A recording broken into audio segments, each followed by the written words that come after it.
Today is a $5 trillion day in Congress. The CEOs of Amazon, Apple, Facebook, and Google will swear an oath and answer questions from members of Congress in front of live cameras, the American Press Corps, and viewers around the world, just like you. Now, together, those four companies represent nearly $5 trillion. And Congress is asking, do they control too much of the American economy? And are they just too powerful? I'm Libby Casey. Welcome to live coverage from the Washington Post. Today's hearing is with the House Judiciary Subcommittee that focuses on antitrust regulation. And it will begin with opening statements from leaders of that committee and the Judiciary Committee. And then these four witnesses, Jeff Bezos of Amazon, Sundar Pichai of Google, Tim Cook of Apple, and Mark Zuckerberg of Facebook will read their prepared remarks. We'll bring this all to you live and uninterrupted. Joining me this morning to talk about what to expect, my colleagues, Washington Post senior tech policy reporter Tony Romm and Elizabeth Dwoskin, Silicon Valley correspondent. Welcome to both of you and thanks for being here. I am sure members of Congress have been dying to talk to these CEOs. Jeff Bezos has never testified before Congress before, but this is specifically focused on antitrust regulation. Tony, why this subcommittee and why now? Yeah, this is the primary subcommittee through which Congress does its work on issues related to competition. And really, to understand this saga, you have to rewind the clock to about a year ago when House lawmakers began the process of investigating Apple, Amazon, Facebook, and Google to get a better sense as to whether they were harming competition, including smaller rivals, and resulting in higher prices or worse service for consumers. And over the course of that year, what we saw from lawmakers was about 5 hearings, and today being the 6th, a collection of documents, more than 1.3 million documents to kind of create this trove of evidence, hundreds of hours of interviews with some of the companies that compete with Apple and Facebook and so forth, and then ultimately the grilling you're going to see today, where I think you can expect to hear questions not just on competition, but on practically everything the tech industry has done wrong over the better part of the past few years. You know, Liza, so often these congressional hearings go everywhere and they can go off the tracks pretty fast. When members of Congress come with a key mission or agenda, it can often get derailed. And that's for a lot of reasons. One, the witnesses may take what they say and go in different directions, but also Republicans and Democrats often have very different agendas. So can you break down for us, how they're going to focus on antitrust regulations and name for us some of the other topics that Congress is guaranteed to ask about? We know that members of Congress are not going to leave it just at, are you too big and are you too powerful? Right. And these hearings have totally gone off the rails. I mean, the first time that Mark Zuckerberg testified before Congress in 2018, the lawmakers didn't come off looking great. Many of them were asking pretty naive questions about how Facebook worked. And Zuckerberg ended up going from people thinking he was going to look terrible and it was a low point in Facebook's history to coming off with kind of, looking like, okay, I could be a seasoned pro at this. I could go back, even though he didn't like it. I think that one of the questions that will be asked is around conservative bias and the company's relationships with Trump. Particularly for Facebook, they've had some questions, major questions as a social media company about whether they tilt the scales in any direction towards, because they're a company that's run by liberals, with few exceptions, do they tilt the scales against conservatives? There's no evidence of that, but conservatives in Congress have been hammering away at that for years and have an executive order against the social media companies, which would penalize them for bias. And so that's sure to come up. You raise a great point, Liza. I remember the Mark Zuckerberg hearing that you're talking about. Congress seemed out of touch and they seemed antiquated because they were asking questions like how Facebook makes money. And you might remember that Mark Zuckerberg just said, well, Senator, we sell ads. And so it felt like they weren't quite up on their homework. And so I'm interested, Liza, in the fact that this is this ongoing investigative process that Tony was outlining for us. Do we expect to hear these subcommittee members a lot more versed and a lot more prepared to focus in on the things they need answers to? I think that what's happened is that we have a couple more years of evidence than when Zuckerberg first testified. This is also the first time that Jeff Bezos is testifying. So I think there's going to be a lot more focus on Amazon and on Google as well. And those are companies where there's actually there's been a lot of reports about their anti-competitive behavior that they can draw from. Particularly with Amazon pushing its own products and hurting smaller sellers, and with Google as well, prioritizing Google searches and Google results and Google's own apps in its listings. And so I think that there's a level at which, as the tide has turned against the tech companies, there's been a lot more evidence has come out in the last several years that the lawmakers can draw from and discuss with the companies. Tony, in one of your pieces, you really made this important parallel to other moments in history when Congress has stepped in to deal with companies. I'm thinking of big tobacco, the financial crisis. You also point out about, airline safety. Can you contextualize this in those sorts of terms for us? Because those were such momentous moments, both in that Congress could flex some muscle and show some power, but also it changed how those industries can function. Right. We have a really strong tradition in this country of Congress using its oversight power to actually get stuff done when it wants to use its oversight power to get stuff done. And so whether it's the hearings with the tobacco executives, as you mentioned, or even those involving baseball players, these hearings aren't just happening for the sake of headlines. They often have tended to result in regulations in areas where the federal government had been lax up until now, or they'll put pressure on industries to change on their own. And we've seen this in the context of the financial crisis. Those hearings with the big banks ultimately led to some of the actions that Congress took to regulate the financial sector. We saw this in a number of other areas. Baseball, for example, as I just mentioned, took steps on its own to implement additional testing around those allegations of doping. And so it's with that tradition that one has to look at these hearings with tech execs, with this big grilling that we're going to see with Apple, Amazon, Facebook, and Google, and sort of think, what's next? There are kind of two ways this can go. The first is that David Cicilline, the chairman of this committee, is going to put out a report that'll have bipartisan backing, potentially talking about more regulation targeting the tech industry, and Congress might act on that. And then the other way this can go is the way that often things have gone with this Congress, which is that it results in a lot of partisan bickering. The lawmakers really don't get on the same page, and we just end up with years and years of additional yelling on Capitol Hill without any substantive changes. So this hearing isn't just a test for the industry, which is going to field a whole lot of questions about things it doesn't want to talk about. It's also a test for Congress and really its ability to work on oversight and to accomplish something going forward. Well, let's bring in one of our colleagues who's covering this hearing closely for more on that. Kat Zakrzewski is a tech policy reporter and author of the Technology 202 newsletter. So Kat, I want you to take us through, you're joining us by phone because you're on Capitol Hill.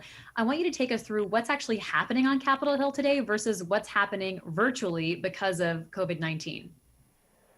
That's exactly right. I mean, this is going to be a very different hearing here on Capitol Hill.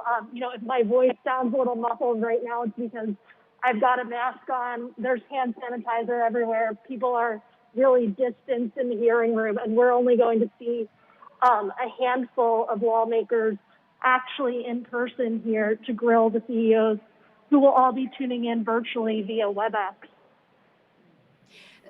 How different is it to have the CEOs attending virtually versus having them there in person? Because Kat, there really is that visual, you hear all the cameras just click, click, click, click, clicking when you see that witness stand in front of Congress in that hearing room. They're just going to be sitting in their own designed space looking, with however they want to be, much more comfortable, not having to physically be there in the hearing room. That's exactly right. I mean, I think it's going to be a lot more challenging for the lawmakers. It's a little bit difficult. I mean, we all know now, months into this pandemic, how awkward and challenging video conferencing calls can sometimes be.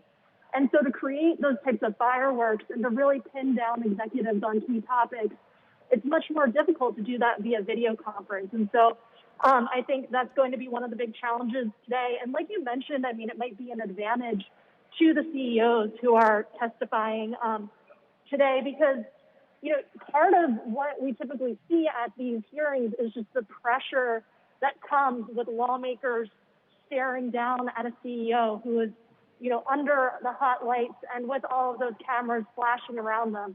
It's a much different thing to be able to do that from your home office or your living room, and certainly more comfortable. Kat, what do we know about how these CEOs have been preparing for this day? I mean, certainly these CEOs are going to be extremely well rehearsed for this hearing. As we saw with previous hearings with tech CEOs like Mark Zuckerberg, they've gone through extensive practices and rounds of questioning with their staffs, with lobbyists who have been trying to control, what topics are going to come up.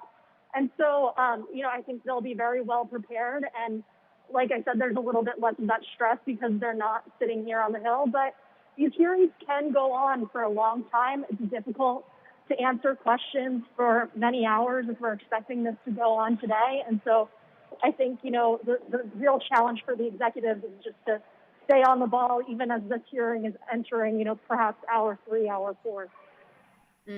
So we are going to see 15 members of Congress get to do the questioning. 13 members of this antitrust subcommittee, as well as the chairman and ranking member of the Judiciary Committee, which is like the umbrella over this subcommittee. Who will you be watching in terms of members of Congress, either to have sort of a powerful Q&A with them or to maybe take the hearing in a different direction that we don't necessarily expect? I mean, I'll closely be watching the chairman, David Cicilline, who has really been at the helm of this investigation into the tech companies.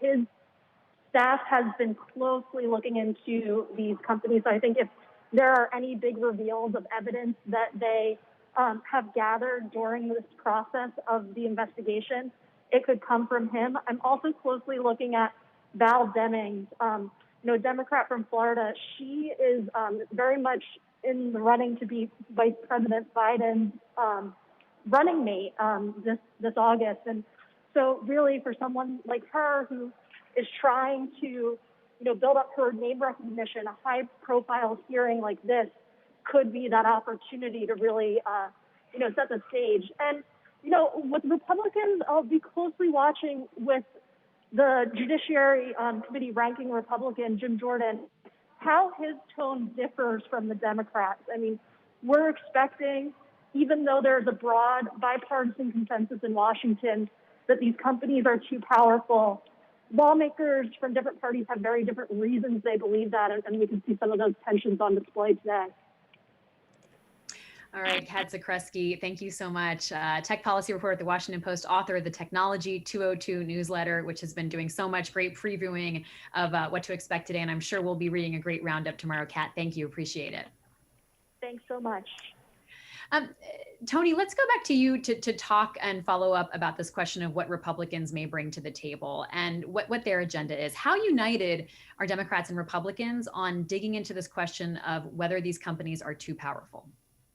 Right. I think Kat put it really succinctly, really well when she said that there is concern about power, but the direction in which each party takes it really does differ.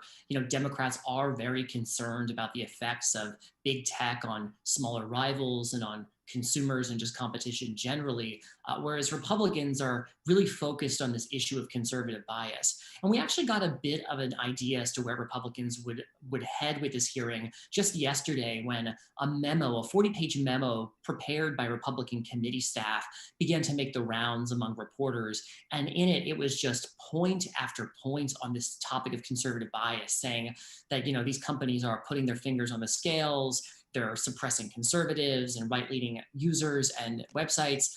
There's no evidence of this. We do not have evidence of systemic bias in Silicon Valley, as Liza pointed out, but this is certainly something that Republicans plan to bring up. The other argument I think you're likely to hear from Republicans is that taking too heavy-handed of an approach against the tech industry would end up hurting the United States. That 40-page memo was riddled with comment after comment about how these tech companies are American success stories. And to do anything that interferes with that, to do anything that affects their business would essentially embolden competitors in China.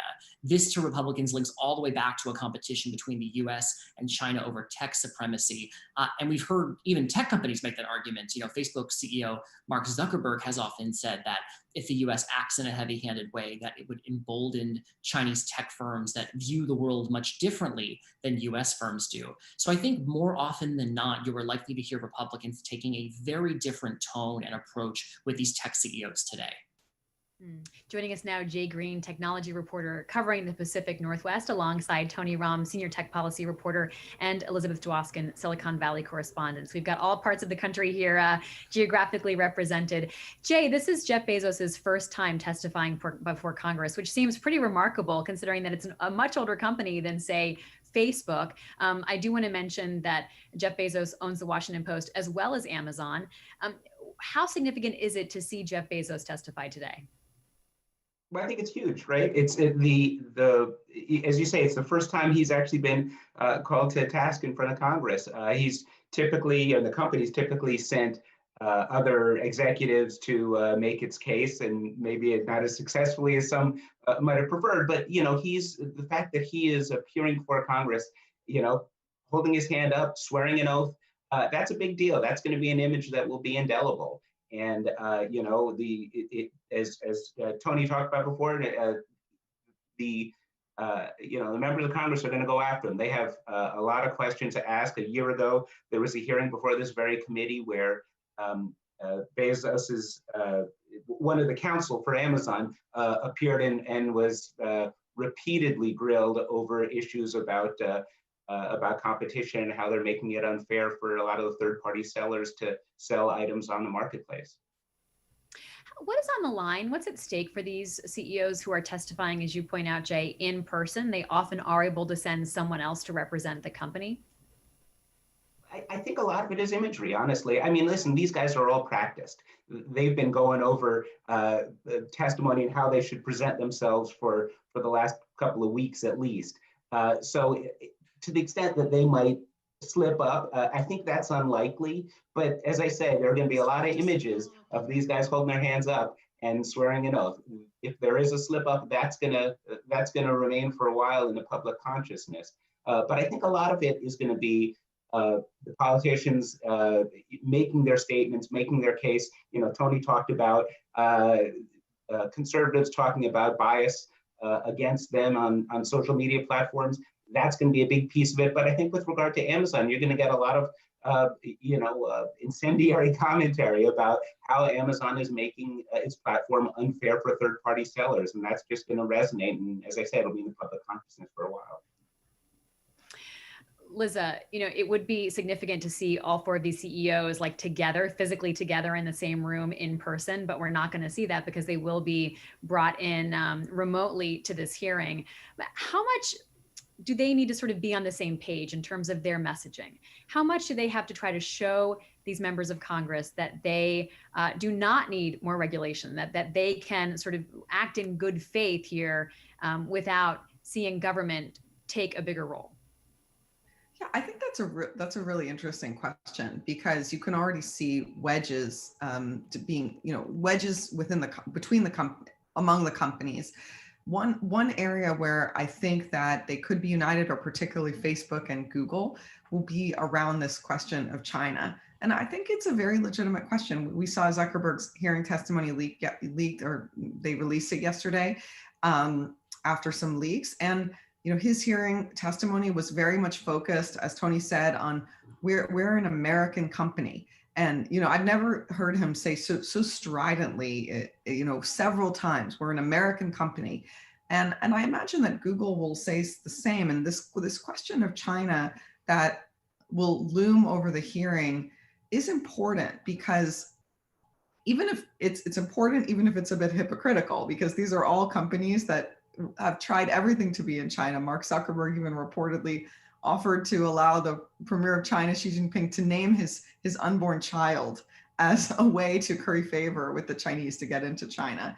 But when they're on the stand, they're going to say, look, if you curtail our business practices, if you make us smaller, well, there's a whole world of Chinese tech giants. There's a Chinese Google, there's a Chinese Amazon, Alibaba. There are our Chinese counterparts which compete with us globally, and these are really global companies, are going to assert dominance. And they're going to say, Silicon Valley, we're American companies, but we have products that touch the entire world.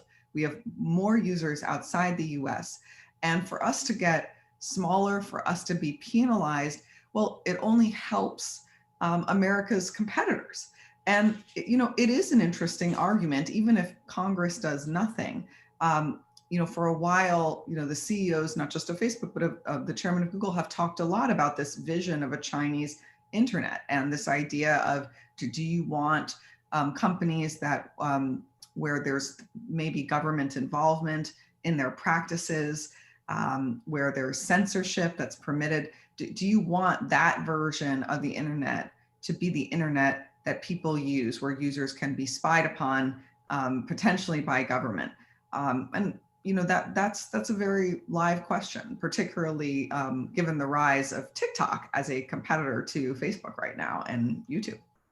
I wanted to ask you about that, Liza. Do you expect TikTok to come up in this hearing by the CEOs themselves? And we are seeing, TikTok sort of step up and try to offer more transparency all of a sudden. Certainly aware, I'm sure, that it's under the microscope as well at this moment. I do. TikTok is under the microscope. They're facing their own federal investigation, and there's been reports that they themselves are trying to break up the company so that it appears like a little bit less dominated by China. They hired this executive from Disney to essentially run the company in the U.S. So there will be this kind of American appearance as of the company, even though it's a Chinese company. But really, these tech CEOs are really concerned about TikTok for competition, and that raises the question of antitrust. You'll say this argument that these platforms have gotten so dominant that new entrants cannot come into the market, and that would be the question of whether they're monopolies in their markets. Can new entrants come in? Can new players come in? Well, 2 years ago, people barely knew what TikTok was, and today, among young people, there are some reports that it's occupying as much share of an equal share of time to kids, I think, under 18 as YouTube. Well, that's extraordinary, and that's certainly a threat. And when I interviewed the CEO of YouTube recently, I asked her if she thought it was a threat, and she said yes. And Zuckerberg, he sees that as a huge threat. So there is this question of, well, if you can have, they're a new entrant, and in a way, they're evidence of the fact that there is a very competitive landscape in tech. And I don't think that has been resolved when you ask this question of whether the companies are monopolies. I think for Amazon and for Google that dominate product searches and searches for information, I think there's more of an argument that they can tilt the scales. But in social media, I do see a very competitive landscape, even if it's still pretty hard to compete with Facebook. Tony, so many companies are going to be watching this hearing closely, and Liza was talking about how there are some real questions and concerns about how smaller players might be able to get in, and we know that some of those companies that we don't even think of as small, but companies that are familiar to us have been talking to Congress and lobbying and pushing to make sure that questions are asked of these big four that can give some insights into or put them on the defensive about what it means for somewhat smaller companies. How important is this to others? Right, it's incredibly important. I mean, just to go back to TikTok for a second, they announced a series of transparency steps today to address the concerns levied by regulators, and in the process took a series of shots at Facebook for trying to copy some of the features that make TikTok so popular. And the message that TikTok gave to lawmakers is, hey, look, we want to compete. We believe in a competitive marketplace. Congress should act to ensure that that marketplace is competitive. Just sort of like a slight jab to get lawmakers to, maybe raise those kinds of issues at the hearing, which is exactly what we've seen a number of companies do. And the companies are very, very varied. Where there was a hearing just last year that I attended out in Boulder, Colorado, lawmakers schlepped out, headed westward to hear from some companies who maybe aren't as known in Washington about the troubles they're having with big tech. And, one of them called Tile makes those little devices you can put on your keys. So if you lose them, you can hit a button on your phone and find them easily. Tile says that Apple has made a series of changes to its iOS, the software that runs on your phone, that essentially makes it harder for them to offer their product. We heard from PopSockets, which people might know is that little device you put on the back of your phone so it stands up and stuff. PopSockets said that Amazon had made it difficult for them to offer their products. There was a whole saga there as to why PopSockets is no longer, or at least for a time, was not selling their products using Amazon's very popular marketplace. And we've heard this through a number of companies: Tinder, the company behind Fortnite, Spotify, very, very public, well-known brands that have been very public with their criticisms of these big tech companies. And so they've, of course, shared a lot of information with the committee. They're part of that 1.3 million documents that have been provided to congressional investigators. But just lastly, really quickly, it's not just the small companies. The big companies have been kind of working the scenes here, telling lawmakers, hey, don't look at us, look over at that guy. You know, Amazon and Apple and Facebook and Google are doing a version of this to each other to kind of direct some of the attention away from them. That's just a sense of how much politics are at play here at this hearing. Wow, Tony, that's so interesting to hear your insights on that. So, you know, I want to go back to Jade to talk more about what we might hear from Jeff Bezos, specifically as he defends Amazon's role in the online marketplace. You and Liza have reported that he will likely try to focus on retail more broadly rather than this area of just online. And I want to remind our listeners that, yes, Jeff Bezos does own the Washington Post. I said earlier he owns Amazon. He's the CEO of Amazon, but he is worth so much money. And what he will say today will be under such scrutiny, Jay, because as we've said, it's the first time he'll ever be testifying before Congress. So tell us more about his expected message. Yeah, well, and Tony talked about this just now too, but I think it's really interesting. One of the points that Bezos is clearly going to make, and he made it in his written testimony that was released last night, is he wants Congress to think of the market far more broadly than what you or I might think of it. He doesn't want to look strictly at the US e-commerce market, so online sales. And it's a market in which independent folks say Amazon owns about 38% of. He says you should look more broadly at the overall retail market, of which Amazon in the United States accounts for about 4%. And so in antitrust law, how you define the market matters, right? And so if the market is defined as online e-commerce, Amazon has a much, much larger share than it does if you look at all of commerce or all of retail. And so you'll see Bezos trying to make that point several times, I suspect. And then the other one is, you know, Liza talked about sort of the American company nature of it that Facebook is talking about. Bezos did that too, right? He talked about the unique American story of Bezos, of Amazon's founding.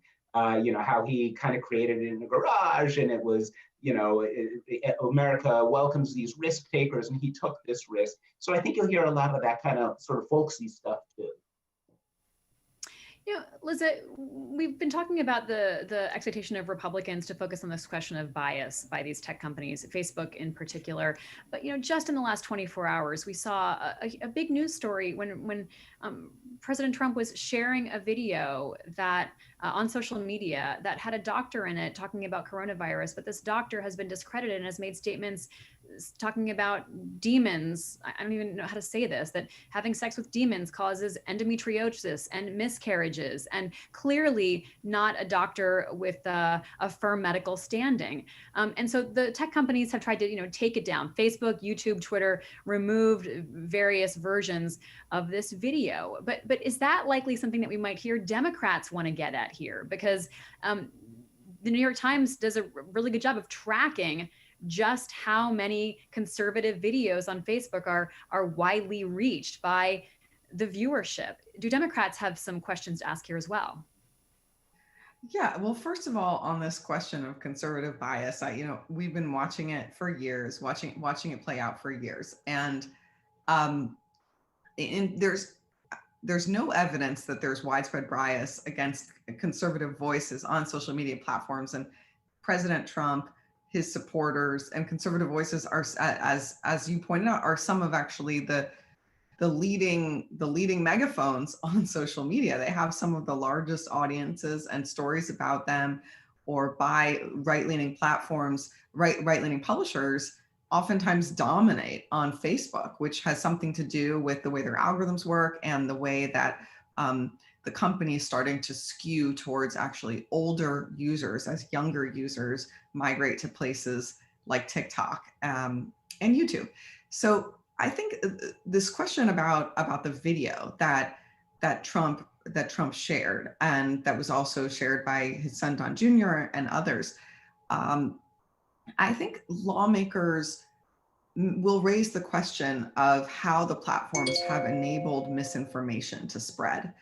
And this, one thing that you'll see come out in the hearing is the companies talking a lot, particularly about Facebook, about the good that they do for society. We give everyone a voice, particularly on coronavirus. Zuckerberg is going to say, we're all, so many Americans are home, locked down, not leaving their houses, and without services like ours, they couldn't communicate with one another. Small businesses are getting a lifeline because of us. They're going to say things like that. And then you step back and say, at the same time, we have, many Americans are misinformed about the nature of the virus, about the nature of wearing masks, about immunity. I mean, it's really a catastrophe. Researchers call it an infodemic, not just a pandemic. It's really a catastrophe in terms of how many people are lacking basic facts. And President Trump, along the way, along with many of his surrogates and supporters, have promulgated false or misleading information around the pandemic.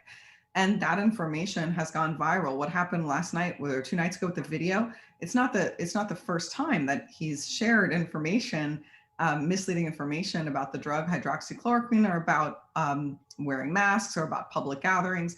And so you would expect that Democrats are going to take them to task for the harms that they've caused to society and to public debate as a reason why they should be reined in. But still, I think there are such deep questions about how you might want to rein in the tech companies, and such deep disagreement between the parties, that's kind of where you stop, and that's one of the reasons why you've actually seen these tech CEOs. Some of them have called for regulation. It's almost like, come at me, regulate me. They've called for regulation in recent years, but I think that it's a red herring too, because they know very well that the problems they deal with are very complicated. And how would you regulate them? Would you limit all algorithms and turn them into a news publisher, just like the Washington Post? Thank you so much, Liza. If you're just tuning in, we're getting ready for this hearing to begin. This is an antitrust subcommittee of the Judiciary Committee that will have these 4 CEOs testifying before them. The CEOs will be remote, and we expect the members of Congress to be a mix of remote as well as in person. We can see Jim Jordan in there already. Now, Jim Jordan is the top Republican on the Judiciary Committee. His counterpart, Jerry Nadler, the chairman of the Judiciary Committee, will also be here today making statements, asking questions.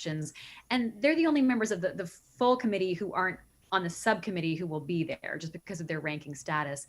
Otherwise, it's 13 members of this subcommittee that has been investigating these companies now in a long process. This is essentially the 6th hearing in a series, and the other 5 getting not nearly as much attention because they didn't have these heavy hitter witnesses, but it just goes to show you that this is part of an ongoing process.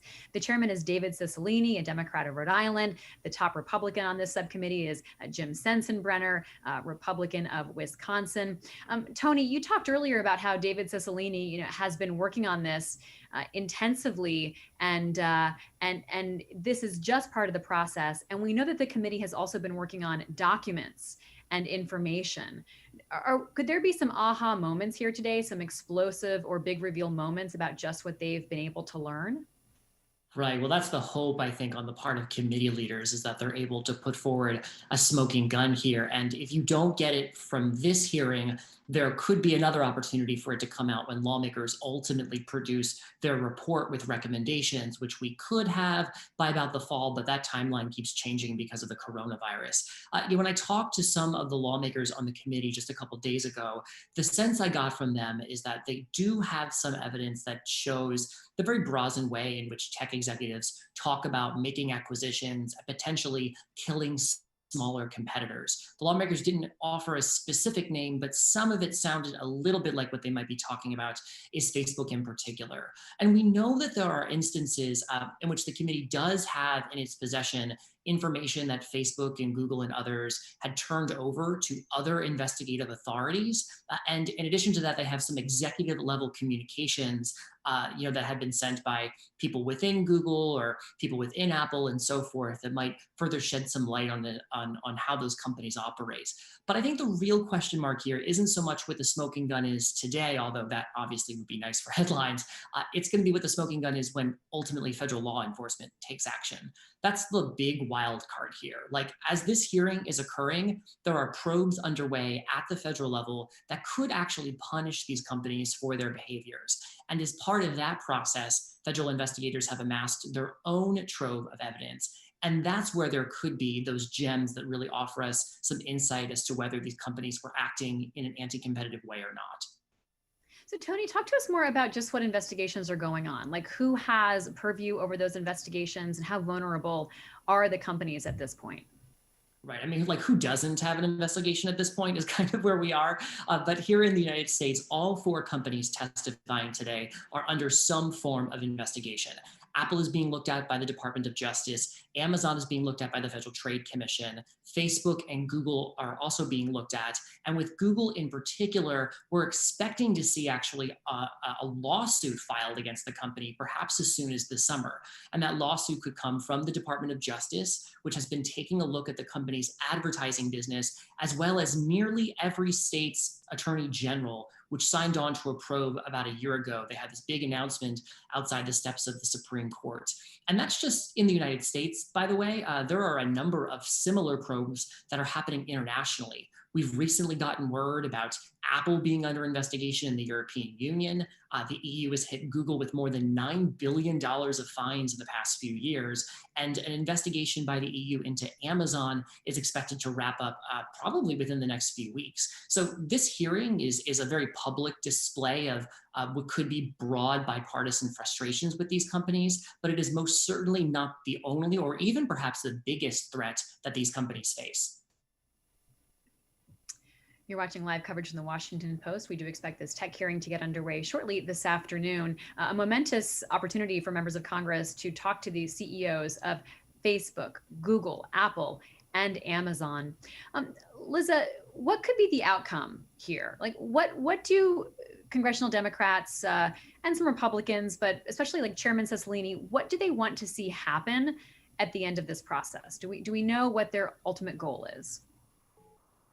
Well, I think, as Tony said, there are actually active investigations happening right now that may have a much bigger effect on the tech platforms in the US and in Europe than anything that comes out of this hearing.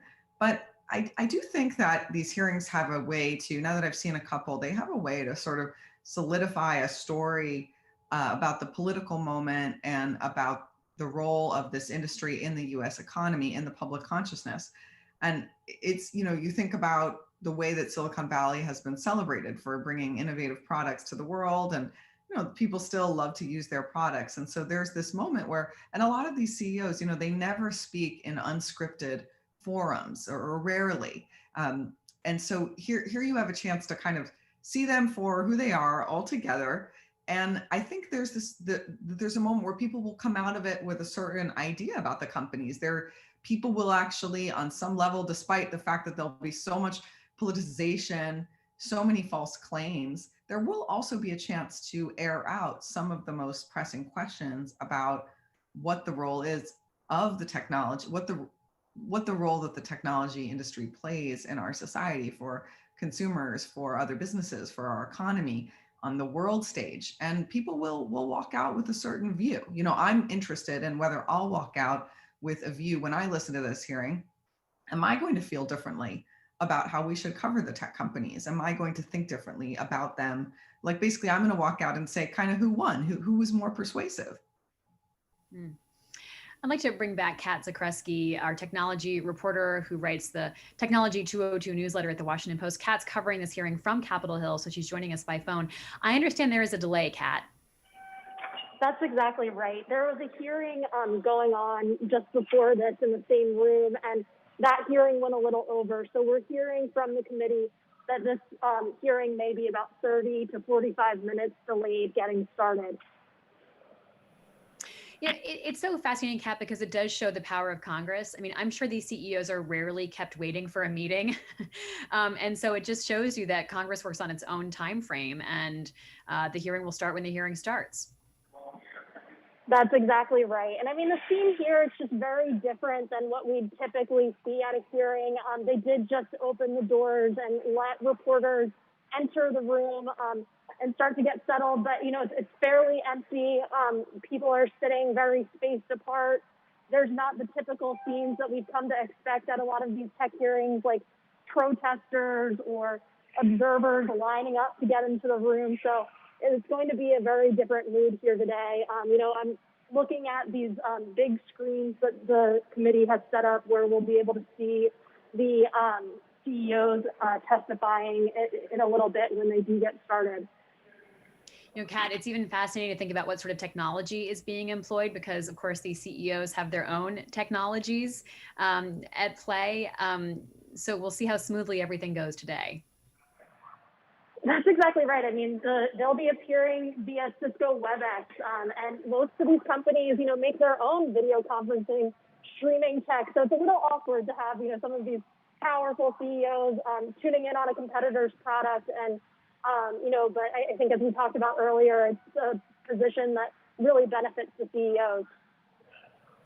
And a reminder that Kat's reporting from Capitol Hill. That's why we have her on the phone. In case you think her voice is a little muffled, it's because she is wearing a mask to ensure some safety protocols while she reports from Capitol Hill.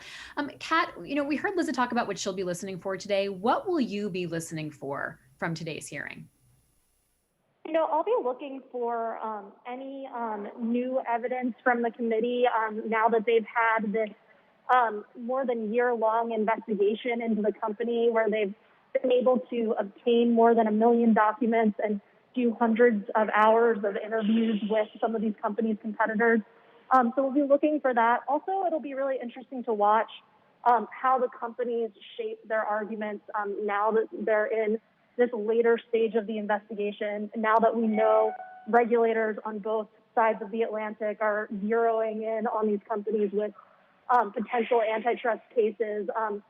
And it'll just be really interesting to see, I think, how the lawmakers come at some of those questions now that they have had many more tech policy hearings in the past few years and know a lot more about these issues.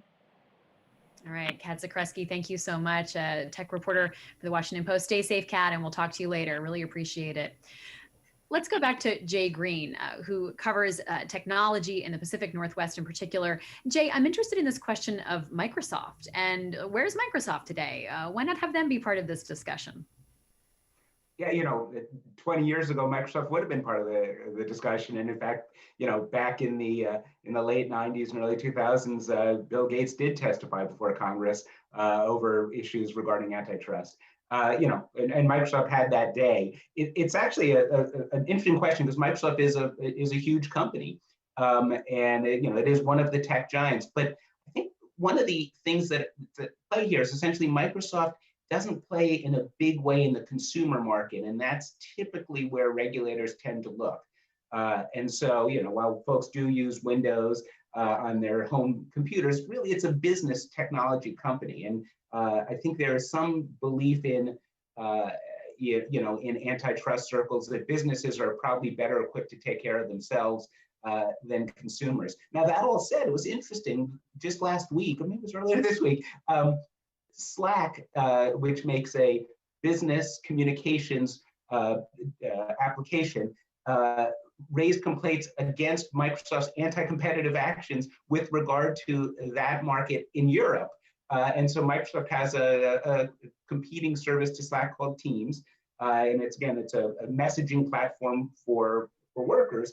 And the folks at Slack said Microsoft was acting in an anti-competitive way by using its dominant Office technology to make it harder for Slack to compete. That all said, it's not a consumer application. And so I think that's one of the big reasons why you don't see Microsoft here today. Jay, what are the lessons learned from past regulations on tech companies like Microsoft? What are these CEOs thinking about in terms of what the slightly earlier generations have gone through? Apple, of course, one of those early generation companies. What wisdom do they bring to this as they think about how they might be regulated? It's interesting. I actually covered the Microsoft antitrust hearing some 20 years ago. I had more hair back then. The lesson I really think they might take away from it is fight like hell, right? Microsoft actually fought like hell and delayed and pushed the case out. And the interesting phenomena of that was when the case started, you had an administration back then, the Clinton administration with Janet Reno, that was hell-bent on pursuing Microsoft. An election changed the politics. Back then, George Bush became president, second George Bush became president, and that administration wasn't so interested in pursuing the case. They wound up settling, and Microsoft, to its strength, played it out until it got the kind of settlement it wanted. And so, obviously, this isn't in a court; it's before Congress. But I think you'll see these CEOs be tactful. They'll often say things like, "Thank you for the question, Congressman or Congresswoman," because they want to be respectful, even if it's an impolite question. But they're going to play it out, and they're going to defend themselves till the very last moment. I think that's the lesson, honestly, of the Microsoft case from 20 years ago. Let's go to Tony Rahm, our colleague here in the Washington, D.C. Region. So, Tony, we've heard from some of our other guests about what they'll specifically be listening for. I'd like to hear more from you about what you're watching, what you're listening for, and then, winners and losers of this moment. How important is it that the tech CEOs come across as sort of gracious and responsive in the way that Jay is talking about? How important is it that members of Congress are able to really land some punches here? Right. I mean, I think for Congress, it's going to be less about landing immediate punches and more about doing something with whatever punches they land after the fact, right? You can have all of these headline grabbing moments. That's great. That's good for, keeping this thing in newspapers and getting our attention. But over the long run, if lawmakers want to actually have an effect on the tech industry and change the way the tech industry does business, they're going to have to translate the hearing into something meaningful. And that meaningful thing is going to have to be regulation. So the big thing I'm watching for actually is, once the hearing is well passed over, what that report says, what kind of legislation lawmakers put together to potentially change or update federal antitrust law. In terms of what to look out for today, I think first with Apple, you're going to hear a lot of discussion about its App Store and the extent to which the fees that it charges developers who sell through the App Store might be a way that Apple stifles competition or hurts some of its rivals. Apple obviously says it does not do that, but there are a lot of companies like Spotify and others that contend Apple has harmed them. And so you're likely to get a lot of questions on that today. For Amazon, I think the big issue is going to be some prior statements that Amazon executives made to Congress. There was a hearing earlier in this process in which Amazon said it did not leverage data from sellers on its platform to refine its own products, essentially. There was some public reporting recently that cast doubt on those executive statements. And that's actually why we have the hearing today. The first person that the committee looked to call to testify was Jeff Bezos, because they were concerned that perhaps Amazon misled them when the company previously appeared on Capitol Hill. So lawmakers are certainly primed for a fight here over whether Amazon had been truthful in the past. With Facebook, it's the ownership of Instagram and WhatsApp, and the extent to which these past acquisitions by Facebook have ultimately served to remove two potential rivals to Facebook from the entire marketplace. Now, Facebook is expected to say in testimony today that in buying these companies, it made them better. It was able to offer a service that perhaps those companies as standalone firms would not have been able to do on their own. And with Google, there are obviously lots of issues around search and advertising and its smartphone business, but the ad piece of it has been what's caught the attention of regulators most. That's what federal officials and state officials have been investigating, and that's likely to be where we could hear some questions today, because there's been such a desire here to really get to the bottom as to whether Google's ad business is hurting other publishers on the internet. Tony Romm explaining what to expect from each of these 4 CEOs testifying. If you're wondering why the hearing is not started yet, it's because there is a delay, as our colleague Kat Zakreski reported. A prior hearing in this room ran late, and so they're turning it over, getting ready. But shortly, you should see these 4 CEOs testify before Congress in a historic hearing. And, Tony, the opportunity for members of this antitrust subcommittee to ask questions is significant, as we've talked about, because they are the antitrust subcommittee, right? This isn't the entire Judiciary Committee. This isn't another branch of government that's asking the questions. It's the antitrust subcommittee. What's the significance of that to you?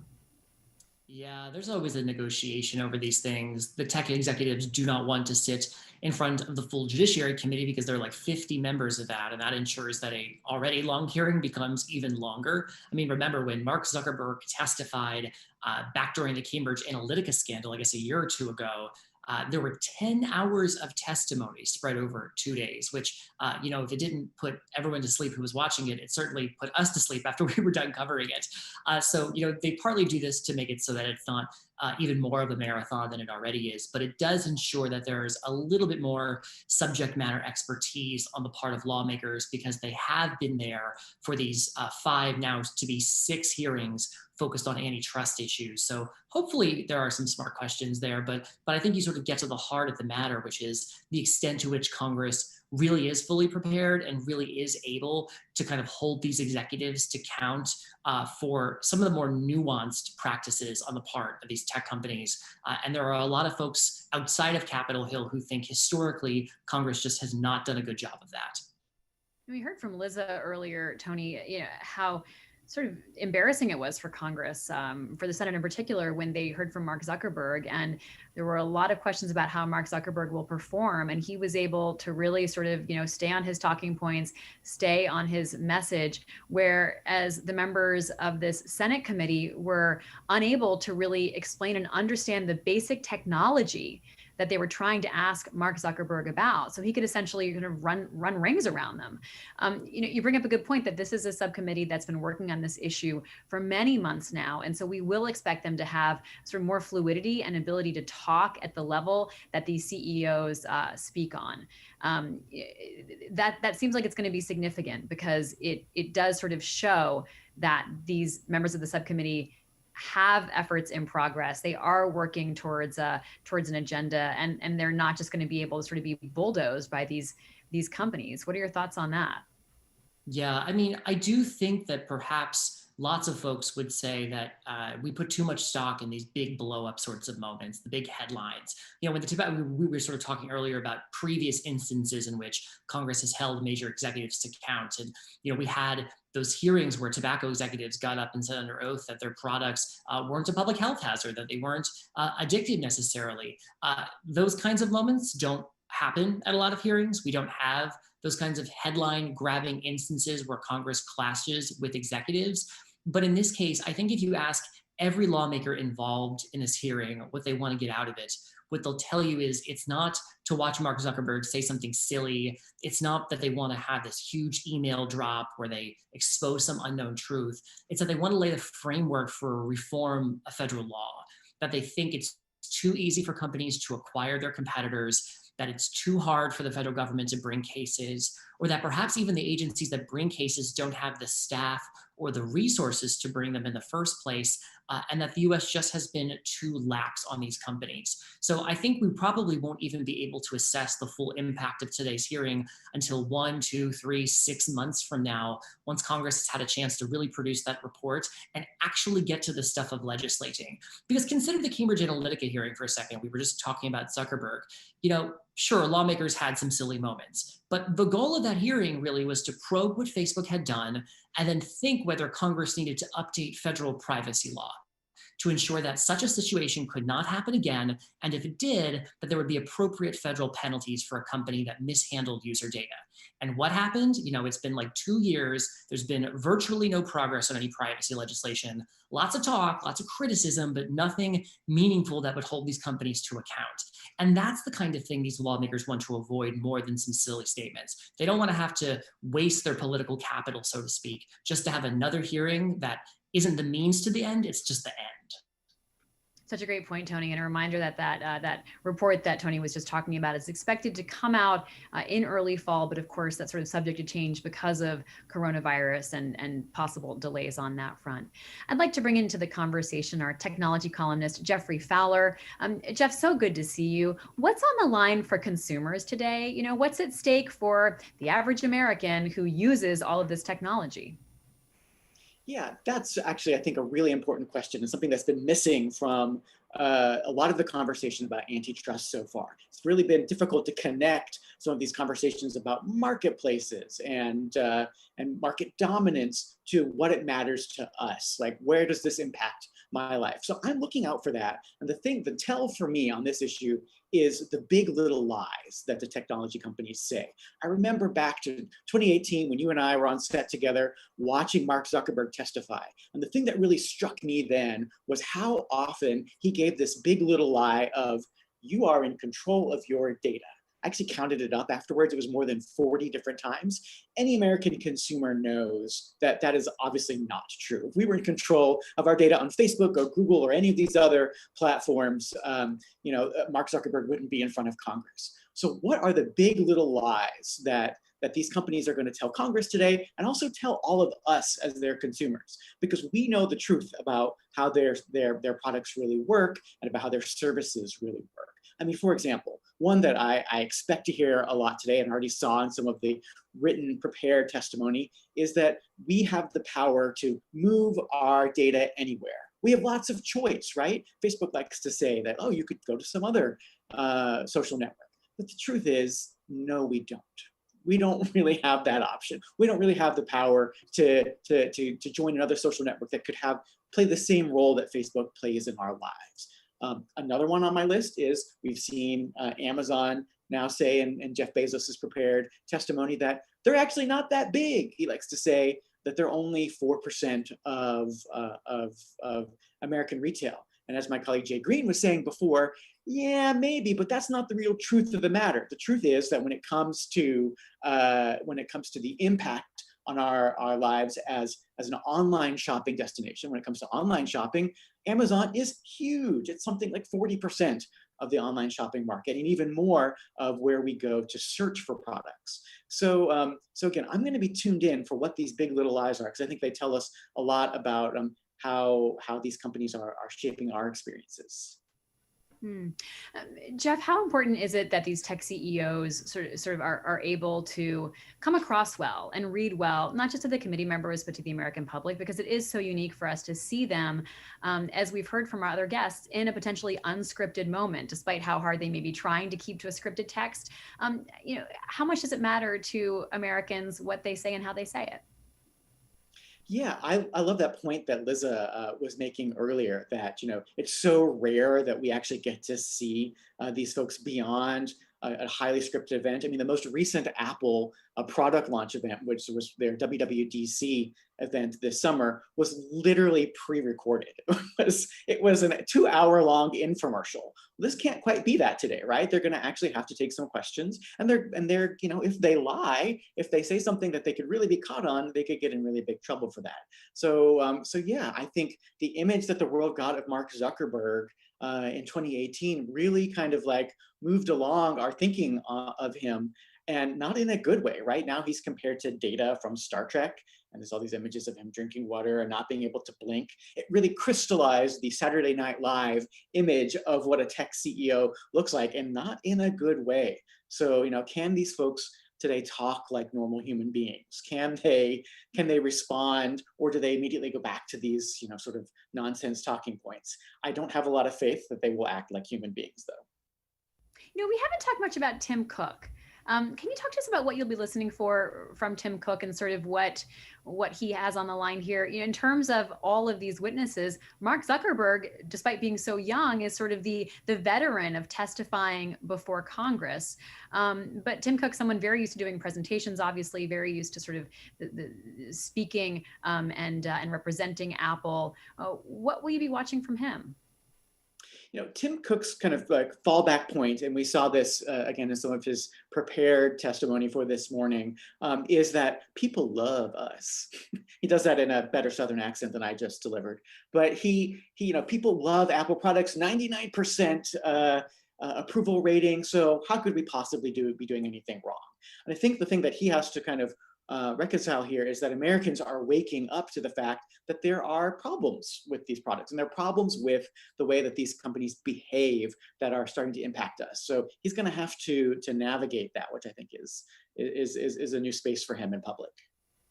Let's go to Tony to talk about what Sundar Pichai might talk about along those lines from Google. This same question, Tony, of like what these companies do to benefit Americans and what sort of products they provide that we love and use every day of our lives.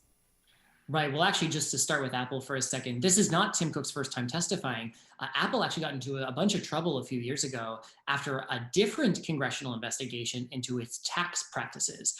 There were, a bipartisan group of lawmakers felt that Apple was essentially dodging U.S. taxes, and they prepared a report, which kind of sounds a little bit similar to like what we're having happen now. And they dragged Tim Cook up there, and he testified, and it was a cakewalk for Tim.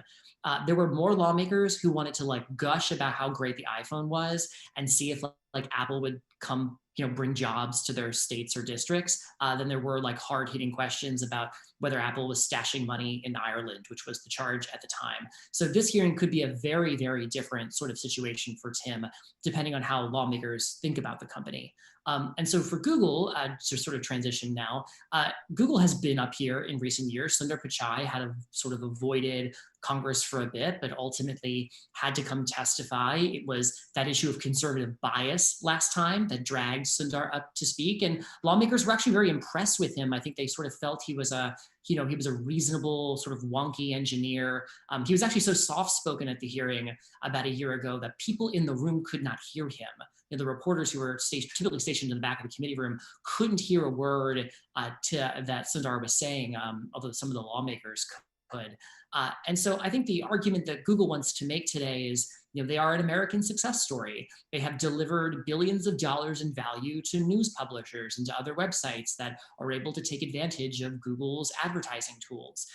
They want to say that they enable jobs, particularly with small businesses that rely on ad tools to kind of get that message out there that they're selling shoes or clothing or whatever it may be. And they say the same thing about some of their newer gambits, whether it's something like smartphones, or we're talking about Google's work in areas like self-driving cars. The message that they have said time and again is that bigness affords them the luxury of doing research and other sorts of endeavors that smaller companies just really could not fathom. Now, whether that resonates with lawmakers is a different story entirely. There are a lot of them who think that Google has harmed more publishers than it has hurt, that it has enriched itself at the cost of its rivals, that it uses its search page to give its offerings, like in travel and shopping, a boost while playing down some of what its competitors offer. And not everybody kind of shares Google's rosy view about its more ambitious gambits. So the extent to which Google kind of finds itself under the spotlight here probably will depend on how much time lawmakers spend on them versus another company. But as we sort of talked about earlier, they are the ones that are likely to see the first lawsuit from the federal government and from the states. So this is a much more urgent situation for Google than it is for the other three companies. If you're just tuning in, we're watching for this hearing to get underway. This is an antitrust subcommittee of the Judiciary Committee in the House, and they'll have these 4 top CEOs testify before them. I'm with some of our Washington Post guests, Jay Green, a technology reporter who covers the Pacific Northwest, Tony Romm, who you just heard from, senior tech policy reporter, as well as Jeff Fowler, technology columnist. And thanks so much to Liza Dwoskin for joining us earlier, also covering tech in Silicon Valley. Jay, these CEOs that we were just talking about have testified before, with the exception, as we've talked about, of Jeff Bezos, his first time before Congress. What sort of a preparation do you anticipate Jeff Bezos did for today? I think intense, right? I think there's no doubt he was prepared studied on this for a long time. You don't want to screw this up. He's also, I mean, honestly, he's pretty good at this. He is a smart man who can, go impromptu as well as anyone else. It won't surprise me if you hear his overly loud laugh. I think he probably believes that sort of humanizes him some. And so I think you'll see some of that stuff as well. But I think, they've been preparing for this for a while. This is high stakes. So it's clear that he knows by and large, what's going to be coming at him. I'm sure he's practiced many of his answers. It's probably a little bit like a presidential debate. You role play this out for a while to make sure that the answers you give sound right. And so, as I say, I'm sure he's quite practiced at this. And as you say, the other thing is it is his first time doing this, testifying before Congress, but he's no stranger to DC. A few years ago, he bought, I believe it's the largest private home in DC. He's hosted parties at this home with members of Congress. He and the president seem to be at odds at times, but he's actually met with the president. He certainly has met with, the president's family. I don't think he's going to be caught off guard here. I think that would be very unlikely. Our colleague Kat Zakreski, technology reporter who writes the Technology 202 newsletter for the Washington Post, is on Capitol Hill, and she's saying that the hearing is slated to start at 1 o'clock Eastern time now, so about 25 minutes away. A reminder that these 4 CEOs we've been talking about will appear remotely, and in the committee room you'll see a mix of members appearing in person, as well as some will also likely appear remotely. Tony, let's talk more about these committee members. For people who are just joining us, a reminder that this antitrust subcommittee is chaired by David Cicilline. The top Republican is Jim Sensenbrenner from Wisconsin. What do you expect of those two in particular, and who else are you watching today?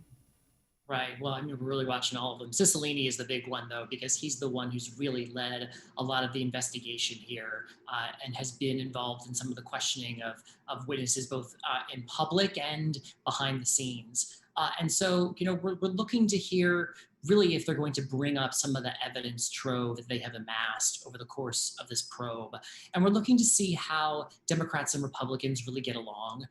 Earlier in this process, when the investigation began, there was some sort of agreement between Democrats and Republicans that there were serious competition issues that were worth exploring here, that perhaps big tech had become too powerful. And they were very, very careful in those original opening statements in June of 2019, which seems like another generation ago, I guess, to point out that they were bipartisan in bringing this. And so it's a far cry from where we find ourselves now, with Jordan in particular planning to take part in today's testimony and in today's questioning. And given the fact that Republicans are expected to hound so much on this question of conservative bias, which is just a red herring in the eyes of Democrats. They really don't think there's any truth to this. They see it as an attempt to kind of game the election a few months ahead of November. So I think it's going to be really interesting and important to watch that dynamic. And it's going to be interesting to see if lawmakers really question folks like Bezos at Amazon and Zuckerberg at Facebook about some of their specific practices, like as Jay was saying, Amazon's specific relationships with third-party sellers. You mentioned Jim Jordan. He's going to be here today, even though he's not on the subcommittee, because he's the ranking member, the top Republican on the Judiciary Committee overall. In addition, Jerry Nadler, who's the chairman of Judiciary, will also be there, and they'll join those 13 members of this subcommittee. More Democrats than Republicans, because of course, Democrats, Tony, control Congress. So they have more members on this committee. They can also essentially mold the direction of this hearing, give it the name of the hearing, get the CEOs focused on their issues. But as you point out, Republicans can still ask whatever issues are on their mind. They're not sort of beheld to sticking to some sort of topic if they don't want to, Tony. Yeah, no one is beholden to any script whatsoever, as we've known from plenty of hearings, tech or otherwise. And so on the Democratic side of the aisle, I think you can expect to see a lot of questions about issues like privacy, as Jeff was just discussing, about the extent to which people really do have control over their data, or the extent to which Facebook really has learned the lessons of some of its most recent painful privacy scandals and other sorts of mishaps.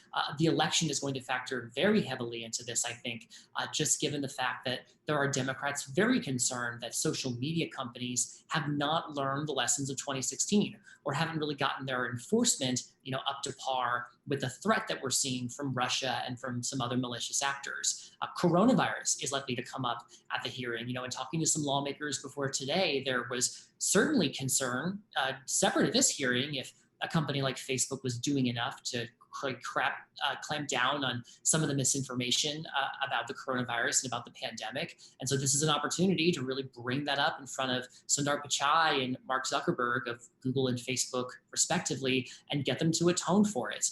Now, Republicans had tried to steer the hearing even more in their direction earlier on. There was an attempt to get Twitter to come testify. Jim Jordan had sent a letter sort of inviting Jack Dorsey, the CEO of the company, to appear. But Republicans don't really exactly have that power. They can't just tell a witness to show up. They really have to work with the Democrats, which are in charge. They have to go through this lengthy process and potentially subpoena. The Democrats were not interested in that idea because Twitter really isn't an antitrust concern. And Jack Dorsey appeared to tell them that he certainly wasn't showing up to a hearing where he didn't actually have to attend in the first place. So I think that all sort of offers us a sign about the extent to which Republicans really want to turn this into a political affair, pressing on those issues of bias. Tony, along those lines, President Trump tweeted just about a half hour ago. Here's what he wrote on Twitter. If Congress doesn't bring fairness to big tech, which they should have done years ago, I will do it myself with executive orders. In Washington, it has been all talk and no action for years, and the people of our country are sick and tired of it. Talk to us about the relationship President Trump has with these companies. Yeah, well, he did issue an order. I know he said he would, but he actually did about a month or so ago, issued a very, very surprising executive order that essentially could hold Facebook and Google and other social media sites accountable for the decisions they make about the content they leave up or the content they take down. And the effort there was about political bias. There was a concern on the part of President Trump because of some actions that Twitter and other companies had taken against him, that these companies were censoring his viewpoints, which was not, in fact, true. And so the order that he put forward could create a process in which federal agencies could penalize companies if they make decisions about content moderation viewed as potential censorship or bias, which sparked a wide array of criticism on the part of people on the left and right who saw it as a serious threat to free speech and to the future of expression on the internet. And that's going to be litigated. There was already a lawsuit filed against that. We had some early movement on this at the regulatory level just this week. But that demonstrated that President Trump certainly is willing to take action in this space if he perceives these companies to be biased, which he does.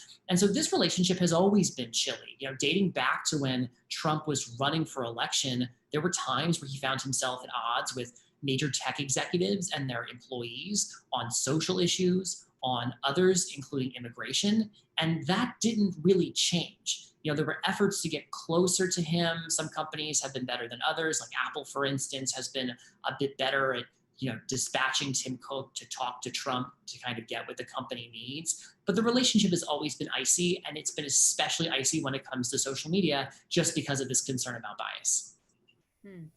Let's go to Jay Green. Jeff Bezos is expected to say in his testimony that public opinion and is in favor of what Amazon can bring to the marketplace, and that essentially Amazon helps consumers. So how much does sort of this public opinion matter at this moment, Jay, both to what members of Congress have to consider as well as what the viewer has to consider? Yeah, I think it's a really interesting question. Jeff talked a little bit about this earlier as well. Listen, folks love getting their packages from Amazon, and Amazon has historically done pretty well at delivering what people want, giving them broad selection and decent prices. During the pandemic, it's been a little bit challenged. But the interesting thing, and I'll go back to sort of covering Microsoft during its antitrust woes 20 years ago. Microsoft made the same argument.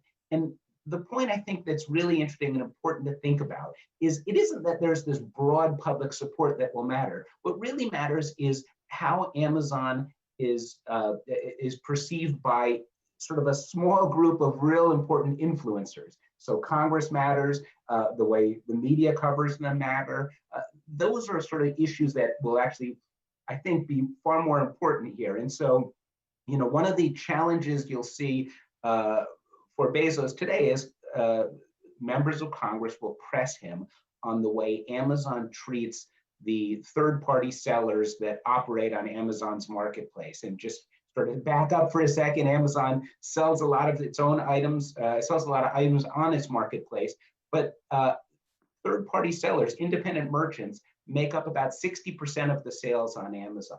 And so it's a huge number and a large percentage of the overall sales from Amazon. And what's interesting about that is if Amazon makes it harder for those folks to innovate, to come out with new products, to compete against Amazon itself, that's an issue. And so I think the popularity of Amazon winds up being less important in that case. If you have enough of these third-party merchants saying this is totally unfair, and if you have members of Congress listening, because those third-party merchants are also constituents. And if they aren't able to compete on a level playing field, then that's going to hurt businesses in those districts. And so I think, the popularity is something all of these platforms will say, hey, listen, people love using our products. But I think it's a bit misleading to suggest that that's really going to drive the conversation. Jeff Fowler, there are companies who many associate with these big four that are not here. I'm thinking Twitter in particular. We just heard some talk about that, why we don't see the head of Twitter here, but also TikTok entering the marketplace. What does it mean to have these four representing this conversation? And this antitrust subcommittee has certainly been hearing from a lot of voices. This is one in a series of hearings they've been holding. So they are hearing the voices of slightly smaller companies or much smaller companies who have concerns about how big these four are. But what does it say to you about who's not in the room today? Yeah, I mean, certainly the name TikTok is probably going to come up a lot in the conversation because it's one of the main arguments that that Facebook in particular and others are holding up there to say, hey, U.S. government, if you regulate us, China's going to take over. So TikTok is the kind of the big boogeyman in the room, even though so far it is mostly that, a boogeyman. There was a big flap a couple of weeks ago about whether people should delete the TikTok app because it's owned by a company that is based in China.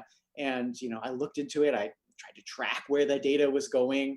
We got TikTok on the record about what they were doing with the data and who had access to it. And there really isn't much evidence yet to say that the Chinese government is listening to our conversations on TikTok or using that information to manipulate us. But it is certainly a boogeyman that we're going to see there. And so that'll be, one presence that's felt on the sidelines. But, to your bigger point about why these companies, I think it says a lot actually about how small our universe of engagement has become with the technology industry. I mean, if we think about 20 years ago, and you think about all the different kinds of companies whose products you might have used or explored. I mean, just as someone who writes about consumer tech, I used to write about a lot of different kinds of inventions and startups and new weird ideas out there. But the world has really become a lot smaller in a sense over the last couple of years as these couple of companies have become really dominant, right? There is a sense among some in Silicon Valley now that, why even bother trying to compete with these big guys when that possibly they could see your product and just copy it and pull out the rug from underneath you, or that you'll just never even make it into the consumer light. And I was talking to one venture capitalist yesterday, and she told me, look, you could still possibly get venture capital investment for starting a search engine these days, but the bar is going to be way up here before they're going to give you money. So I think this is the right set of companies to put on the line today because they really represent, a large portion of the technology that we live with. I mean, Jeff, it's remarkable. Nearly $5 trillion. I mean, that's even hard to comprehend that these four companies make up nearly $5 trillion. Yeah, I think one of the things that, if lawmakers want to help explain this to ordinary Americans and to make them understand what we're really talking about, they've got to make those numbers feel like something, right? Because in the span of a short decade, These companies have gone from like strong, big American businesses to companies the size of which it's rare that the world has ever seen, and the kind of power that they have, not just over business, but over the information that we receive in our lives and how we live our lives and our attention and all of these issues. So we've really got to capture those aspects of their power. If you're just tuning in, we're waiting for this subcommittee hearing. This antitrust subcommittee is part of the Judiciary Committee. And soon we'll see these 4 CEOs testify before members of Congress. It really is a historic day to have all 4 of these CEOs before this panel. The hearing has been delayed till we expect 1 o'clock Eastern time. In just about 10 minutes or so, we do anticipate it will get underway. There was a hearing in the same room before that, and our colleague, Kat Zakrzewski, pointed out that they had to just get that hearing done. It ran over, clear the room out, reset, and it should start shortly.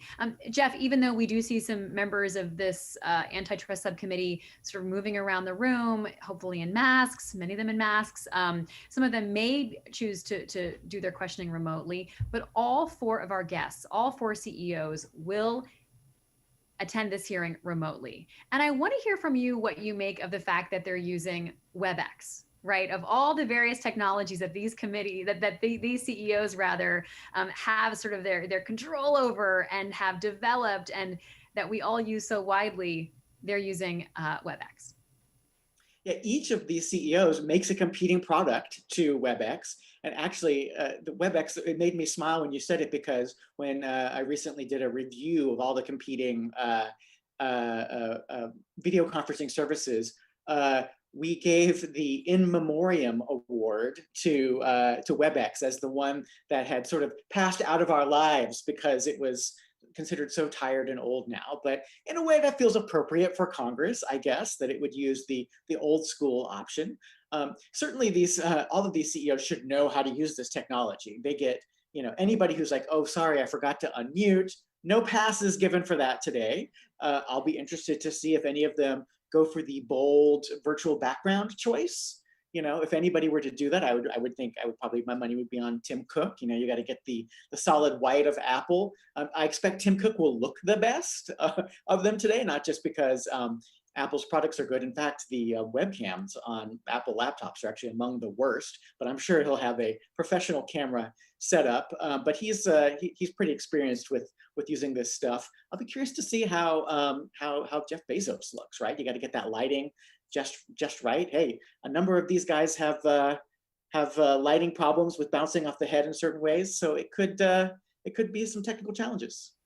Let's point out that all the cosmetics of this are important, because this is a hearing that's going to be witnessed widely. Clips will be taken from it and broadcast all over the world. And so this isn't a matter of somebody just opening up the laptop, rolling out of bed and jumping on to WebEx. I mean, there is a real thought that's going into just how each of these 4 men appear in this moment. So everything from their background to their lighting is significant, Jeff.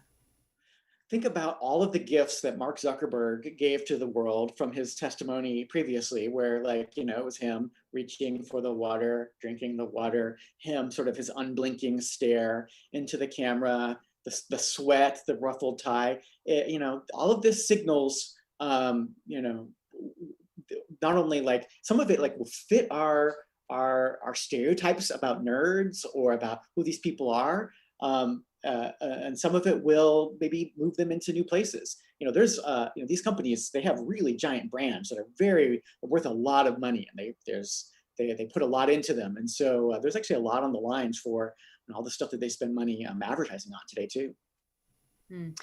Tony Romm, this question of what's at stake here for these CEOs is so important. And I love what you've contributed to this conversation and pointing out that this isn't just about today. It's about what this subcommittee chooses to do in the coming weeks and months, and then what Congress chooses to do in acting and what legislation they are able to craft. But this is a moment where these CEOs do have a little more control over the optics, because they're coming here remotely, right? They're not going to be sitting in front of Congress with those memorable moments of standing there in front of this panel of America's elected officials. So how are you thinking about the optics of this?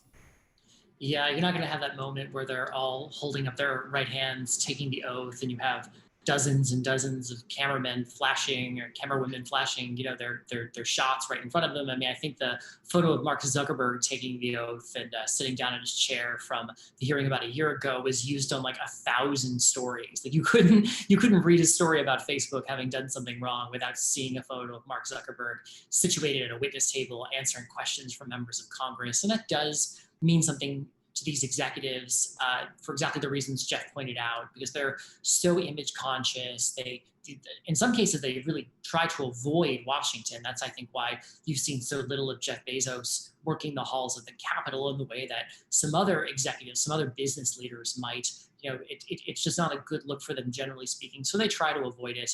I mean, obviously, the great unknown is how these live streamed hearings are going to work. I think even outside the context of the tech hearing, we've really just begun to figure out how to do this stuff in a meaningful way and to ask questions and follow-ups without becoming awkward. But it's just yet another way in which we're sort of trying to adjust to life in the middle of the coronavirus pandemic. But again, I think it'll matter less if there's a moment in which Mark or Jeff or someone else is feeling a little bit awkward, and more if lawmakers are able to learn something new and to take that information and do something actionable with it. Or even more than that, if federal officials and state officials who are doing the investigations see or hear something in the hearings that changes their way of thinking or affects their line of inquiry, you'll never know if that's actually the case, or you're unlikely to know because of the secrecy that surrounds these probes. But this kind of stuff really factors into so much that you do and don't see. That's why these executives are so on guard. Jay Green, I'd love to hear your thoughts on that, the implications that this hearing has outside of the confines of Washington, D.C. Tony was hitting on some really important points there about what it may mean for just investigations. A lot of people are going to be listening to this as American consumers, but they'll also be the ears of investigators here as well as competitors. So how much of an impact does this have outside of Washington, D.C.? Yeah, hearing a year ago in which all of these CEOs' minions showed up, and minions is probably unfair, but the lower ranking executives showed up.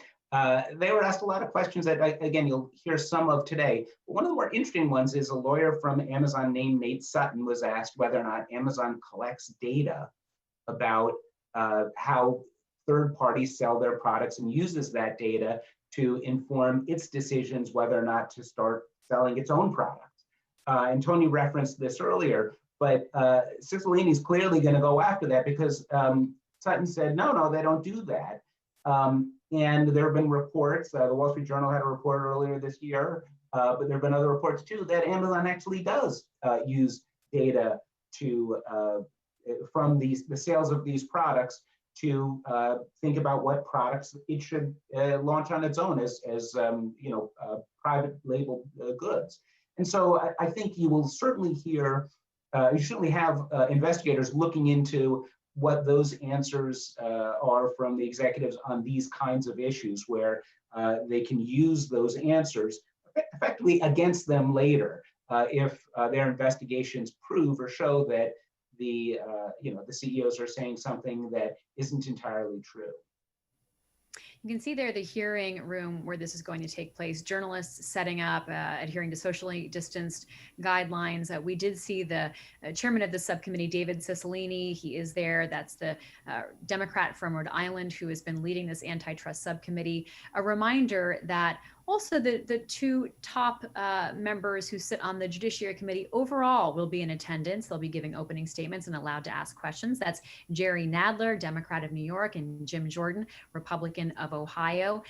They will join the 13 members of this antitrust subcommittee in questioning the witnesses. They'll get 5 minutes to ask questions. They could go into subsequent rounds. So this could be a long day. The hearing was delayed. It was scheduled to start at noon, but we're expecting around a 1 o'clock start time quite shortly. There was another hearing taking place in this room beforehand. It ran long, and so they just had to do a bit of a reset. We'll have this hearing live and uninterrupted here on the Washington Post. You can catch this on our YouTube stream. You can catch this on our homepage. And we also have a Washington Post live blog chronicling what's happening in real time. So I encourage you to check that out as well. Jeff, the optics at this moment are so significant. I see members there like Jim Sensenbrenner in a mask, other members of the committee wearing their masks. It is worth taking a moment and just reflecting on how historic this is on so many different levels, including the committee continuing to do its work during the time of coronavirus.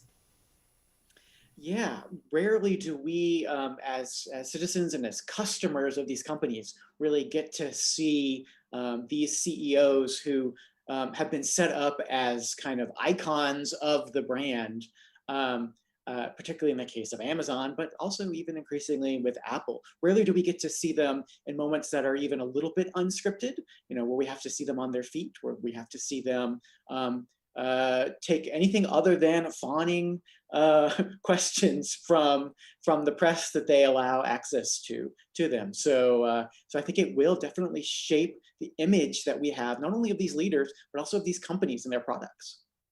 Mm. Tony, we'll hear David Cicilline. We'll also hear from other members of this committee like Joe Neguse, who's the vice chair, Hank Johnson, Val Demings, also Matt Gaetz, who's a very sort of controversial Republican of Florida. Are you expecting a lot of coordination on messaging from the Democrat side of the aisle and then coordination on the Republican side as well? Right. Well, it looks like we might gavel in a second if we're lucky. But the Democrats did get together ahead of the hearing. There was a presentation that staff for top Democrats had to talk about how to coordinate this message, especially given the fact that this hearing was happening in a remote fashion. And so one of the things that we had reported on in talking to a few of the members is that they plan to press executives on communications they've obtained, suggesting that perhaps large tech companies were acquiring or seeking to acquire smaller competitors with the intent to kill them. And that message that was delivered to us came out of one of the briefings that Democrats were having to coordinate, what the investigation has found so far and what they're going to talk about. But to Jeff's point about optics, I should say one last thing, which is that there have been many opportunities for Congress to have had this kind of oversight before now. And the knock on lawmakers from a lot of experts is that they had missed the opportunity, that it should not have taken so long to have gotten all of these executives there, or to get Jeff Bezos there in particular, since he has never testified, that this should have become a more regular occurrence, much as it is in the energy and the banking and the financial sectors, where it's not rare for those folks to come up and answer questions for Congress. It certainly has been for tech, because this industry, relatively speaking, is newer. The company has got much bigger, much more quickly. And so lawmakers sort of were outpaced by the companies that they're supposed to keep watch over. And so I think the hope on the minds of a lot of Democrats and Republicans is that this is the beginning of a series of things that Congress might do with the tech industry, and not just some sort of one-off hearing. Tony, in a sign for our moment, it looks like someone was helping Chairman Cicilline get an iPhone cable plugged in there. So it just goes to show you how this technology is used by everyone, including members of Congress. I'd like to take a moment and thank Tony Romm, also Jay Green and Jeff Fowler, and earlier Elizabeth Dwoskin and Kat Zakreski, journalists at the Washington Post who are covering this hearing and have been covering the story for many years now. You can continue watching our coverage today. We'll have this live blog up and active. We'll also bring you this hearing uninterrupted throughout. So stay tuned to wherever you're watching, and I encourage you to subscribe so we can update you as this story evolves. As Tony has reported, this committee is expected to put out a report, perhaps in the fall, depending on the timeline. Coronavirus may interfere with that. And then we'll see if Congress is able to act on legislation or move forward. The big question today on many members' minds: are these companies too big? Are they too powerful? And are they stifling competition? The four companies are worth nearly $5 trillion. As we wait for Chairman Cicilline to gavel in, one last question I have for you, Jeff. These companies are doing great things for the stock market, and we know that the stock market is of grave concern to people, including President Trump, especially as the nation battles coronavirus. Jeff? That is true, though their fortunes are a little bit tied to how well they're able to sell products. This was supposed to be a really big year for the phone industry, where we're supposed to all be convinced to upgrade to a 5G phone at the end of the year. Samsung already has a couple out. Apple is expected to come out with one later this year. But with the coronavirus, keeping so many people at home, who really needs fast internet? You've already got Wi-Fi, and B, with the economy so difficult, who really has the money to buy a more than $1,000 upgrade to their existing phone? So at some point, this might really, the coronavirus and our current pandemic might really start hitting these companies' bottom line, and then maybe the view on them might start to change. This is Washington Post coverage of this hearing. We do expect it to get underway at any moment. Chairman Cicilline preparing to gavel in. So let's go now live to the hearing room. This is in the U.S. Capitol complex. I will remind you, see the CEOs testify remotely over WebEx. But some of these members, including the chairman, are there in person. Others may also ask their questions remotely. People encouraged to wear masks and social distance and adhere to the best practices laid forth. We also do have some journalists in the room, but they're also being asked to socially distance. And what a different optical moment, what a different scene than we usually see in these incredibly crowded hearing rooms. And you can see there the panel of some members who are there remotely, it looks like. This hearing was initially scheduled for Monday, but it was delayed until today because of the ceremony surrounding the death of Congressman John Lewis. We saw members of Congress honor his legacy in the Capitol Rotunda on Monday, and so as not to interfere with that and to allow members to participate in that and to honor John Lewis, this was pushed to today. This is the first time Jeff Bezos has ever testified before Congress. We now bring this hearing to you live. The subcommittee will come to order. Without objection, the chair is authorized to declare recess at any time. We welcome everyone to today's hearing on online platforms and market power, Part 6, examining the dominance of Amazon, Apple, Facebook, and Google. Before we begin, I'd like to remind members that we have established an email address and distribution list dedicated to circulating exhibits, motions, or other written materials that members might want to offer as part of our hearing today. If you'd like to submit materials, please send them to the email address that has been previously distributed to your offices, and we will circulate the materials to members and staff as quickly as we can. I would also remind all members that guidance from the Office of the Attending Physician states that face coverings are required for all meetings in an enclosed space, such as committee hearings. I expect all members on both sides of the aisle to wear a mask except when you are speaking. I now recognize myself for an opening statement. More than a year ago, this subcommittee launched an investigation into digital markets. Our two objectives have been to document competition problems in the digital economy and to evaluate whether the current antitrust framework is able to properly address them. In September 2019, the chairman and ranking members of the full committee and the subcommittee issued sweeping bipartisan requests for information to the 4 firms that will testify at today's hearing. Since then, we've received millions of pages of evidence from these firms, as well as documents and submissions from more than 100 market participants. We also conducted hundreds of hours of interviews.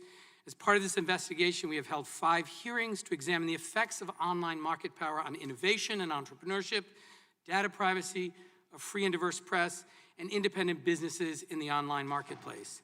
We've held 17 briefings and roundtables with over 35 experts and stakeholders in support of our work. This investigation has been bipartisan from the start. It's been an honor to work alongside my colleague, Congressman Jim Sensenbrenner, the subcommittee's ranking member, as well as the former ranking member of the full committee, Congressman Doug Collins. We work closely with all members of the subcommittee on both sides of the aisle who have taken this work seriously and studied these issues carefully. As my colleague, Congressman Ken Buck, recently commented, and I quote, "This is the most bipartisan effort that I've been involved with in 5.5 years of Congress," end quote. The purpose of today's hearing is to examine the dominance of Amazon, Apple, Facebook, and Google.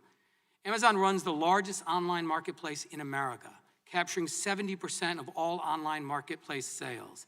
It operates across a vast array of businesses, from cloud computing and movie production to transportation logistics and small business lending. Amazon's market valuation recently hit $1.5 trillion, more than that of Walmart, Target, Salesforce, IBM, eBay, and Etsy combined. Apple is a dominant provider of smartphones with more than 100 million iPhone users in the United States alone. In addition to hardware, Apple sells services and apps including financial services, media, and games. Facebook is the world's largest provider of social networking services with a business model that sells digital ads. Despite a litany of privacy scandals and record-breaking fines, Facebook continues to enjoy booming profits, $18 billion last year alone. Lastly, Google is the world's largest online search engine, capturing more than 90% of searches online. It controls key technologies and digital ad markets and enjoys more than 1 billion users across 6 products, including browsers, smartphones, and digital maps. Prior to the COVID-19 pandemic, these corporations already stood out as titans in our economy. In the wake of COVID-19, however, they're likely to emerge stronger and more powerful than ever before. As American families shift more of their work, shopping, and communication online, these giants stand to profit. Locally owned businesses, meanwhile, mom and pop stores on Main Street, face an economic crisis unlike any in recent history. As hard it is to believe, it's possible that our economy will emerge from this crisis even more concentrated and consolidated than before. These companies serve as critical arteries of commerce and communications. Because these companies are so central to our modern life, their business practices and decisions have an outsized effect on our economy and our democracy. Any single action by one of these companies can affect hundreds of millions of us in profound and lasting ways. Although these 4 corporations differ in important and meaningful ways, we've observed common patterns and competition problems over the course of this investigation. First, each platform is a bottleneck for a key channel of distribution. Whether they control access to information or to a marketplace, these platforms have the incentive and ability to exploit this power. They can charge exorbitant fees, impose oppressive contracts, and extract valuable data from the people and businesses that rely on them. Second, each platform uses its control over digital infrastructure to surveil other companies, their growth, business activity, and whether they might pose a competitive threat. Each platform has used this data to protect its power by either buying, copying, or cutting off access for any actual or potential rival. Third, these platforms abuse their control over current technologies to extend their power, whether it's through self-preferencing, predatory pricing, or requiring users to buy additional products. The dominant platforms have wielded their power in destructive, harmful ways in order to expand. At today's hearing, we'll examine how each of these companies has used this playbook to achieve and maintain dominance and how their power shapes and affects our daily lives. So why does this matter? Many of the practices used by these companies have harmful economic effects. They discourage entrepreneurship, destroy jobs, hike costs, and degrade quality. Simply put, they have too much power. This power staves off new forms of competition, creativity, and innovation. And while these dominant firms may still produce some new innovative products, their dominance is killing the small businesses, manufacturing, and overall dynamism that are the engines of the American economy. Several of these firms also harvest and abuse people's data to sell ads for everything from new books to dangerous so-called miracle cures. When everyday Americans learn how much of their data is being mined, they can't run away fast enough. But in many cases, there is no escape from the surveillance because there's no alternative. People are stuck with bad options. Open markets are predicated on the idea that if a company harms people, consumers, workers, and business partners will choose another option. We're here today because that choice is no longer possible. In closing, I'm confident that addressing the problems we see in these markets will lead to a stronger, more vibrant economy. Because concentrated economic power also leads to concentrated political power, this investigation also goes to the heart of whether we, as a people, govern ourselves or whether we let ourselves be governed by private monopolies. American democracy has always been at war against monopoly power. Throughout our history, we've recognized that concentrated markets and concentrated political control are incompatible with democratic ideals. When the American people confronted monopolists in the past, be it the railroads or the oil tycoons or AT&T and Microsoft, we took action to ensure no private corporation controls our economy or our democracy. We face similar challenges today. As gatekeepers of the digital economy, these platforms enjoy the power to pick winners and losers, to shake down small businesses, and enrich themselves while choking off competitors. Their ability to dictate terms, call the shots, upend entire sectors, and inspire fear represent the powers of a private government. Our founders would not bow before a king, nor should we bow before the emperors of the online economy. And with that, I now recognize the ranking member of the subcommittee, Mr. Sensenbrenner, for his opening statement. Thank you, Mr. Chairman. I want to thank the CEOs for quickly working with the subcommittee to appear today. The memorial service for John Lewis on Monday required our attention. However, this hearing is vital to our oversight work, and I appreciate your flexibility. Throughout my long time in Congress, I have prioritized oversight as one of our seminal responsibilities. Part of that responsibility is to periodically review the effectiveness of our laws.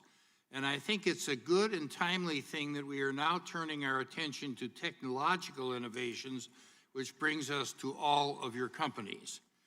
Our country stricken by a pandemic becomes a dramatic illustration of the extraordinarily reliance Americans have on technological innovations. In these unexpected and unprecedented times, your companies have provided innovations so our nations can meet a myriad of our daily needs. The delivery of groceries, virtual visits with doctors, connecting socially distant families, or keeping our small and large businesses connected. With that responsibility comes an increased scrutiny of your dominance in the marketplace. I want to reiterate something I've said throughout this investigation. Being big is not inherently bad. Quite the opposite. In America, you should be rewarded for success. We are here to better understand the role your companies have in the digital marketplace, and importantly, the effect they have on consumers and the public at large.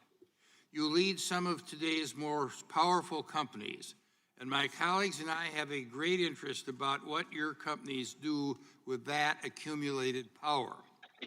We also know that the tech marketplace is driven by data. So it follows that those who control the data, in essence, control the marketplace. There are broader questions surrounding data, however. Who owns the data? What responsibilities do companies have to share it with their customers or their competitors? What is the fair market value of that data? Is there anything monopolistic in acquiring this data? And what about monetizing it? These are complex issues that Congress, regulators, and even your own companies are wrestling with in the current technological landscape, and the answers to which we owe the American consumers. Since the tech investigation began, we have heard rumblings from many who are quick to say your successful companies have grown too large. Since this hearing was announced, it seems that those complaints have gotten even louder. While I find these complaints informative, I don't plan on litigating each of these complaints today. Antitrust law and the consumer welfare standard have served this country well for over a century. Those laws have provided the framework and creativity to make way for some of our most successful and innovative companies. I will be the first to highlight that. However, as the business landscape evolves, we must ensure that our existing antitrust laws are applied to meet the needs of our country and its consumers.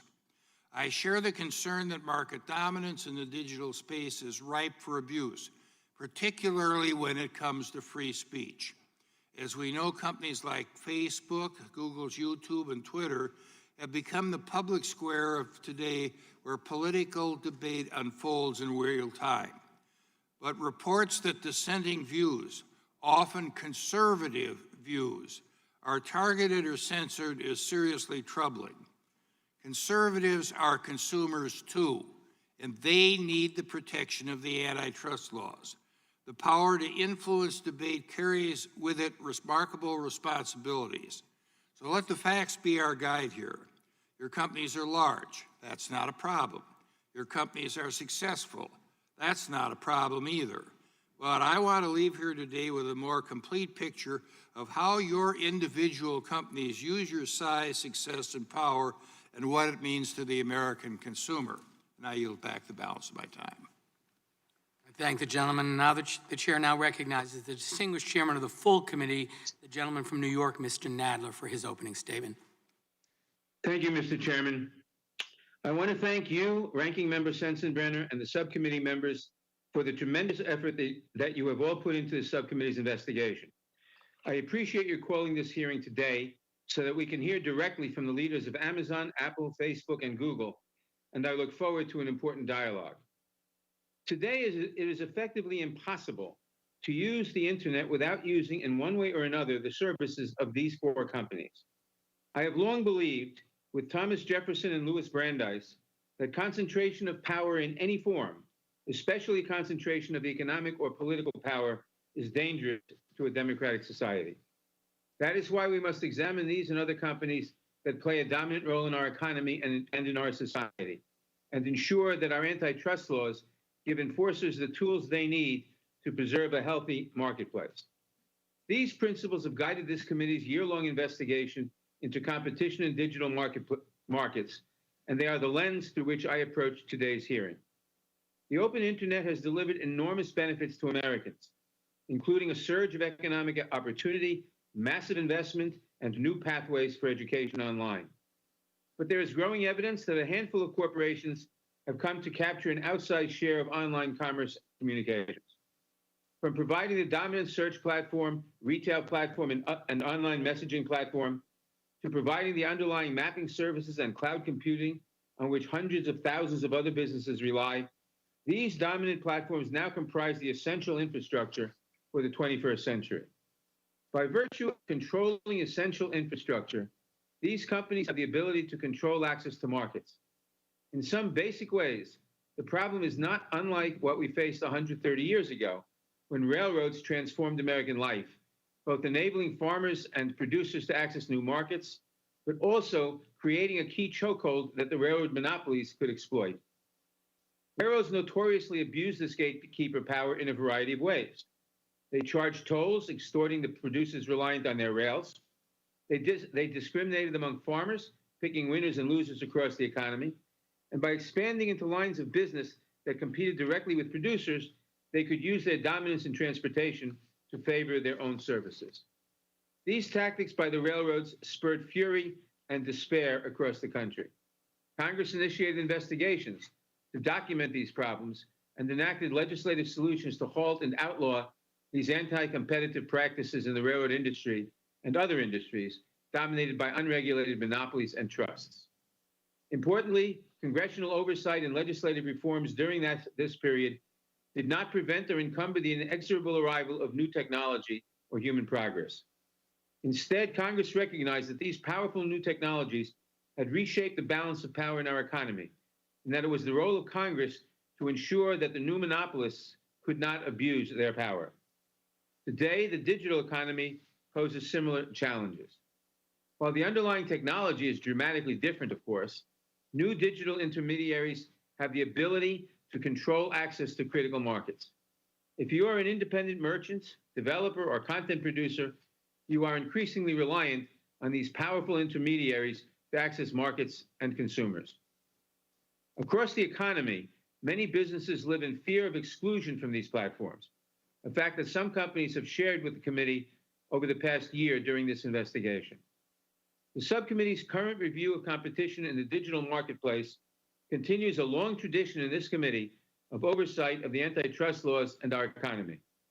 From the days of Chairman Emanuel Seller, the House Judiciary Committee and its antitrust subcommittee have conducted careful, fact-based inquiries into industrial sectors showing signs of consolidation and anti-competitive conduct. This has continued on a bipartisan basis over the years, from Chairman Brooks and Hyde to Chairman Sensenbrenner and Conyers and others. As a 1950 report from the then-named Subcommittee on Monopoly Power described our mandate, quote, "It is the province of this subcommittee to investigate factors which tend to eliminate competition, strengthen monopolies, injure small businesses, or promote undue concentration of economic power, to ascertain the facts and to make recommendations based on those findings." Following in this proud tradition, our investigation has held hearings with industry and government witnesses, consultations with subject matter experts, and a careful and at times painstaking review of large volumes of evidence provided by industry participants and regulators. While ultimately it is the responsibility of the antitrust enforcement agencies to enforce the law, Congress has an obligation to assess whether existing antitrust laws and competition policies and the will to enforce those laws and policies are adequate to address the competition issues facing our country and to take action if they are found to be lacking. Given the dominant role that these four companies play in our economy and our society, it is only reasonable that our careful examination of the antitrust laws begin with them. I appreciate the participation of all of our witnesses today. Our investigation would not be complete. Indeed, it has hardly begun without hearing directly from the decision makers at these companies. And I look forward to their testimony and to today's discussion. I yield back the balance of my time.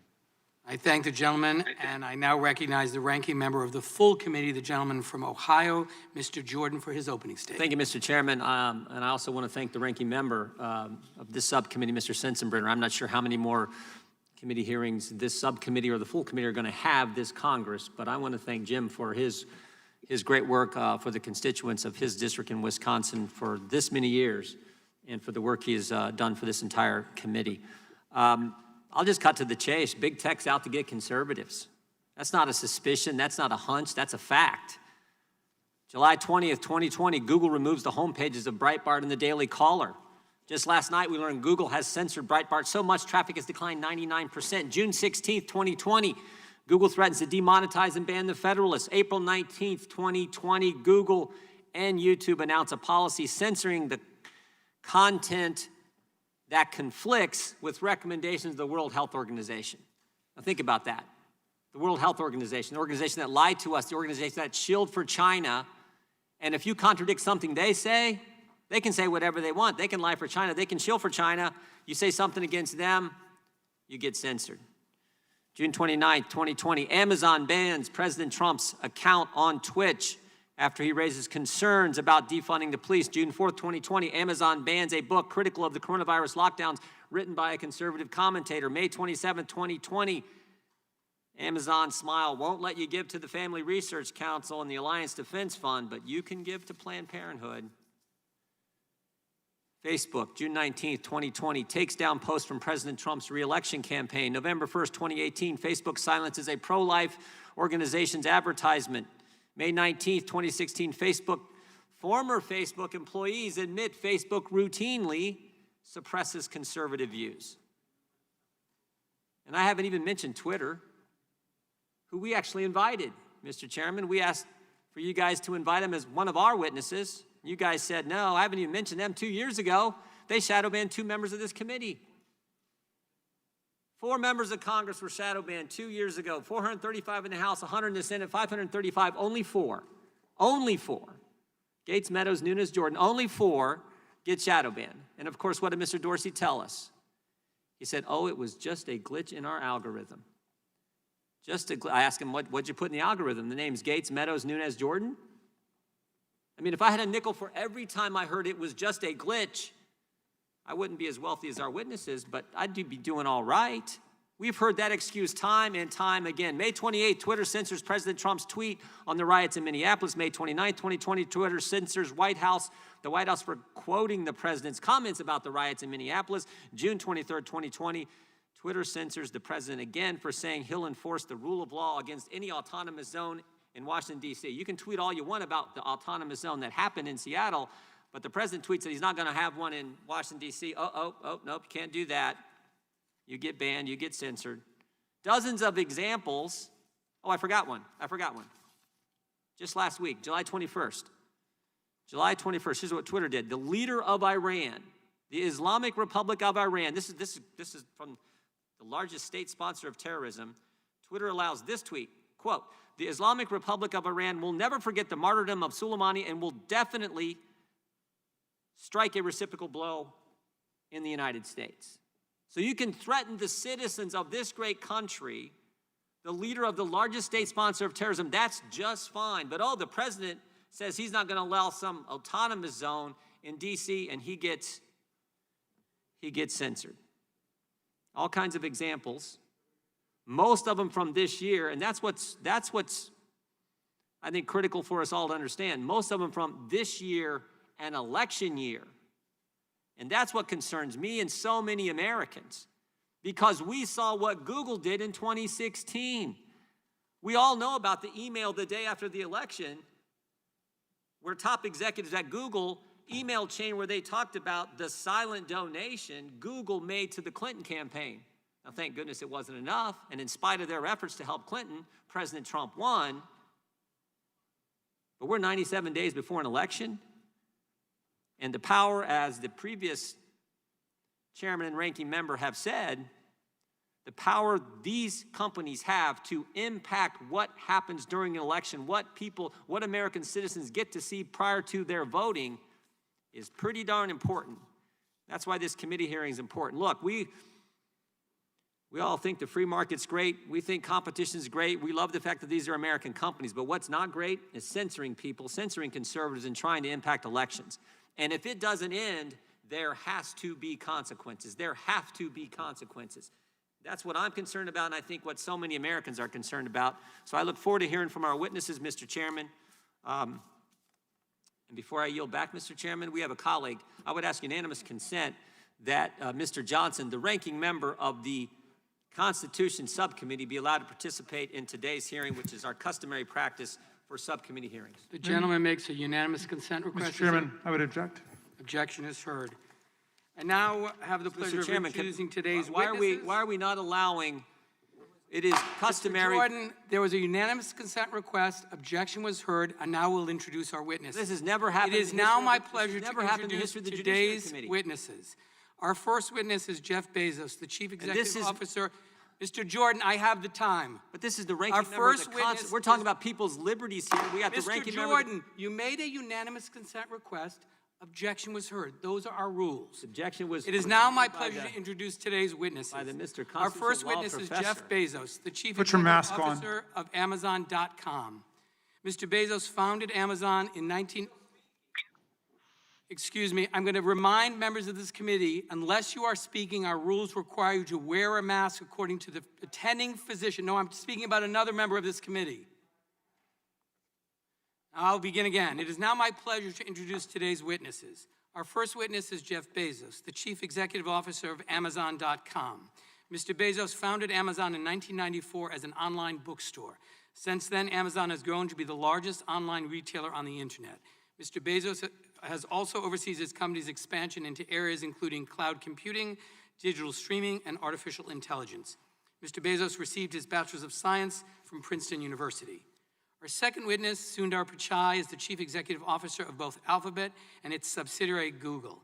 Mr. Pichai joined Google in 2004 and has helped manage a number of successful products, including Google Chrome, Gmail, and the Android operating system. Mr. Pichai also oversaw the company's popular search products. Prior to his time at Google, Mr. Pichai worked in management consulting at McKinsey. Mr. Pichai received a degree in metallurgical engineering from the Indian Institute of Technology, a master's degree from Stanford University, and an MBA from the Wharton School of the University of Pennsylvania.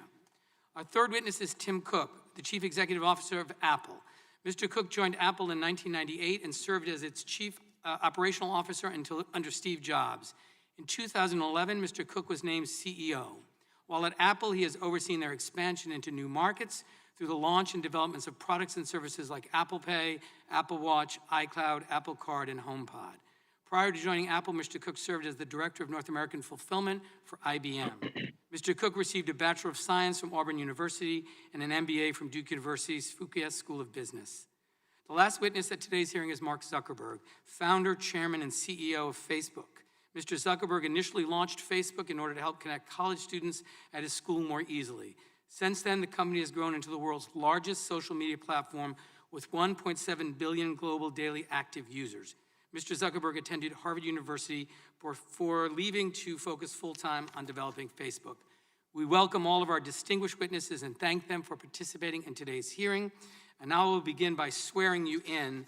And before I do that, I want to also remind you that you are the only ones from your respective companies invited to testify today, and that in accordance with normal House practice and Section G of the House Remote Committee Proceeding Regulations, your sworn testimony must be your own. Please let me know if at any point in the hearing you wish to mute yourself so you can confer with your counsel. So will you please unmute your microphones and raise your right hands. Do you swear or affirm under penalty of perjury that the testimony you are about to give is true and correct to the best of your knowledge, information, and belief, so help you God? Yes. Yes. Let the record show the witnesses answered in the affirmative. Thank you, and you may remain seated. Please note that your written statements will be entered into the record in their entirety. Accordingly, I ask that you summarize your testimony in 5 minutes. To help you stay within that time, there is a timing light in WebEx. When the light switches from green to yellow, you have 1 minute to conclude your testimony. When the light turns red, it signals your 5 minutes have expired. Mr. Bezos, you may begin. Thank you, Chairman Cicilline, Ranking Member Sensenbrenner, and members of the subcommittee. I was born into great wealth, not monetary wealth, but instead the wealth of a loving family, a family that fostered my curiosity and encouraged me to dream big. My mom, Jackie, had me when she was a 17-year-old high school student in Albuquerque. Being pregnant in high school was not popular. The school tried to kick her out, but she was allowed to finish after my grandfather negotiated terms with the principal. She couldn't have a locker, no extracurriculars, and couldn't walk across the stage to get her diploma. She graduated and was determined to continue her education, so she enrolled in night school, bringing me, her infant son, to class with her throughout. My dad's name is Miguel. He adopted me when I was 4. He was 16 when he came to the US from Cuba by himself shortly after Castro took over. My dad didn't speak English, and he did not have an easy path. What he did have was grit and determination. He received a scholarship to college in Albuquerque, which is where he met my mom. Together with my grandparents, these hardworking, resourceful, and loving people made me who I am. I walked away from a steady job on Wall Street into a Seattle garage to found Amazon, fully understanding that it might not work. It feels like just yesterday I was driving the packages to the post office myself, dreaming that one day we might afford a forklift. Customer obsession has driven our success, and I take it as an article of faith that customers notice when you do the right thing. You earn trust slowly, over time, by doing hard things well, delivering on time, offering everyday low prices, making promises and keeping them, and making principled decisions, even when they are unpopular. And our approach is working. 80% of Americans have a favorable impression of Amazon overall. Who do Americans trust more than Amazon to do the right thing? Only their doctors and the military. The retail market we participate in is extraordinarily large and competitive. Amazon accounts for less than 1% of the $25 trillion global retail market and less than 4% of US retail. There's room in retail for multiple winners. We compete against large, established players like Target, Costco, Kroger, and of course, Walmart, a company more than twice Amazon's size. 20 years ago, we made the decision to invite other sellers to sell in our store, to share the same valuable real estate we spent billions to build, market, and maintain. We believe that combining the strengths of Amazon Store with the vast selection of products offered by third parties would be a better experience for customers, and that the growing pie of revenue and profits would be big enough for all. We were betting that it was not a zero-sum game. Fortunately, we were right. There are now 1.7 million small and medium-sized businesses selling on Amazon. The trust customers put in us every day has allowed Amazon to create more jobs in the United States over the past decade than any other company. Hundreds of thousands of jobs across 42 states. Amazon employees make a minimum of $15 an hour, more than double the federal minimum wage. And we offer the best benefits that include comprehensive health insurance, 401k retirement, and parental leave, which includes 20 weeks of paid maternity leave. More than any place on earth, entrepreneurial companies start, grow, and thrive here in the US. We nurture entrepreneurs and startups with stable rule of law, the finest university system in the world, the freedom of democracy, and a deeply accepted culture of risk-taking. Of course, this great nation of ours is far from perfect. Even as we remember Congressman John Lewis and honor his legacy, we're in the middle of a much-needed race reckoning. We also face the challenges of climate change and income inequality, and we're stumbling through the crisis of a global pandemic. Still, with all of our faults and problems, the rest of the world would love even the tiniest sip of the elixir we have here in the US. Immigrants like my dad see what a treasure this country is. They have perspective, and often can see it even more clearly than those of us who were lucky enough to be born here. It is still day one for this country, and even in the face of today's humbling challenges, I have never been more optimistic about our future. I appreciate the opportunity to appear before you today, and I'm very happy to take your questions. Thank you, Mr. Bezos. Mr. Pichai, you are now recognized for 5 minutes. Thank you, Mr. Chairman, Ranking Member Sensenbrenner, and members of the subcommittee. Before I start, I know this hearing was delayed because of the ceremonies to honor the life of your colleague, Representative John Lewis. Because of his courage, this world is a better place. He'll be deeply missed. At its heart, a discussion about competition is a discussion about opportunity. This has never been more important as the global pandemic poses dual challenges to our health and our economy. Expanding access to opportunity through technology is personal to me. I didn't have much access to a computer growing up in India, so you can imagine my amazement when I arrived in the US for graduate school and saw an entire lab of computers to use whenever I wanted.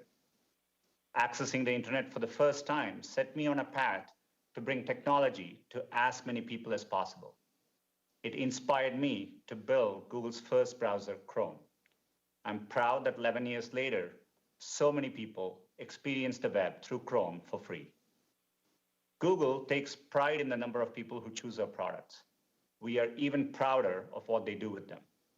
From the 140 million students and teachers using G Suite for education to stay connected during the pandemic, to the 5 million Americans gaining digital skills through Grow with Google, to all the people who turn to Google for help, from finding the fastest route home to learning how to cook a new dish on YouTube.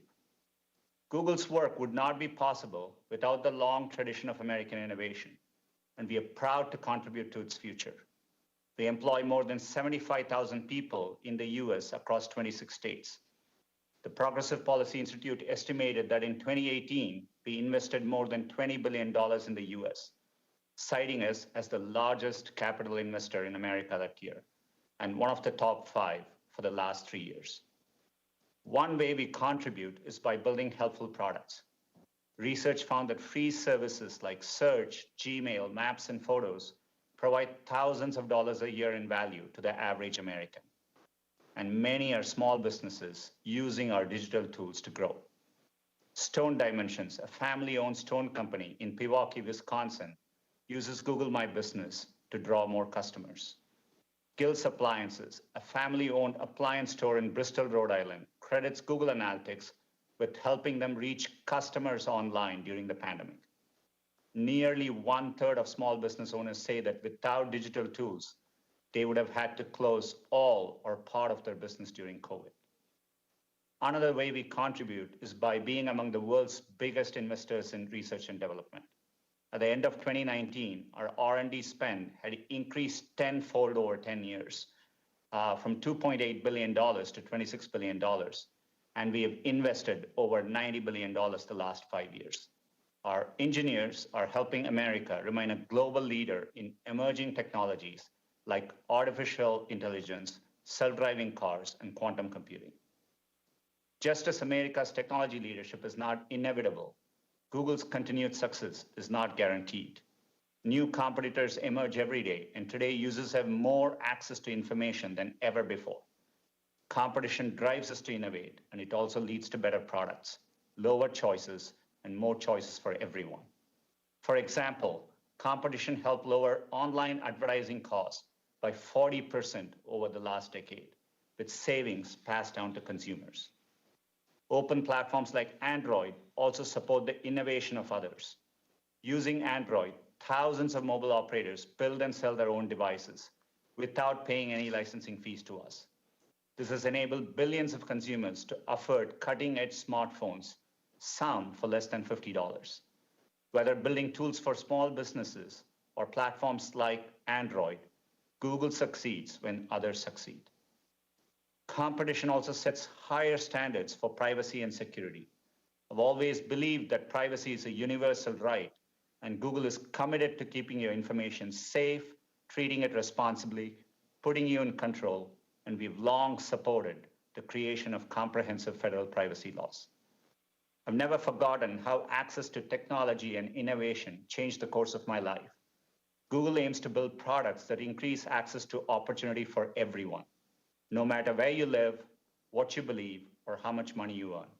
We are committed to doing this responsibly in partnership with lawmakers to ensure every American has access to the incredible opportunity technology creates. Thank you. Thank you, Mr. Pichai. Mr. Cook is now recognized for 5 minutes. Chairman Cicilline and Nadler, Ranking Members Sensenbrenner and Jordan, members of the subcommittee, thank you for the opportunity to offer testimony. Before I begin, I want to recognize the life and legacy of John Lewis. I join you in mourning not only a hero, but someone I knew personally, whose example inspires and guides me still. Every American owes John Lewis a debt, and I feel fortunate to hail from a state and a country that benefited so profoundly from his leadership. My name is Tim Cook. I've been Apple's CEO since 2011 and a proud employee of this uniquely American company since 1998. At Apple, we make ourselves a promise and our customers a promise. It's a promise that we'll only build things that make us proud. As Steve put it, we only make things that we'd recommend to our family and friends. You can try to define this difference in a lot of ways. You can call it the seamless integration of hardware and software. You can call it simplicity of design or a great ecosystem. All of those things are true. But if you want to put it simply, products like iPhone just work. When customers consistently give iPhone a 99% satisfaction rating, that's the message they're sending about the user experience.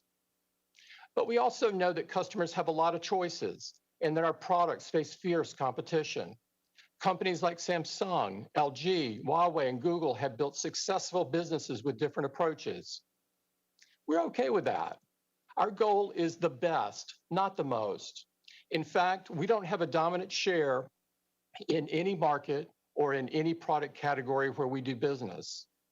What does motivate us is that timeless drive to build new things that we're proud to show our users.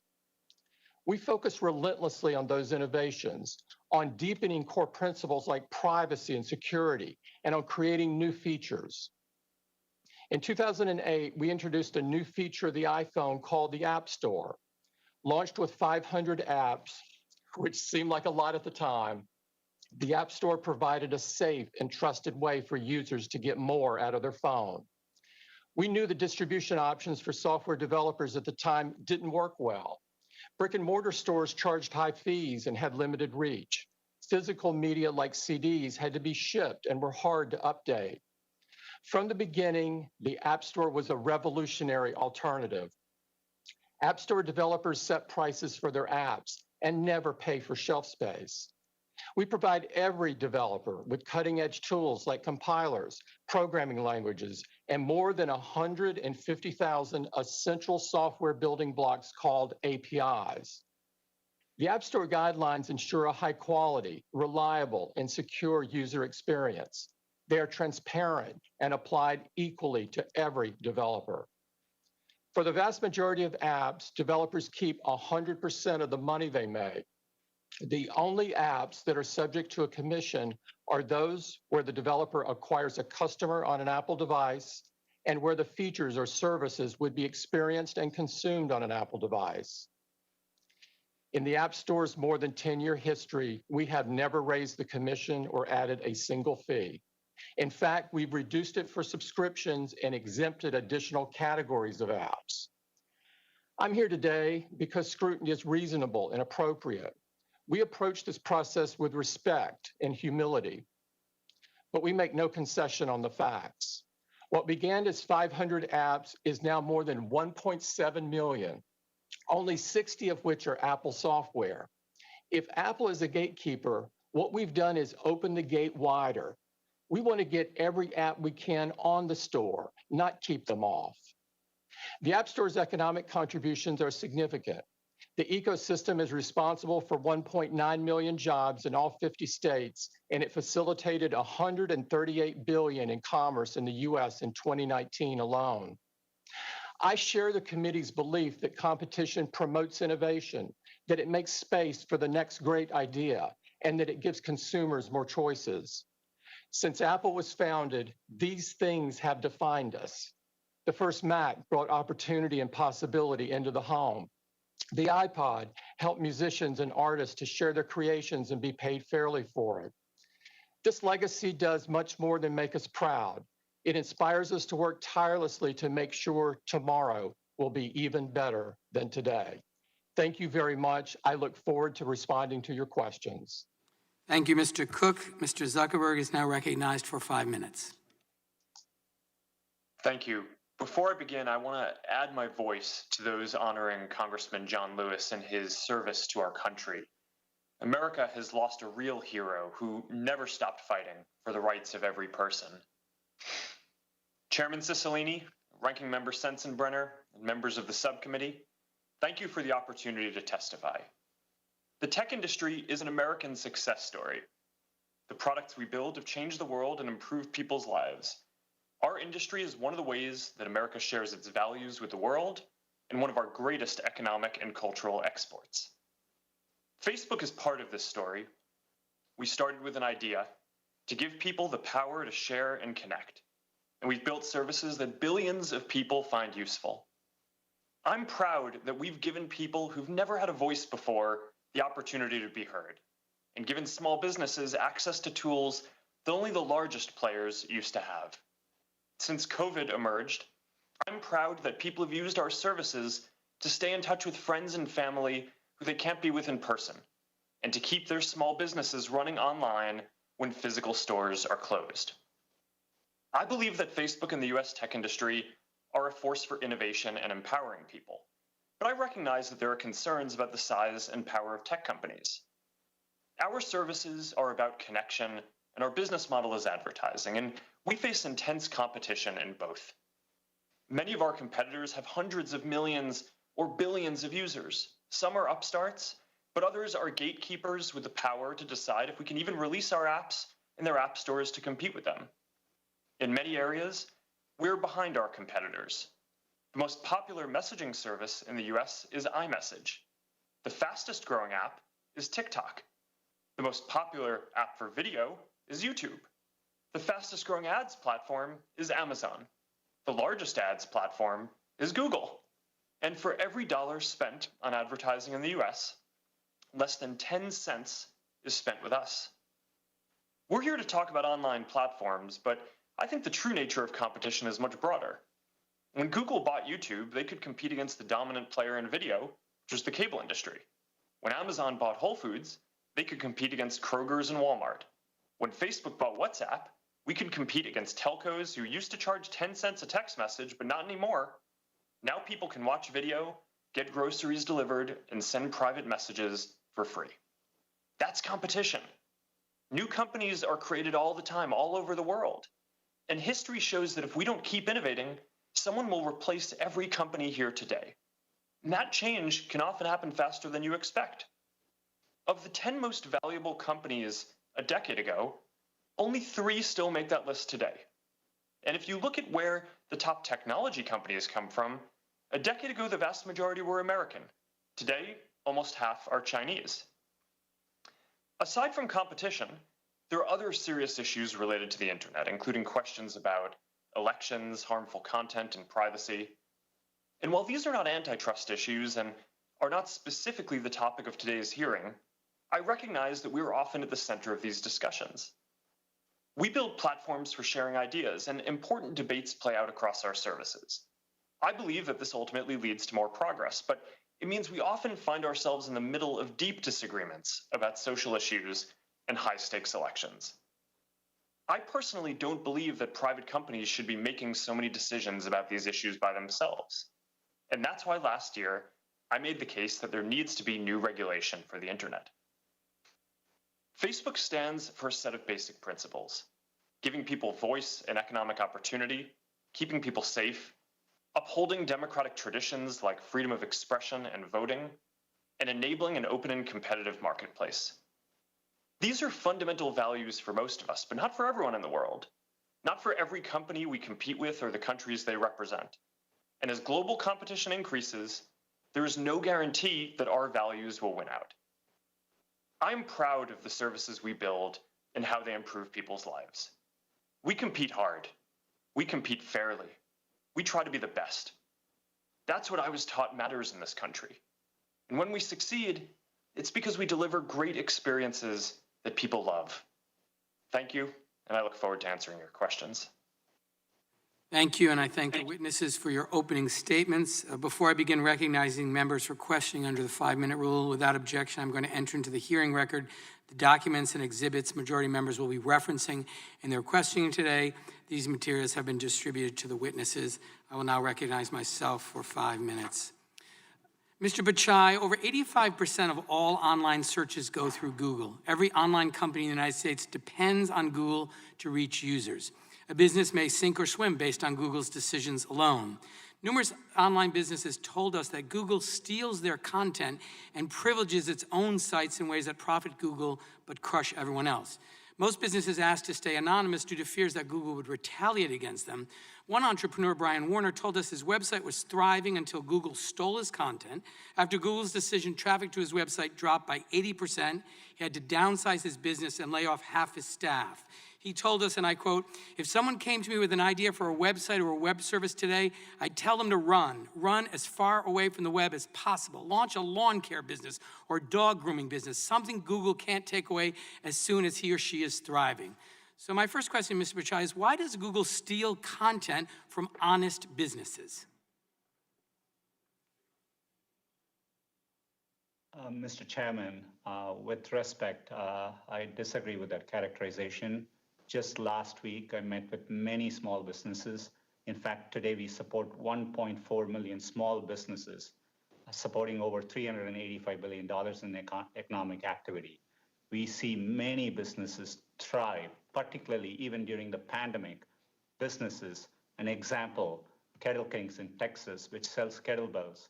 They've really Mr. Bachai, expanded. I have a limited amount of time, so I don't want to interrupt you, but my question is very specific. We heard throughout this investigation that Google has stolen content to build your own business. These are consistent reports, and so your testimony that that doesn't happen is really inconsistent with what we've learned during the course of the investigation, but I'll move on to a new question.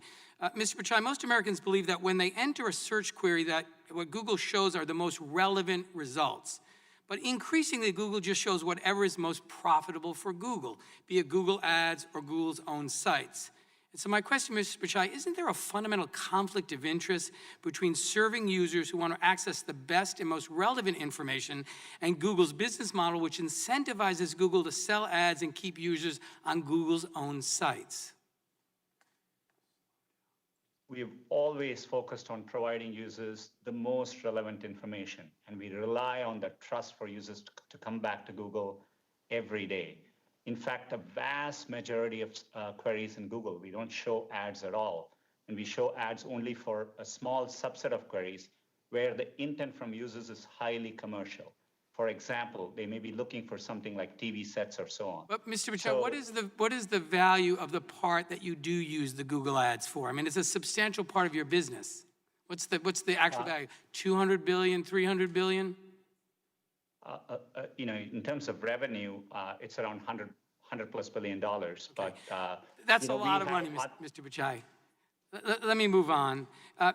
Really, Mr. Bachai, it's Google's business model that is the problem. Our documents show that Google evolved from a turnstile to the rest of the web to a walled garden that increasingly keeps users within its sites. Emails show that over a decade ago, Google started to fear competition from certain websites, web pages that could divert search traffic and revenue from Google. These documents show that Google staff discussed the proliferating threat, is how it was described, that these web pages pose to Google. Any traffic lost to other sites was a loss in revenue. One of Google's memos observed that certain websites were getting, and I quote, too much traffic. So Google decided to put an end to that. Mr. Bachai, you've been at Google since 2004. Were you involved in these discussions about the threat from vertical search? Congressman, without knowing the specifics, it's, I'm not fully clear of the context. But definitely, when we look at vertical searches, it validates the competition we see. For example, when users come looking to shop online, independent studies show that over 55% of product searches originate with Amazon, and over 70% originate with the major e-commerce companies. In the few categories which are commercial in nature, we see vigorous competition, be it travel, be it real estate, and we are working hard. Well, let me ask very users specifically, to Mr. innovate Pichai. there. The evidence that we collected shows that Google pursued a multi-pronged attack. First, Google began to steal other web pages' content. For example, in 2010, Google stole restaurant reviews from Yelp to bootstrap its own rival local search business. Mr. Pichai, do you know how Google responded when Yelp asked you to stop stealing their reviews? Well, I'll tell you, our investigation shows that Google's response was to threaten to delist Yelp entirely. In other words, the choice Google gave Yelp was, let us steal your content or effectively disappear from the web. Mr. Pichai, isn't that anti-competitive? Congressman, when I run the company, I'm really focused on giving users what they want. We conduct ourselves to the highest standard. Happy to engage, understand the specifics, and answer your questions further. Thank you. And just one final series of questions, Mr. Pichai. Did Google ever use its surveillance over web traffic to identify competitive threats? Congressman, just like other businesses, we try to understand trends from data which we can see, and we use it to improve our products for our users. But we are really focused on improving our products, and that's how search I appreciate works. that, Mr. Pichai. Google's own documents and numerous interviews with companies affected by this conduct show that Google did just that, which is very disturbing and very anti-competitive. In addition to stealing content, Google also began to privilege its own sites. An investigative report published just yesterday found that 63% of web searches that start on Google also end somewhere on Google's own websites. And to me, that's evidence that Google is increasingly a walled garden, which keeps users on Google sites, even if Google doesn't have the most relevant information and it's economically catastrophic for other companies online. And so my time is running out, but Mr. Pichai, I'll just end by saying the evidence seems very clear to me. As Google became the gateway to the internet, it began to abuse its power. It used its surveillance over web traffic to identify competitive threats and crush them. It has dampened innovation and new business growth, and it's dramatically increased the price of accessing users on the internet, virtually ensuring that any business that wants to be found on the web must pay Google a tax. And with that, I recognize the ranking member of the subcommittee, Mr. Sensenbrenner, for his first round of questions. Thank you very much, Mr. Chairman. I've been in Congress 42 years. That's coming to an end at the end of this year. I'm breathing a sigh of relief.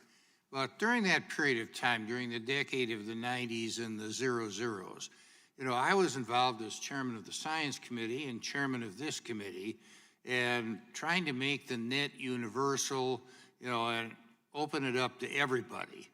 And one of the theses that we used is the net should end up becoming basically the debate on issues, not only in our country, but throughout the world. And in exchange for that, this committee and the Congress gave internet service providers immunity, so if somebody said something defamatory in what they posted, the ISPs could not be a part of a lawsuit for defamation. Now, after hearing Mr. Jordan give a long line of censorship of conservative viewpoints, I'm concerned that the people who manage the net, and the four of you manage a big part of the net, are ending up using this as a political screen. Conservatives are consumers too. And the way the net was put together in the eyes of Congress is that everybody should be able to speak their mind. Now, Mr. Zuckerberg, Mr. Jordan's litany of censorship zeroes in on Facebook. Exactly what are your standards in, quote, filtering out political speech that maybe some people out there don't agree with? Congressman, thank you for the opportunity to address this. Our goal is to offer a platform for all ideas. We want to give everyone in the world a voice to share their experiences and ideas. A lot of that is day-to-day things that happen in their lives. Some of it is political. And frankly, I think that we've distinguished ourselves as one of the companies that defends free expression the most. We do have community standards around things that you can and cannot say. I think you would likely agree with most of them. They ban categories of harm such as promoting terrorist propaganda, child exploitation, incitement of violence, some more legalistic things like intellectual property violations, and they also ban things like hate speech that could lead to dehumanizing people and encouraging violence down the road. If I may ask a specific of you, it was reported that Donald Trump Jr. got taken down for a period of time because he put something up on the efficacy of hydroxychloroquine. Now, I wouldn't take it myself, but there still is a debate on whether it is effective either in treating or preventing COVID-19. And I think that this is a legitimate matter of discussion. And it would be up to a patient and their doctor to determine whether hydroxychloroquine was the correct medication, given the circumstances. Now, why did that happen? Congressman, well, first, to be clear, I think what you might be referring to happened on Twitter, so it's hard for me to speak to that, but I can talk to our policies about this. We do prohibit content that will lead to imminent risk of harm, and stating that there's a proven cure for COVID when there is in fact none might encourage someone to go take something that could have some adverse effects. So we do take that down. We do not prohibit discussion around trials of drugs or people saying that they think that things might work or personal experiences with experimental drugs. But if someone is going to say that something is proven when in fact it is not, that could lead people Wouldn't that be up for somebody on the other side of the issue to say that this is not proven? And, I know as a fact that, for people with certain conditions, it's contraindicated and they shouldn't take it on that. But wouldn't that be up to somebody else, to say, okay, what somebody posted on this really isn't true, and here's what the facts are, rather than having a Twitter or a Facebook take it down? Congressman, in general, I agree with you, and we do not want to become the arbiters of truth. I think that would be a bad position for us to be in and not what we should be doing. But on specific claims, if someone is going to go out and say that hydroxychloroquine is proven to cure COVID, when in fact it has not been proven to cure COVID, and that statement could lead people to take a drug that in some cases, some of the data suggests that it might be harmful to people, we think that we should take that down. That could cause imminent risk of harm. Okay, thank you. I yield back. I thank the gentleman. I now recognize the distinguished chair of the full Judiciary Committee, Mr. Nadler from New York, for 5 minutes. Thank you, Mr. Chairman. Mr. Zuckerberg, I want to thank you for providing us information during our investigation.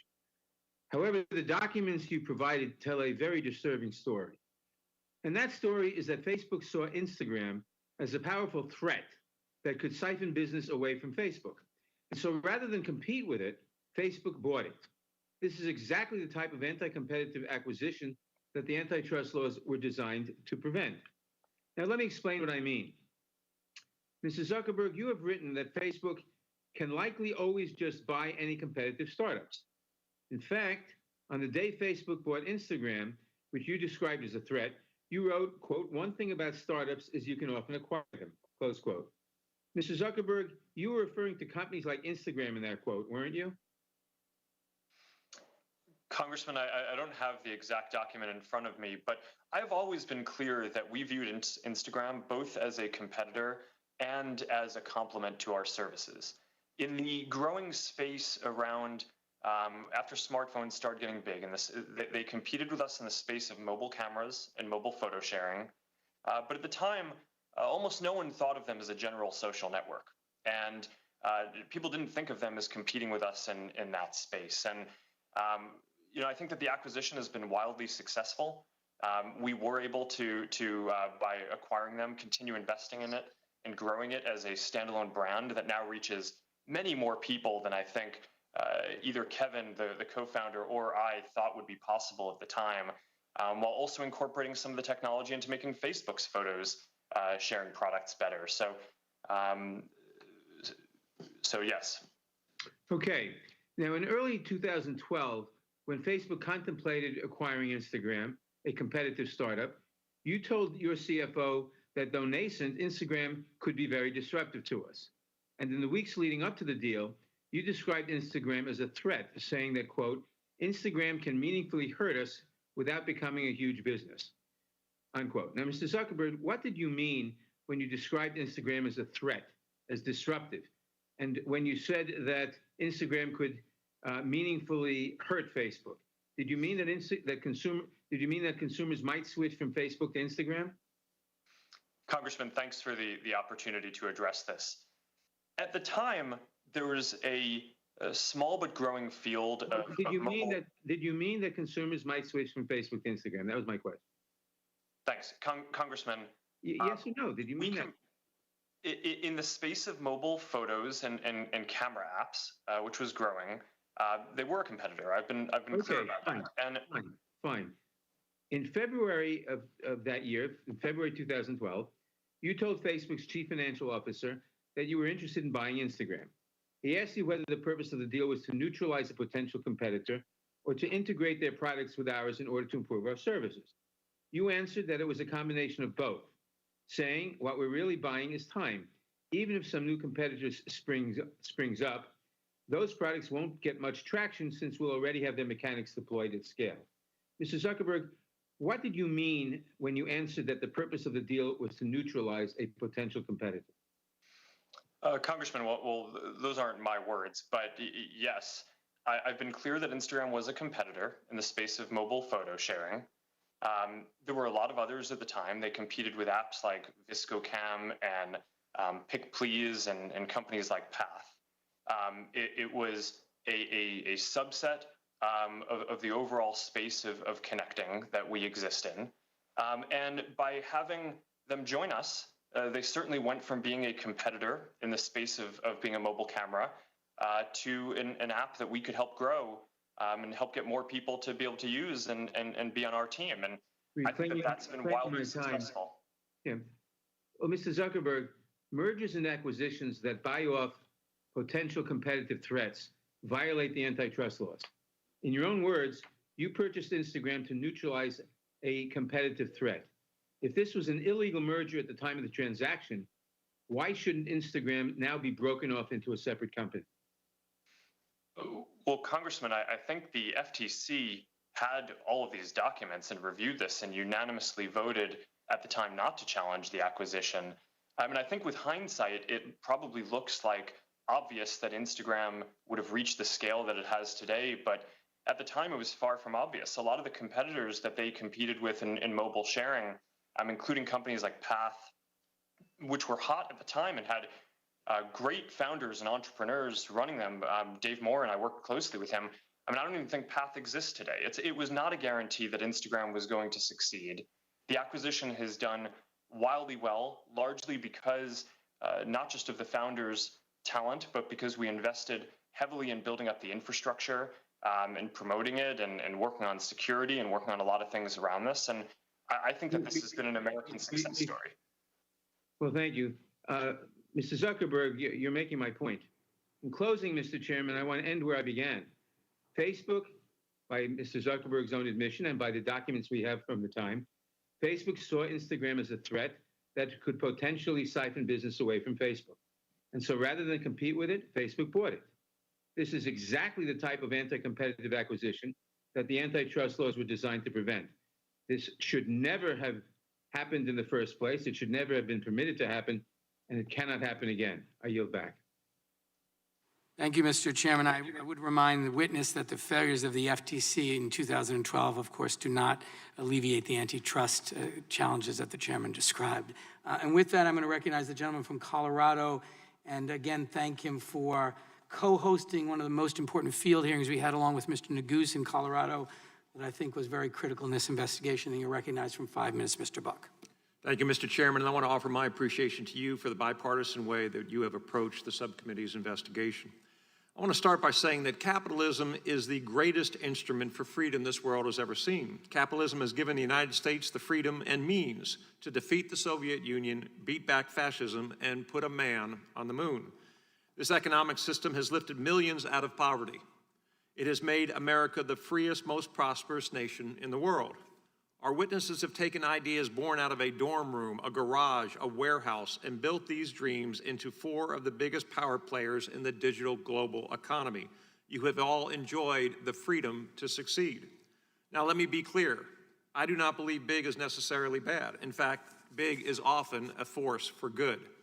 However, I want to address one particularly disturbing issue.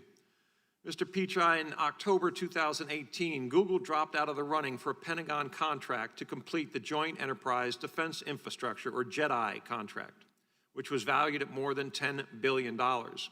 Google's stated reason for removing itself from the bidding process is that the U.S. military's project did not align with Google's corporate values and principles.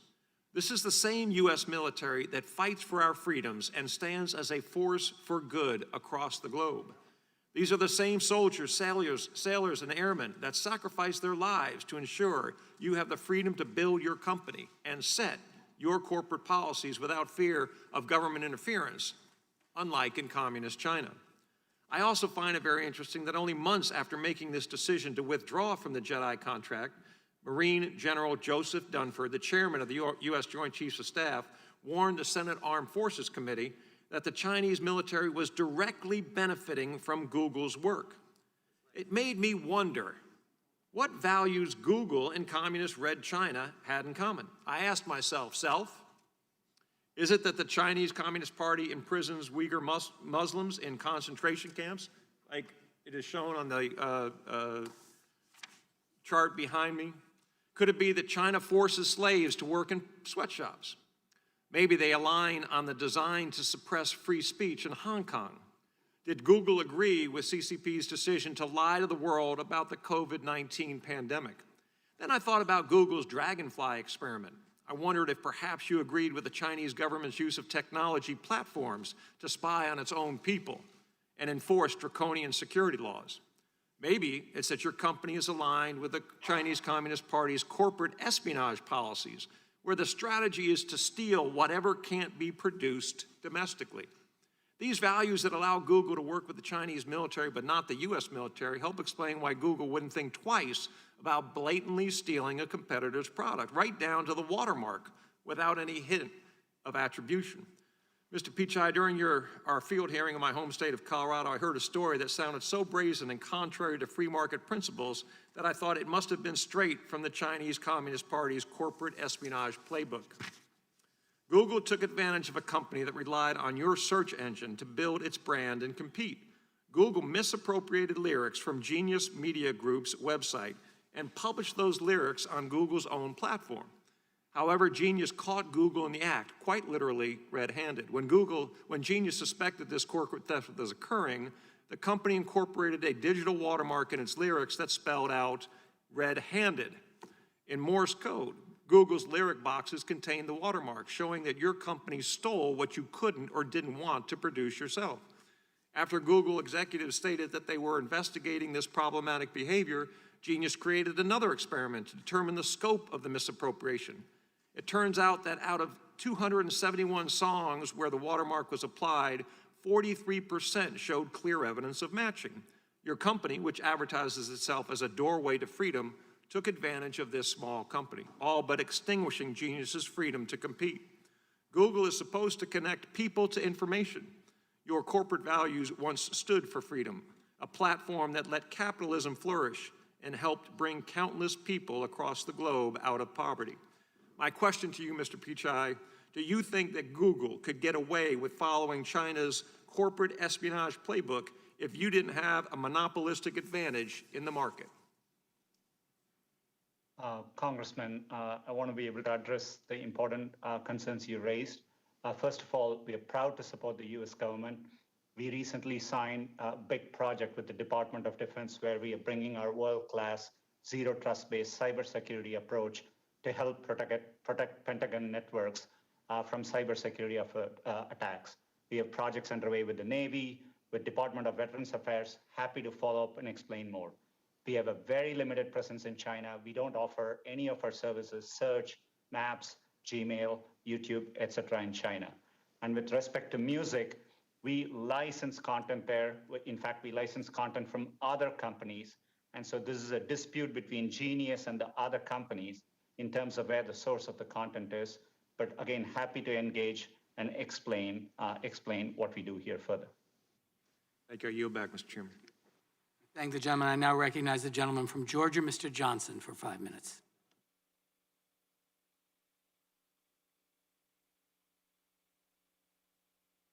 Thank you, Mr. Chairman.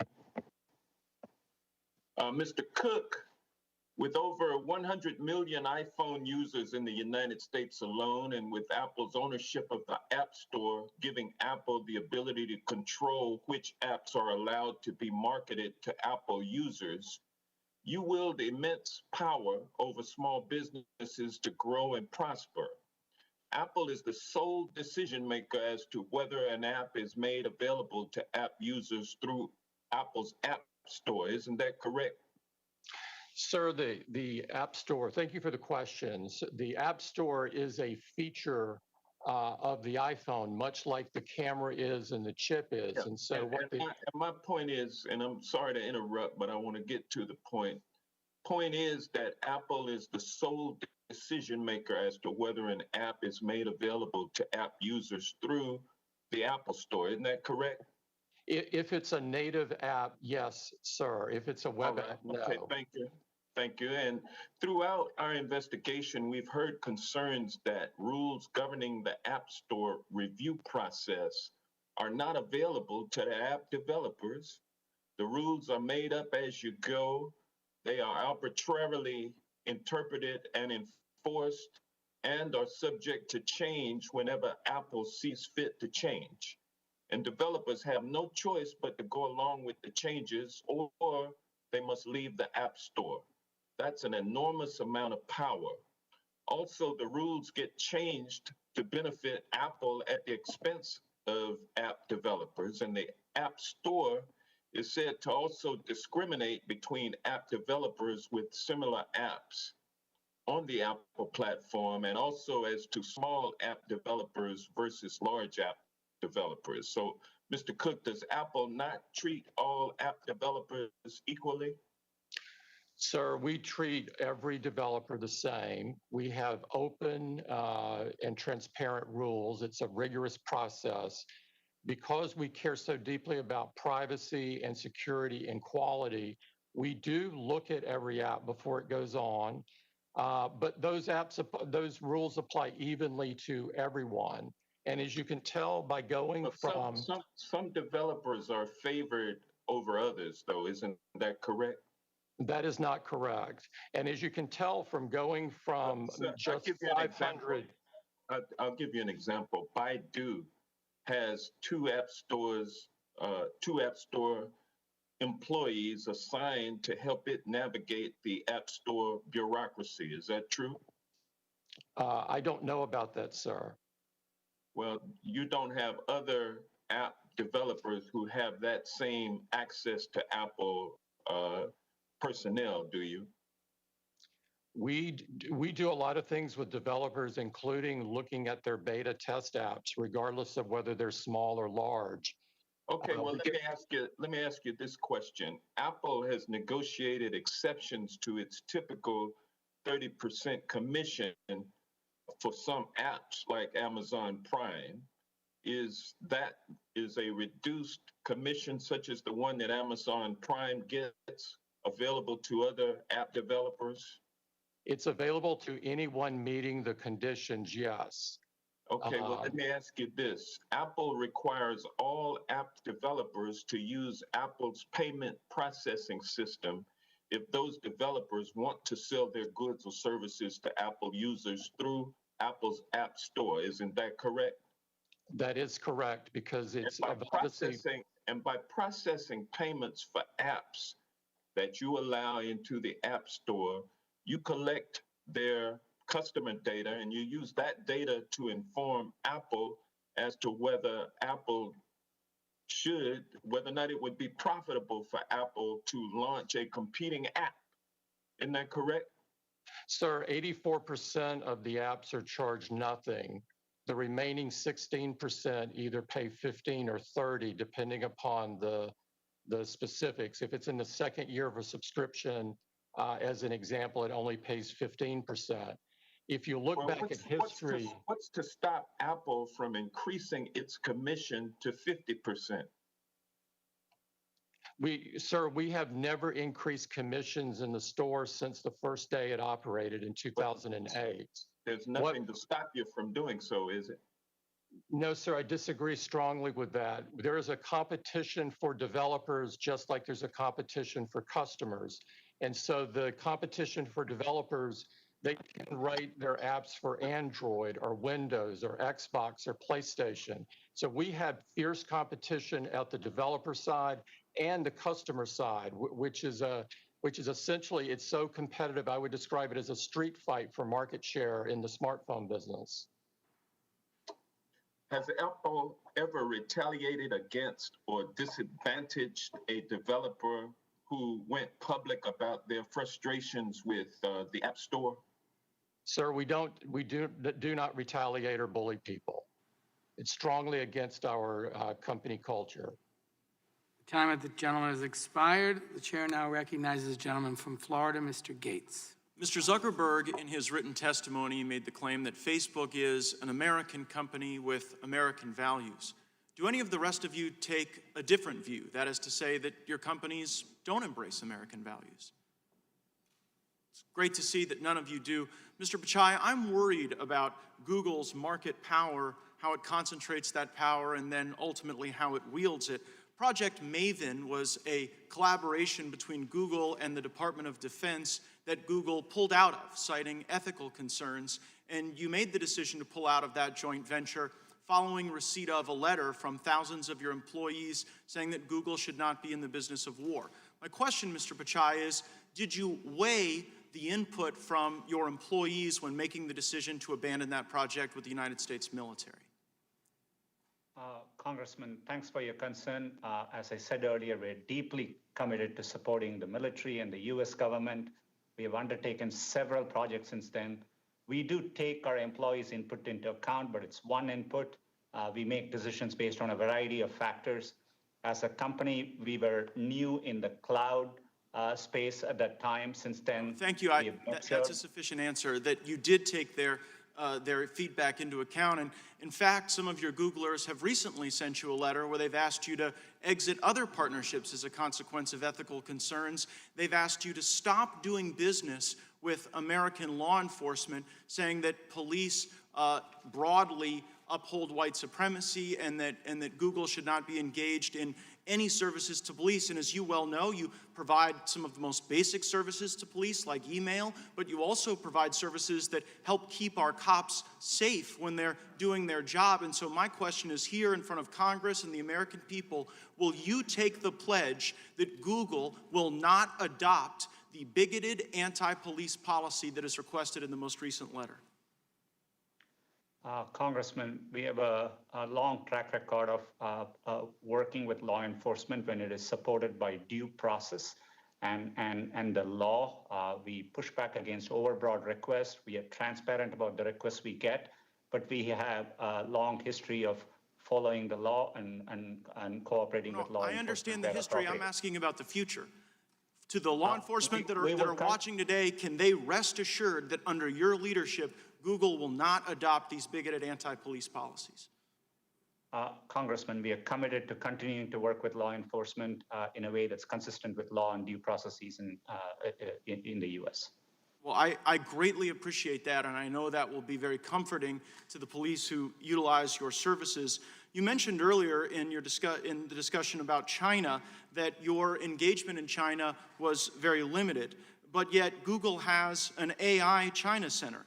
The Chinese Academy of Sciences has published a paper saying that enhanced the targeting capabilities of China's J-20 fighter aircraft. You collaborate with Chinese universities that take millions upon millions of dollars from the Chinese military. Matter of fact, one of your Googlers, Fifi Li, while under your employ, was cited in Chinese state media saying, "China is like a sleeping giant. When she wakes, she will tremble the world." The former Secretary of Defense, Mr. Shanahan, said that the lines have been blurred in China between commercial and military application. And as Mr. Buck cited, General Dunford says that your company is directly aiding the Chinese military. And Peter Thiel, who actually serves on Mr. Zuckerberg's board at Facebook, said that Google's activities with China are treasonous. He accused you of treason.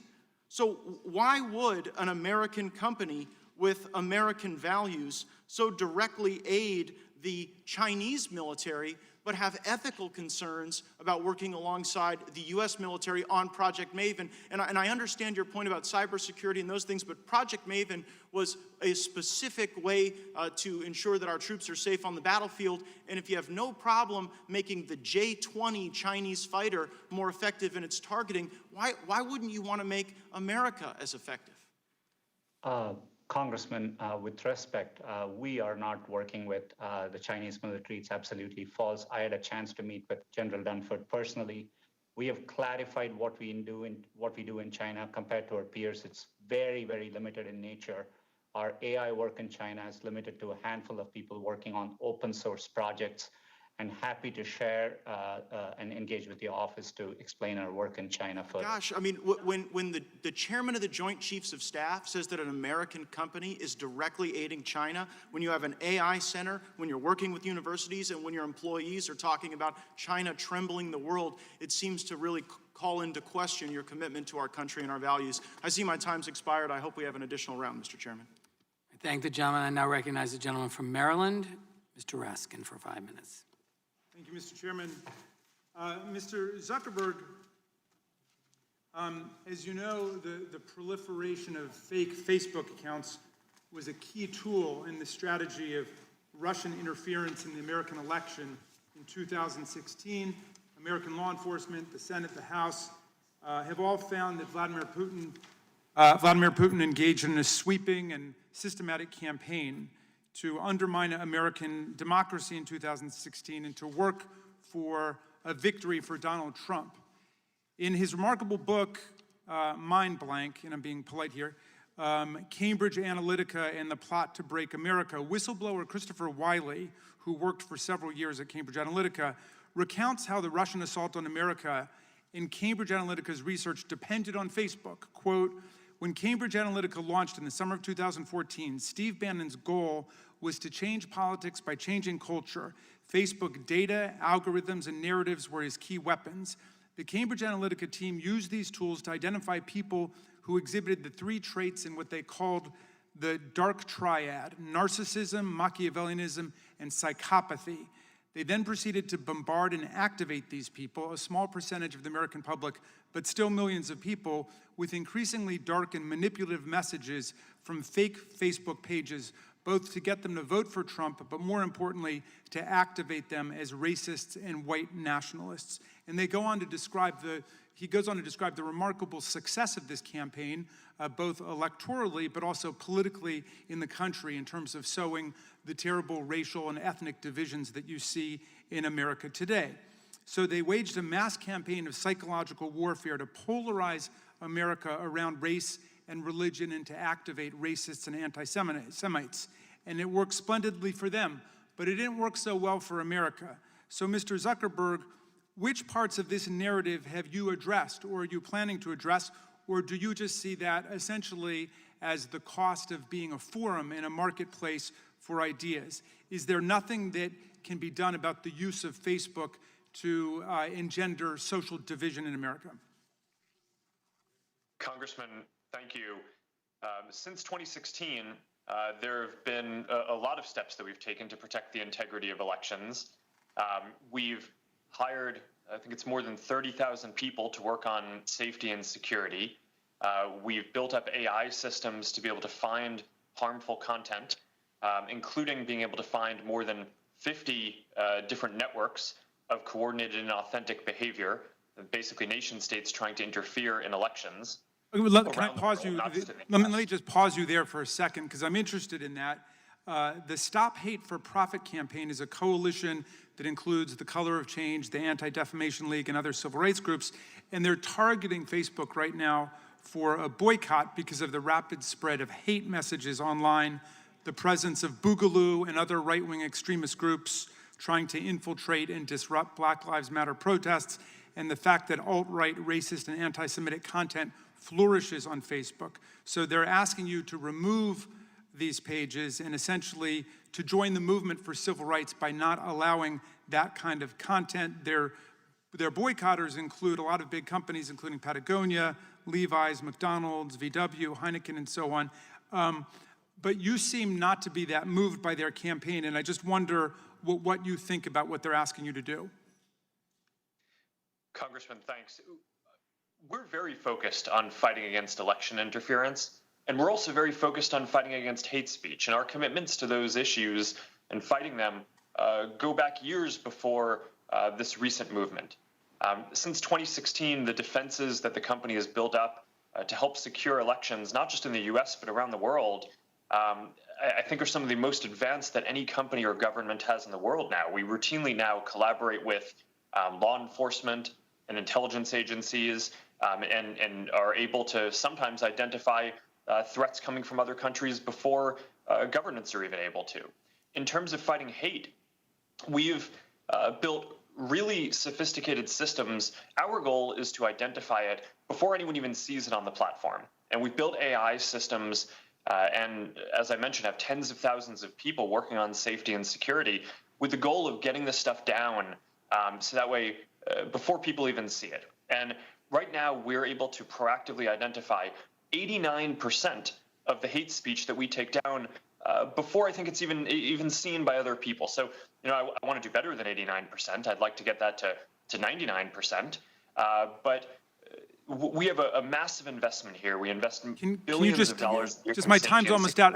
Can you just address the proliferation of fake accounts? I understand annually you get 6.5 billion fake accounts produced there, but in some sense you have a profit motive that's linked to that because that's what's reported to your investors, the number of accounts. Are you working zealously to try to ferret out these fake accounts that are used to spread hate and disinformation? The gentleman's time has expired, but the witness may answer the question. Congressman, absolutely. We work hard on this. We take down billions of fake accounts a year. A lot of that is just people trying to set up accounts to spam people for commercial reasons. A very small percent of that are nation states trying to interfere in elections, but we're very focused on trying to find those. Having fake and harmful content on our platform does not help our business. It hurts our business. People do not want to see that stuff, and they use our services less when they do. So we are aligned with people in order to take that down, and we invest billions of dollars a year in doing so. Yield back. Thank you. The committee will stand in recess for 10 minutes while we fix a technical feed with one of our witnesses.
Apple, and you would hope that Apple would be good.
Committee will come back to order. I now recognize the gentleman from North Dakota, Mr. Armstrong, for 5 minutes. Google has received criticism about bias against conservatives and content moderation. There were threats of demonetizing the Federalist and numerous other complaints of viewpoint suppression. As a result, a significant portion of the American public has lost trust in your company. A lack of public confidence in a product usually means there is economic harm to the company, but that just isn't the case with Google. So I think it's a legitimate question as to whether Google's market power insulates it from loss of revenue normally associated with offending half the people who use your product. I also think it's a legitimate question to ask if other attempts to regulate your industries have worked. So, Mr. Pichai, Google has restricted advertising analytics or the portability of user data related to advertising due to compliance with the General Data Protection Regulation. Specifically, in 2018, Google restricted the ability to export the double ID, a cookie-based identifier that compiles individual user data and creates profiles through Google Data Transfer. Is that correct? Congressman, not familiar with the specifics of that particular issue, but happy to follow up more once I understand it better. So you're not particularly familiar with how you're complying with GDPR? Congressman, we've long been working to comply with GDPR. We think it's an important regulation, and we are in full compliance to the extent of my knowledge. I just meant I'm not aware of that specific issue with the identifier you mentioned there, but happy to understand it better and follow up. All right, so in order to comply with GDPR, Google must retain control over more user data and restrict the ability to combine this user data with other platforms to conduct cross-platform analysis. It seems as if that ultimately limits the ability of advertisers to make comparisons between Google-based campaigns and non-Google-based campaigns. Would you agree with that? In all these ecosystems, we are balancing between users, advertisers, and publishers. We deeply care about the privacy and security of our users. And so when we serve these ecosystems, we have to take that into account.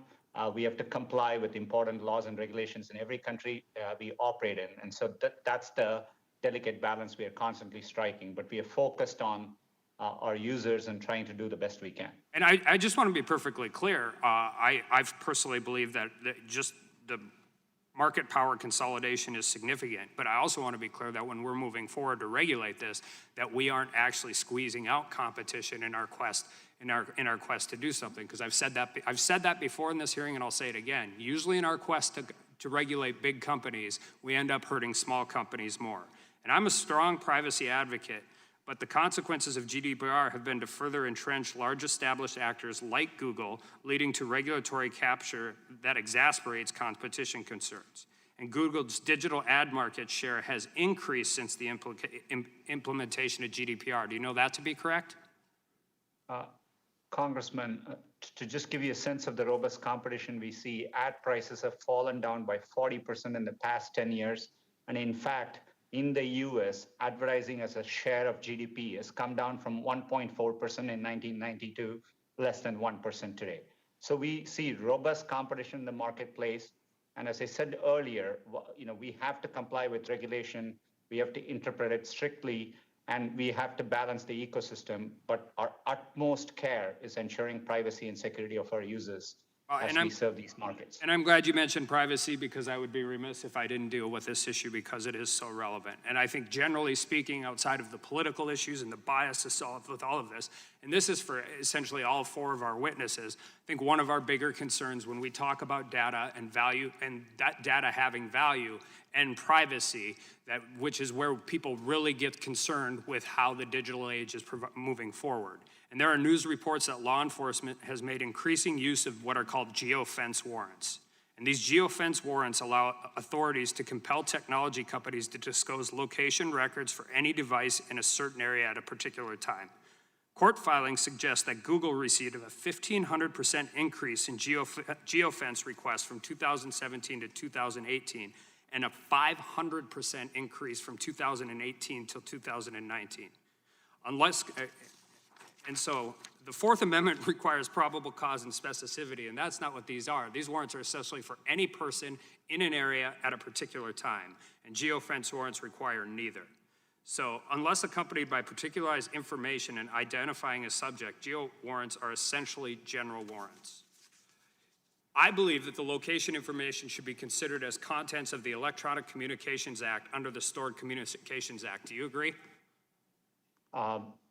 Happy to understand more. We deeply care about, this is why we issue transparency reports, because we think it's an important area for Congress to have oversight. And we recently made a change by which we automatically delete location activity after a certain period of time by default for our users. So we are happy to engage with your office, Congressman, and I'm using you because these are going on in Virginia and New York, I think, right now. But I mean, this equates for everything. I think people would be terrified to know that law enforcement could grab general warrants and get everybody's information anywhere. So it requires Congress to act, and it requires everybody that is a witness in this hearing to be willing to work too, because it is the single most important issue I think we're going to. Time of the gentleman has expired, but I believe he has a unanimous consent request. I do. I have a unanimous consent request for a Wall Street Journal article, police request for Google users' location histories face new scrutiny. Without objection. And then I have two letters. The letters are from Congressman Walden, Congresswoman McMorris Rogers. The first letter is to Mr. Cook of Apple. The second letter is to Mr. Pichai. Without objection, both may be entered into the record. I now recognize the gentlelady from Washington, Ms. Jayapal. Thank you, Mr. Chairman, and thank you all for being with us. Mr. Bezos, in July 2019, your employee, Nate Sutton, told me under oath in this committee that Amazon does not, quote, use any specific seller data when creating its own private brand product. So let me ask you, Mr. Bezos, does Amazon ever access and use third-party seller data when making business decisions? And just a yes or no will suffice, sir. I thank you for the question. I know it's an important topic, and I also want to thank you for representing us. I can't answer that question yes or no. What I can tell you is we have a policy against using seller-specific data to aid our private label business, but I can't guarantee you that that policy has never been violated. Mr. Bezos, you're probably aware that an April 2020 report in the Wall Street Journal revealed that your company does access data on third-party sellers, both by reviewing data on popular individual sellers and products and by creating tiny product categories that allowed your company to categorically access detailed seller information in a supposedly aggregate category. Do you deny that report? I'm familiar with the Wall Street Journal article that you're talking about, and we continue to look into that very carefully. I'm not yet satisfied that we've gotten to the bottom of it, and we're going to keep looking at it. Okay. It's not as easy to do as you would think, because some of the sources in the article are anonymous, but we continue to look into it. I'll take that as a you're not denying that, you're looking into it. I will tell you a former Amazon employee in third-party sales and recruitment told this committee, quote, there's a rule, but there's nobody enforcing or spot checking. They just say, don't help yourself to the data. It's a candy shop. Everyone can have access to anything they want. Do category managers have access to non-public data about third-party products and businesses? Here's what I can tell you. We do have certain safeguards in place. We train people on the policy. We expect people to follow that policy the same way we would any other. It's a voluntary policy. As far as I'm aware, no other retailer limits their use of data at all. There's no actual enforcement. There's no actual enforcement of that policy. So it's voluntary and there's no actual enforcement. So maybe that answers my. Sorry. No, I think I may have misspoke. I'm trying to say that the fact that we have such a policy is voluntary. I think no other retailer even has such a policy. Well, our that's enforcement of that policy. We would treat that like any internal policy, and if we found that someone violated it, we would take action against them. Well, there's numerous reports, and the committee has conducted interviews with former employees who confirm that there are employees who do have access to that data and are using it. And so my next question was going to be, if you thought you were actually enforcing these rules, do you think that that's working? And again, I would just say that there's credible reporting that's documented breaches of these rules that you have put into place. And the committee has interviewed employees that typically say that these breaches typically occur. Let's talk about aggregate data for a minute. Your rules do allow for you to access combined data on a product when there are only one or two sellers in the marketplace, correct? Yes, aggregate data is allowed under our policies. That is correct. Okay. And interviews with former employees have made it clear that that aggregate data essentially allows access to highly detailed data in those product categories. There's the example of Fortem, a small business that had no direct competitors except for Amazon Warehouse Deals, a resale clearance account that only sold 17 units. An Amazon employee accessed a detailed sales report on Fortem's product with information on how much the company spent on advertising per unit and the cost to ship each trunk. And then Amazon launched its own competing products in October 2019. That's a major loophole, and I go back to the General Counsel's statement to this committee very clearly that there was no access to this data, that Amazon does not use that data for its own benefit, and I'm now hearing you say, well, you're not so sure that that's going on. And the issue that we're concerned with here is very simple. You have access to data that far exceeds the sellers on your platforms with whom you compete. You can track consumer habits, interests, even what consumers clicked on but then didn't buy. You have access to the entirety of sellers' pricing and inventory information, past, present, and future, and you dictate the participation of third-party sellers on your platform. So you can set the rules of the game for your competitors, but not actually follow those same rules for yourself. Do you think that's fair to the mom-and-pop third-party businesses who are trying to sell on your platform? I appreciate that question, and I like it a lot because I really want a chance to address that. I'm very proud of what we've done for third-party sellers on this platform. We started our third-party platform 20 years ago, and we had 0 sellers on it. The question eBay I'm asking, I'm giant sorry, wide. I'm so sorry, And my time is go ahead, expiring, and the question I wanted to ask you is that you have access to data that your competitors do not have. So you might allow third-party sellers onto your platform, but if you're continuously monitoring the data to make sure that they're never going to get big enough that they can compete with you, that is actually the concern that the committee has. And, you know, I think your company started in my district. I want to thank you for that. I want to thank you for the work that you've done and say that the whole goal of this committee's work is to make sure that there are more Amazons, that there are more Apples, that there are more companies that get to innovate and small businesses get to thrive. And that is what we're trying to get at. That is why we need to regulate these marketplaces so that no company has a platform so dominant that it is essentially a monopoly. Thank you, Mr. Chairman. I yield back. Time of the gentlelady has expired. I just want to remind the witnesses we appreciate the gratitude for the questions and your description of them as good questions, but we'll just assume that they're good questions and you're happy to answer them so we can make sure we're making good use of your time. And with that, I recognize the gentleman from Florida, Mr. Stubbe. Thank you, Mr. Chairman. Mr. Pichai, I'd like to start with you, and I'm just going to illustrate my question with a factual incident that actually occurred to me. Several months ago, my wife called and said, hey, there's a good article on the Gateway Pundit that you should read. So out of curiosity, I was up here in Washington, out of curiosity, I Googled Gateway Pundit. And it didn't show up on the first page, didn't show up on the second page. There was a bunch of different blogging sites about how there were disagreements with what was on the Gateway Pundit. But I actually had to type in gatewaypundit.com to get to it. Interestingly, Google didn't allow me to get to the actual website. That was a couple of months ago, before this hearing was set to be heard, before this hearing was noticed, before you knew that you would be appearing before us today, and that this is an issue that obviously conservatives and Republicans have had. Last week, after this was noticed, this hearing was noticed, I did the exact same thing here in the Capitol. And wouldn't you know it, I Googled Gateway Pundit, and that was the very first website that came up. Now, this isn't from a constituent in my district. This isn't from somebody telling me. This isn't a news report. I actually physically did this on my laptop here in the Capitol several months ago and then today. So clearly, something had happened between not being notified that you were going to be appearing before our committee and then last week knowing that you would be appearing before our committee, and suddenly conservative websites are now at the top of the bar when you search for them.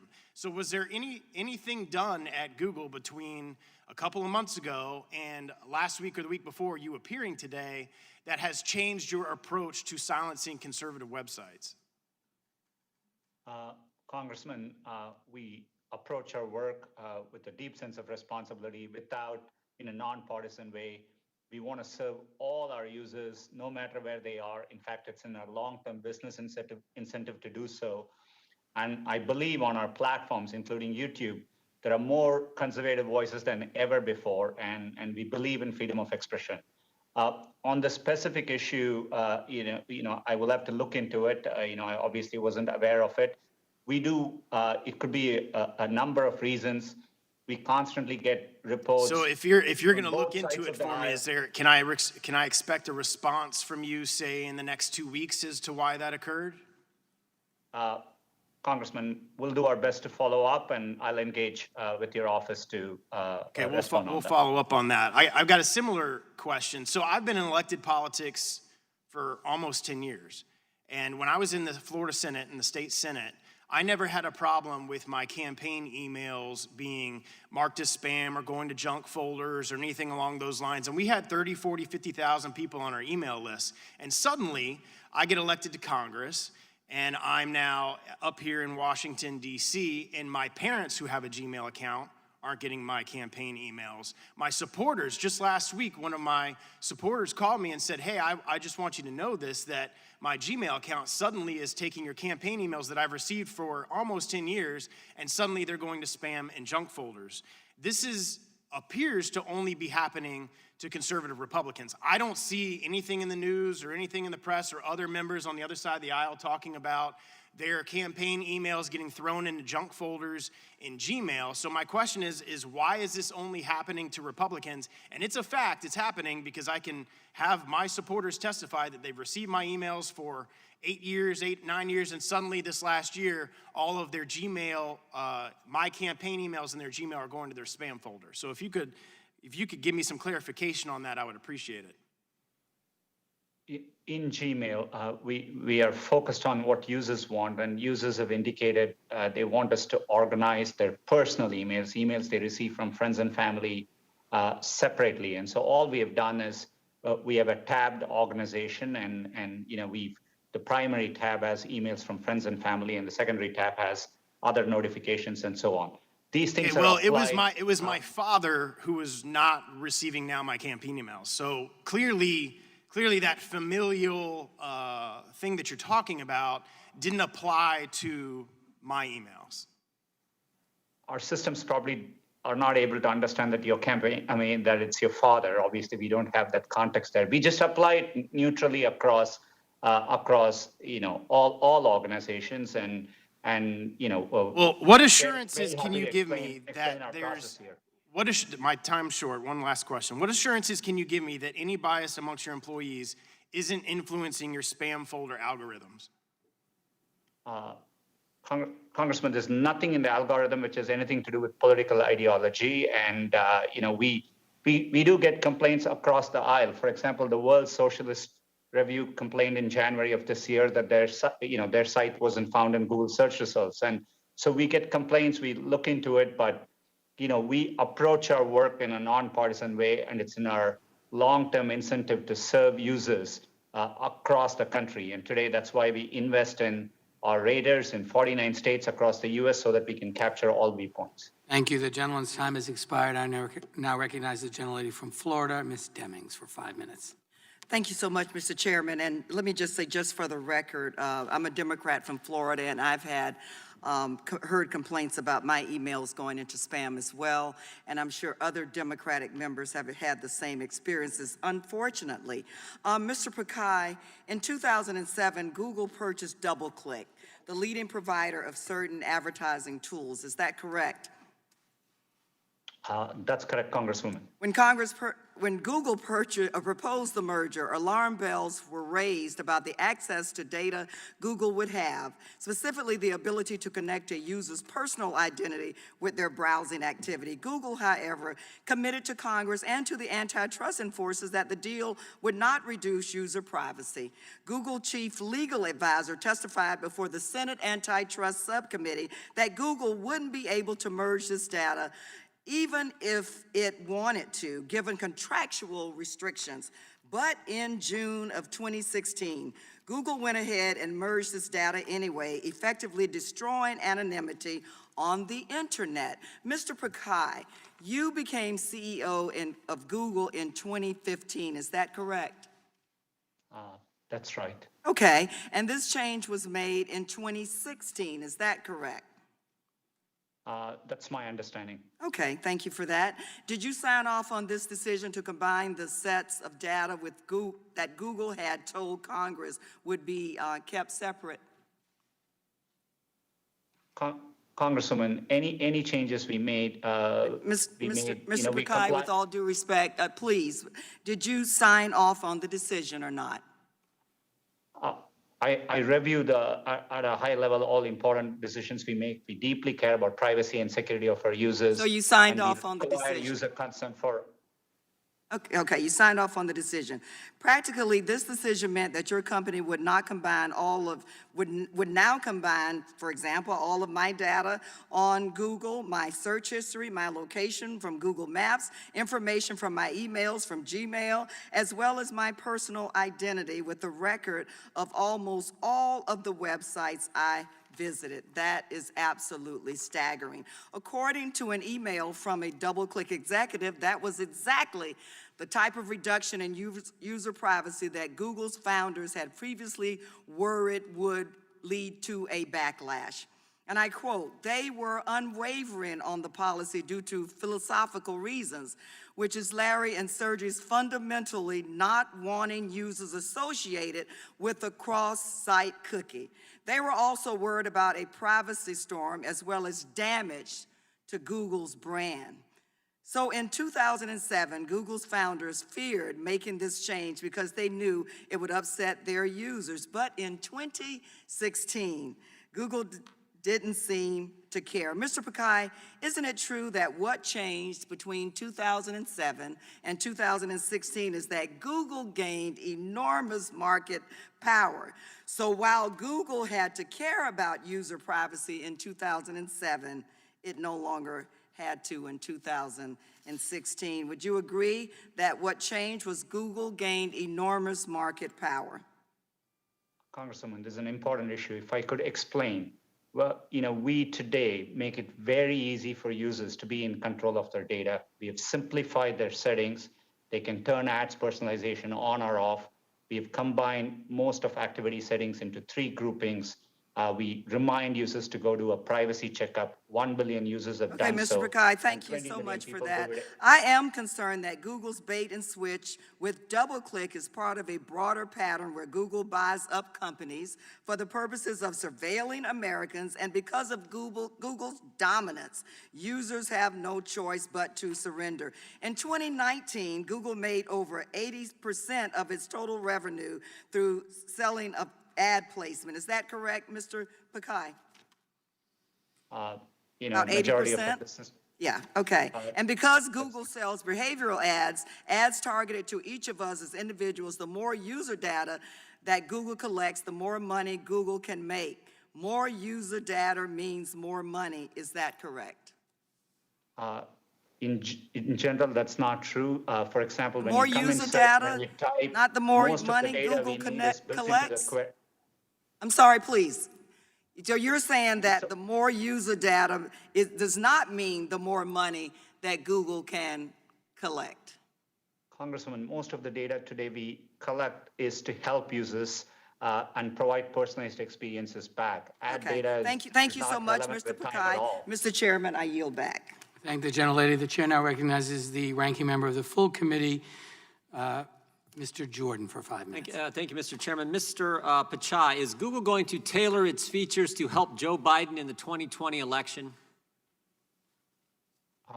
Congressman, we approach our work, we support both campaigns today. We think political ads is an important part of free speech in democratic societies, and we engage with campaigns, according to law, and we approach our work in a nonpartisan way. It was a yes or no question. Can you assure Americans today you won't tailor your features to help Joe Biden in the upcoming election? We support work that campaigns do. I just want to make sure I understand that. We all do all kinds of online, social media, all kinds of that outreach, that communication. This is a simple question. Can you today assure Americans you will not tailor your features in any way to specifically help one candidate over other? And this, what I'm concerned about is you helping Joe Biden over President Trump. We won't do any work, to politically tilt anything one way or the other. It's against our core values. But you did it in 2016. There's an email in 2016 that was widely circulated amongst the executives at your company that got public, where Ms. Ileana Murillo, head of your multicultural marketing, talks about the silent donation Google made to the Clinton campaign. And you applauded her work. She points that out in the email. I'm just curious, if you did it in 16, I want to make, in spite of the fact you did it in 16, President Trump won, I just want to make sure you're not going to do it again in 2020.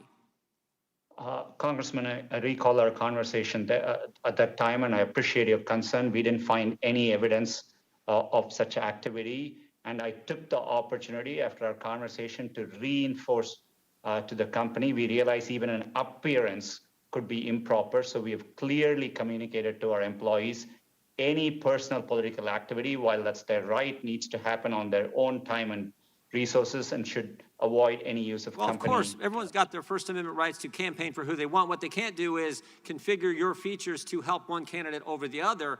So you might have not have found any evidence, but here's what she wrote to the email to a number of key executives in your company. Quote, we push to get out the Latino vote with our features. Second quote, we push to get out the Latino vote with our features in key states. Seems to me those last three words are the real qualifier here. That's electioneering when you're trying to increase the Latino vote in key states. And she'd already communicated that she was supporting Clinton, that she wanted Clinton to win. So when she talks about increasing the Latino vote, which she assumed was going to help candidate Clinton, and she's doing that in key states. It's one thing if you're going to increase the Latino vote around the country. If you're just a good corporate citizen, you're urging people to vote. It's quite another when you're focusing on in key states. And you know what those key states were? Nevada and Florida, the swing states. So again, I want to make sure this isn't going to happen in 2020. I can assure you that we complied with laws in 2016. As a company, any work we do around elections is nonpartisan. Users do come to us for understanding where polling places are, where to vote, which is the date to vote, what the voting hours are. We are committed to providing that information, and I can assure you that we will approach our work. So Mr. Pichai, here's the question I think is on so many Americans' minds. They saw the list that we read here earlier on in our opening statements, all the things Google has done. Google is siding with the World Health Organization over anyone who disagrees with them, even though the World Health Organization obviously lied to America, obviously shills for China. Google's siding with them, YouTube is siding with them. We have the history of all the things Google has done and the history of what happened in 2016 in the election, where they obviously, according to one of your multicultural marketing executive, tried to help Clinton.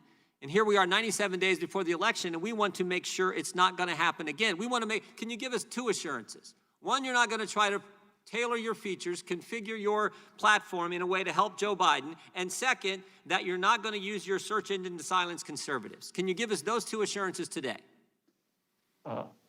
Congressman, on our search engine, conservatives have more access to information than ever before. And we appreciate that. That wasn't the question.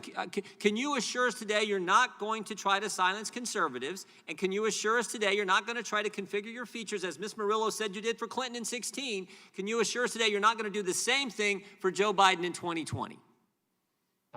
You have my commitment. It's always been true, and we'll continue to conduct ourselves in a neutral way. Appreciate it. Yield back. The chair now recognizes the gentlelady from Pennsylvania, Ms. Scanlon. Thank you, gentlemen. I'd like to redirect your attention to antitrust law rather than fringe conspiracy theories. Mr. Bezos, Our investigation. Mr. Chairman, we have the email. There is no Excuse me, infringement. it's not your time. Jordan, you do not have the time. Please be respectful of your when colleague. someone She directly- controls directly- the time. Put your mask on. When someone- Put your mask on. Mr. Jordan. Mr. Raskin, Mr. Jordan, we want to you talk do- about masks. Mr. Jordan, Ms. Scanlon. Why would the Deputy controls the Secretary of time. Treasury unmask Mr. Michael Flynn's Mr. name, Mr. Scanlon. Raskin? And what I want to know is, Scanlon, when someone comes don't after my control the motives for time. asking questions, I get a chance to respond. The gentlelady is recognized. Thank you, Mr. Chairman. Mr. Bezos, our investigation uncovered documents that show that Amazon sometimes doesn't play fairly, crossing the line from robust competition to predatory pricing to destroy rivals rather than outcompete them. And let's take the example of Quidsi, which used to own diapers.com and provided online baby care products. In 2009, your team viewed diapers.com as Amazon's largest and fastest growing online competitor for diapers. One of Amazon's top executives said that diapers.com keeps the pressure on pricing on us, and strong competition from diapers.com meant that Amazon was having to work harder and harder so that customers didn't pick diapers.com over Amazon. And the customers we're talking about were hardworking families, single parents with babies, and young children. Now, because diapers.com was so successful, Amazon saw it as a threat. The documents that we've obtained show that Amazon employees began strategizing about ways to weaken this company. And in 2010, Amazon hatched a plot to go after diapers.com and take it out. In an email that I reviewed, and we've got these up on the slides, one of your top executives proposed to you a, quote, aggressive plan to win, end quote, against diapers.com, a plan that sought to undercut their business by temporarily slashing Amazon prices. We saw one of your profit and loss statements, and it appears that in 1 month alone, Amazon was willing to bleed over $200 million in diaper profit losses. Mr. Bezos, how much money was Amazon ultimately willing to lose on this campaign to undermine diapers.com? Thank you for the question. I don't know the direct answer to your question. This is going back in time, I think maybe 10 or 11 years or so. You could give me maybe the dates on those documents. But what I can tell you is that the idea of using diapers and products like that to attract new customers who have new families is a very traditional idea. Sure, well, let's delve into this a little further. I'm sorry, you know I only have a few minutes here, so I just want to press on. Your own documents make clear that the price war against diapers.com worked, and within a few months it was struggling, and so then Amazon bought it. After buying your leading competitor here, Amazon cut promotions like Amazon.mom and the steep discounts it used to lure customers away from diapers.com, and then increase the prices of diapers for new moms and dads. Mr. Bezos, did you personally sign off on the plan to raise prices after Amazon limited its competition? I don't remember that at all. What I remember is that we matched competitive prices, and I believe we followed diapers.com. Again, this is 11 years ago, so you're asking a lot of my memory, but I believe we followed diapers.com. I can also tell you after we bought diapers.com, we put more than $300 million into trying to make it successful. I'm sorry. So you said that Amazon focuses excessively on customers. So how would customers, especially single moms, new families, how would they benefit when the prices were driven up by the fact that you eliminated your main competitor? Well, I don't agree, with great respect, I don't agree with the premise. At the same time, you should recognize in context, diapers is a very large product category sold in many, many places, not just at Amazon. But this was the online diaper market. Now, we do have evidence that these predatory... I'm sorry, Mr. Bezos, I need to push on here.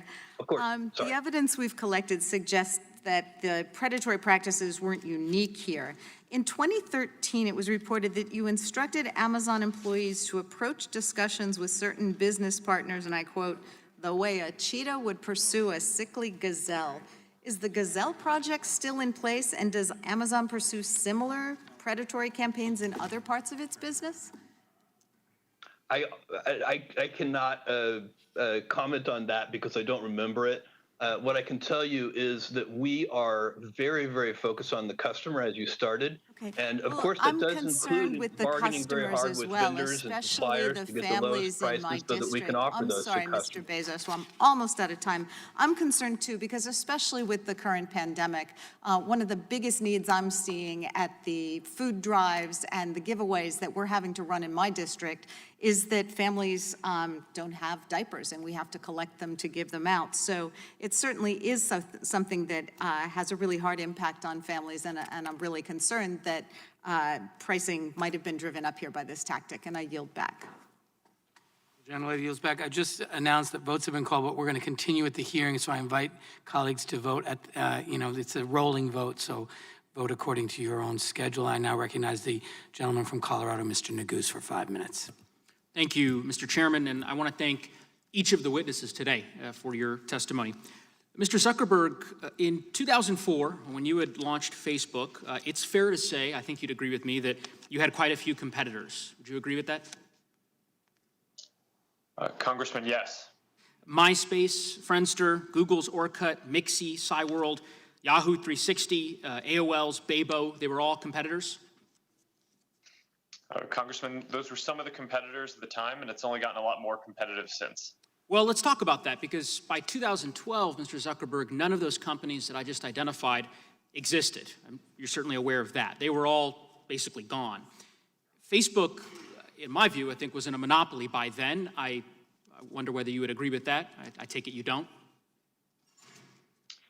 Congressman, that's correct. I don't. We face a lot of competitors in every part of what we do, from connecting with friends privately, to connecting with people in communities, to connecting with all your friends at once, to connecting with all kinds of user-generated content. I mean, I would bet that you or most people here have multiple apps for each of those on your phones. Mr. Zuckerberg, why don't we dig into this a bit further? So you and I clearly disagree about that. In 2012, I'm looking at a document that was produced by Facebook in response to the subcommittee's investigation. It's a presentation prepared for Sheryl Sandberg to deliver to the board of directors of a major telecommunications firm, boasting that, quote, Facebook is now 95% of all social media in the United States. The title of the slide is even, quote, the industry consolidates as it matures. So as I look at that graph, I certainly think most folks would concede that Facebook was a monopoly as early as 2012. But nonetheless, I understand that we disagree on that point.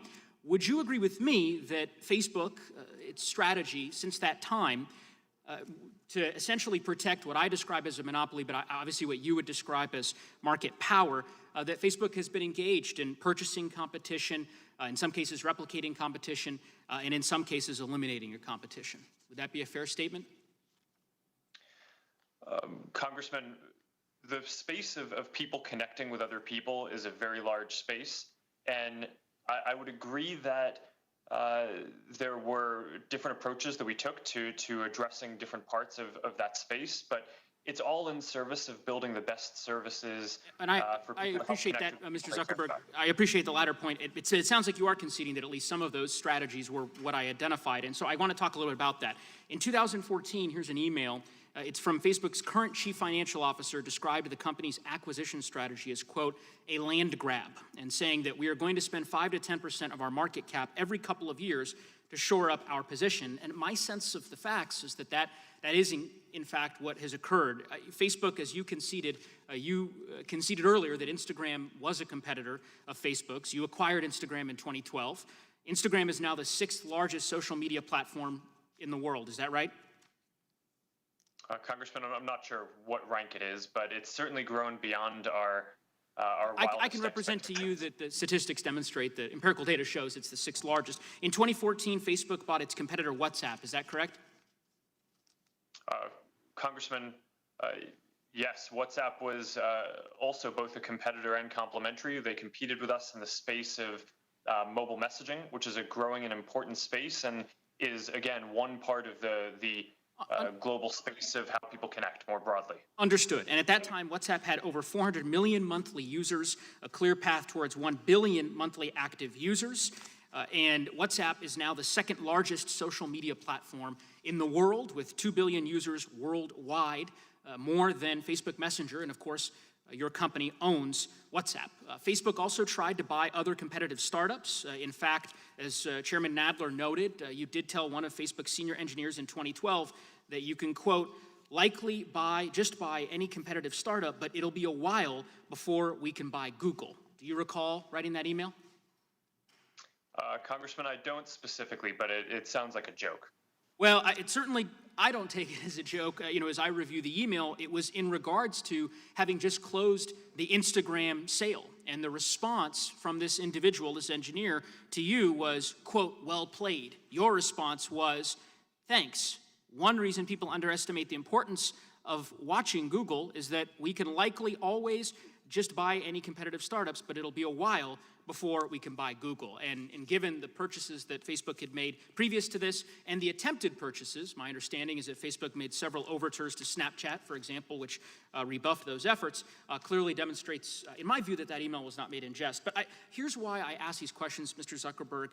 It strikes me that over the course of the last several years, Facebook has used its market power to either purchase or replicate the competition. And Facebook Messenger, WhatsApp, Instagram are the most now downloaded apps of the last decade. Your company, sir, owns them all. And we have a word for that. That word is monopoly. With that, I would yield back, Mr. Chairman. Thank the gentleman. I now recognize the gentlelady from Georgia, Ms. McBath, for 5 minutes. Thank you, Mr. Chairman.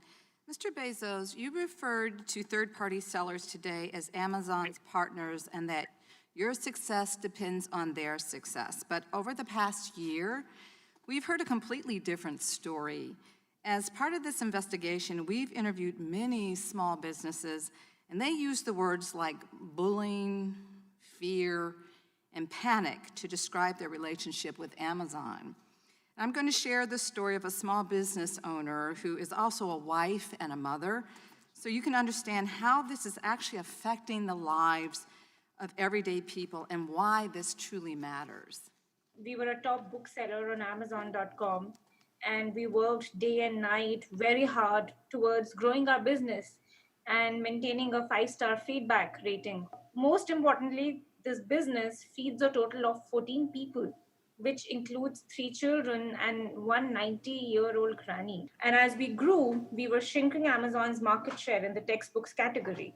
So now in retaliation, Amazon started restricting us from selling. They started with a few titles in early 2019, and within 6 months, Amazon systematically blocked us from selling the full textbook category. We haven't sold a single book from the past 10 months or probably more. We were never given a reason. Amazon didn't even provide us with a notice as to why we were being restricted.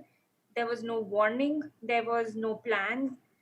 So, Mr. Bezos, after Amazon delisted this small business without any apparent reason or notice, she told us that they sent more than 500 separate communications to Amazon, including to you, Mr. Bezos, over the past year. There was not a single meaningful response. Do you think this is an acceptable way to treat someone that you described as both a partner and a customer? No, Congresswoman, and I appreciate you showing me that anecdote, and I would like to talk to her. It does not at all to me seem like the right way to treat her, and I'm surprised by that. And it's not the systematic approach that we take, I can assure you. I don't even understand what's going on in that anecdote because we would love for third-party sellers to sell books on the website. Sir. So I don't understand it, but I would like to understand it better. And with your permission, I would like to get in touch with your office. I think, though, that you're missing the point. This is not just about one business. I'm concerned that this is a pattern of behavior, and basically this pattern of behavior has to change. Mr. Bezos, my question is simply, are you willing to make sure going forward that, the numerous sellers that we've talked to, they have problems just like this? And there are more sellers who have told us that they've exhausted all of their options before finally reaching out to you directly as a last resort, but they're still waiting for your response. So what do you have to say to the small businesses who are talking to Congress because you simply won't listen to them? Well, I say that's not acceptable. If we aren't listening to you, I'm not happy about that at all. But I would, if you allow me to disagree a little bit with a piece of this, I do not think that's systematically what's going on. And the evidence that I would suggest would be useful for you to consider in that regard is that third-party sellers in aggregate are doing extremely well on Amazon. They grew from 20 years ago it was 0.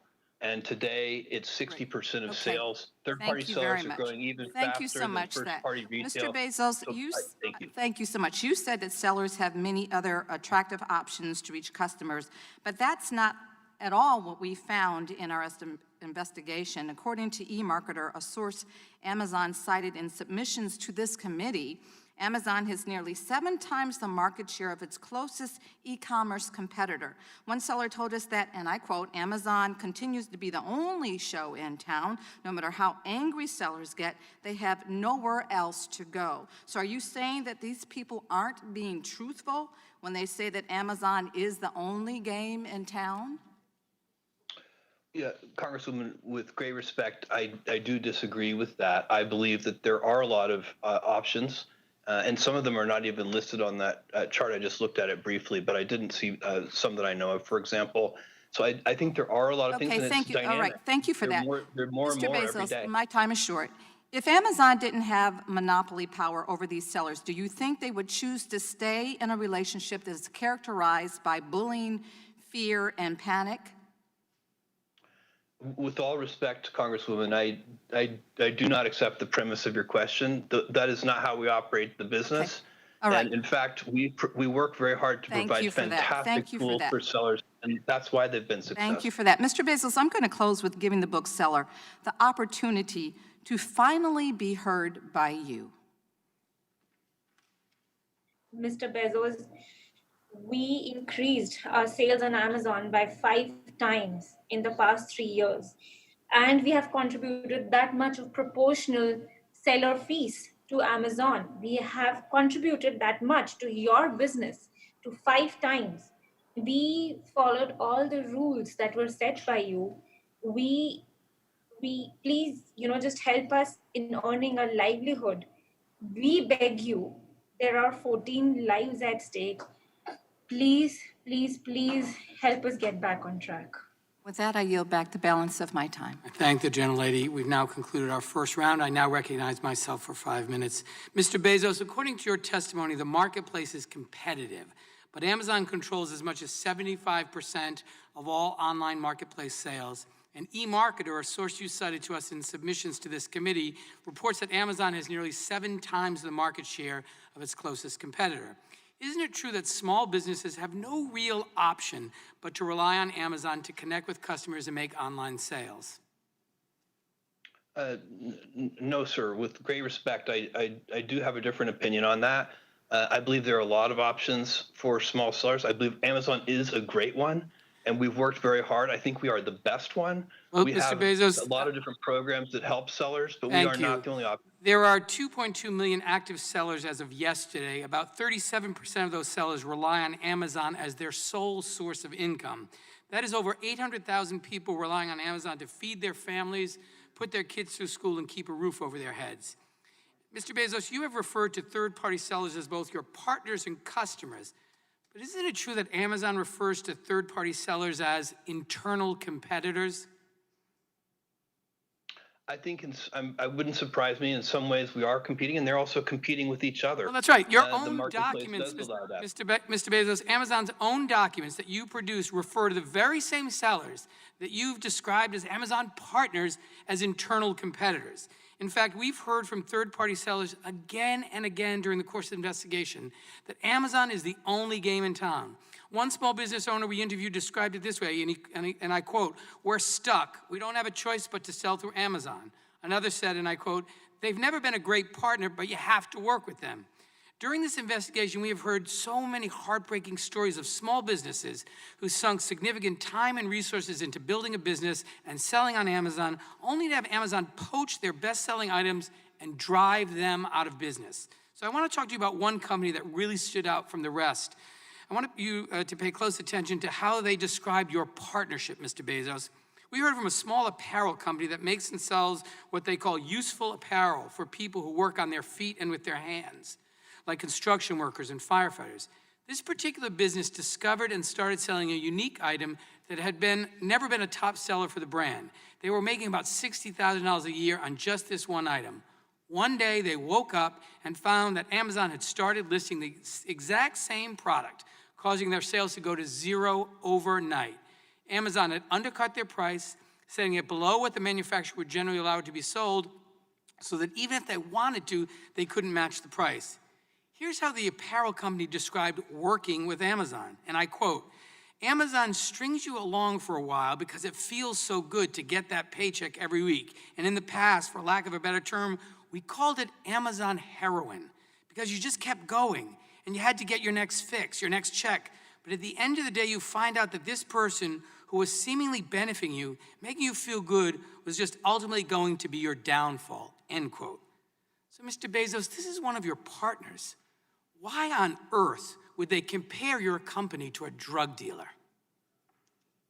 Sir, I have great respect for you in this committee, but I completely disagree with that characterization. What we have done is create in the store a place, if you go back in time, we sold only our own inventory. It was a very controversial decision inside the company to invite third-party sellers to come into what is really our most valuable retail real estate, our product detail pages. We did that because we were convinced that it would be better for the consumer. It would be better for the Mr. customer Bezos, to have all of that selection. And I think we were right, and I think it's worked out well. Reclaiming my time. customer, for Unfortunately, this is third-party one of, sellers, and for reclaiming my time, Mr. Bezos, this is one of many small companies that have told us during this year-long investigation that they were mistreated, abused, and tossed aside by Amazon. Now, Mr. Bezos, you say that Amazon is only focused on doing what's best for the customer. You just said it again. And that also third-party sellers. But how is that possible when you compete directly with third-party sellers with your own products that undercut the competition? Isn't it an inherent conflict of interest for Amazon to produce and sell products on its platform that compete directly with third-party sellers, particularly when you, Amazon, sets the rules of the game? Thank you. No, I don't believe it is. We have the consumer is the one ultimately making the decisions. They're making the decisions about what to buy, what price to buy it at, who to buy it from. And what we try to do is That's not the question, Mr. Bezos. The question is there an inherent conflict of interest because you are a data company? You know when customers put something in their cart, when they take it out. Traditional brick and mortar stores like a grocery store where competition occurs don't have that. And so I just want to follow up finally on an answer to the question that you gave to Congressman Jayapal. You said that you can't guarantee that the policy of not sharing third-party sellers' data with Amazon's own line hasn't been violated. You couldn't be certain. Can you please explain that to me? Can you list examples of where that policy has been violated? Because it's particularly concerning to me, Mr. Bezos, that shouldn't third parties know for sure that data isn't being shared with your own line, their competitors? Why should a third-party seller list their product on Amazon if they're just going to be undercut by Amazon's own product as a result of data you take from them? Sir, I think what I want you to understand, and I think is important to understand, is that we have a policy against using individual seller data to compete with our private label products. You couldn't assure Ms. Jayapal that that policy isn't violated routinely.